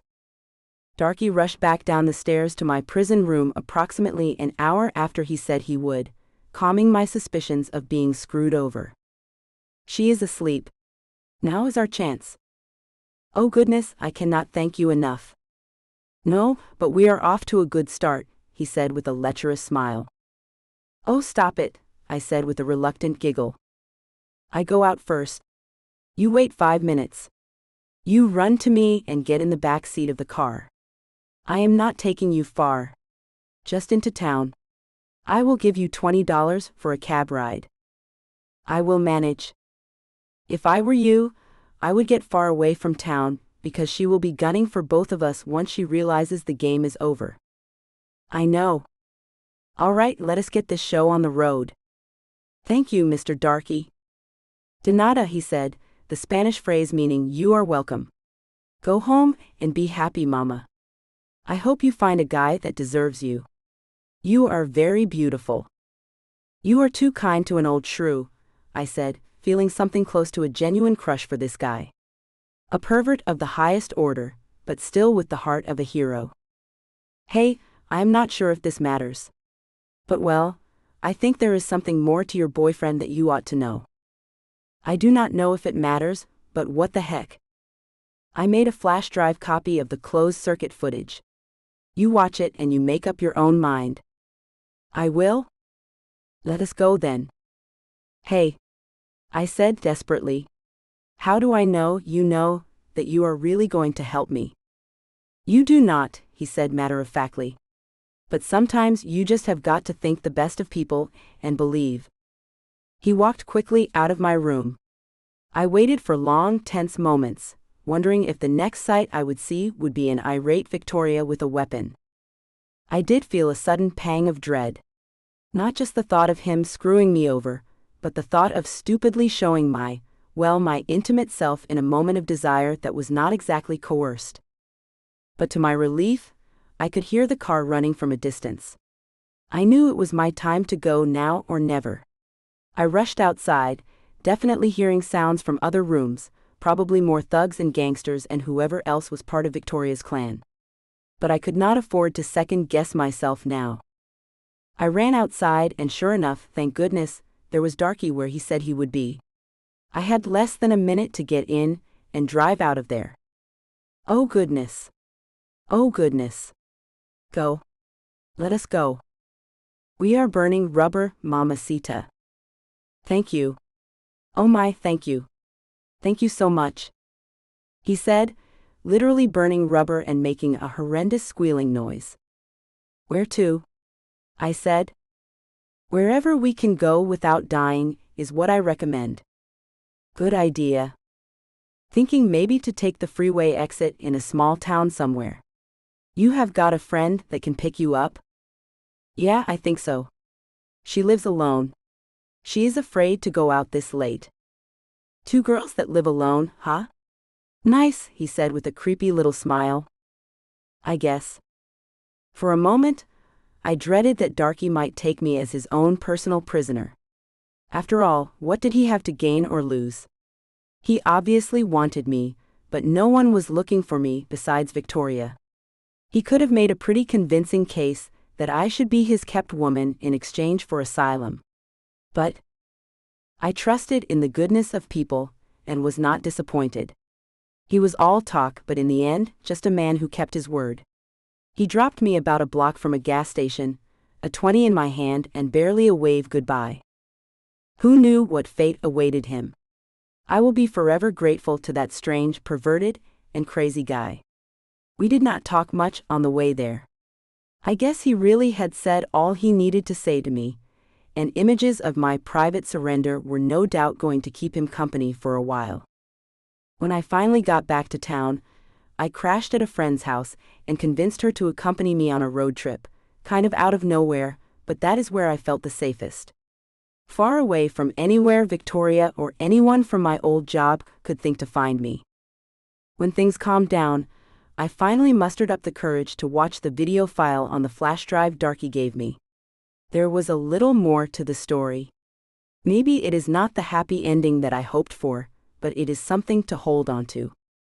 The woman finished showing off in front of Alfred's face, daring him to make contact with her. But to my surprise, he remained stoic. Focused but empty. When he finally spoke, he put my fears to rest. I do not think I am ready yet, he said coldly, eyeing the woman like she was merchandise at a store. I am not over her yet. Come on, man, the woman argued. She dumped you. But I am still in love with her. And it would not be fair to you or myself. I smiled ear to ear, feeling a huge shadow of relief fall upon me. It was the words I longed to hear. Every woman longs to hear from the man she loves, even after he has moved on. He still feels her, he still sees her, and he still longs for her. For me. He longs for me. They did not have intimacy. The man did not need a revenge encounter to feel better about himself. But he needed me. That was all that mattered. When I finally worked up the nerve to contact him, well, it was a big, tearful moment for the both of us. It is the sort of manipulative tearjerker scene a novelist like himself might want to avoid. I am so glad you are okay, he said, grabbing me in a hug and not letting me go for a long, tearful moment. I thought. What? I cried out. They sent me a letter with your name. It was your handwriting. Somehow. I did read that letter. What a cruel masterpiece of writing, an ingenious plot by Victoria to think of this. Dear Alfie, I cannot do this anymore. I do not know how to love you. I do not know how to have this baby, or this life with you. Everything is all about you, is it not? All that matters is your money and your power, and your women all acting subservient to you. I cannot handle it anymore. I am getting rid of this baby because obviously there is no husband in my life anymore. There is no marriage, no family, no good memories of the past. Only heartbreak and hatred. Do not come after me. If you love me, just let me go. Oh, Alfie, I cried. You should have known. The way she wrote it, she was talking about herself. I know that now, he said, still clutching me tight and making me feel like $1,000,000. Not a day goes by that I do not think of the past, that I did something wrong with Victoria. That I lost her because I screwed something up. And then I thought I did the same thing with you. I am sorry. You do not have to apologize, I sniffed back. I really thought I was a nuisance. That you wanted your freedom.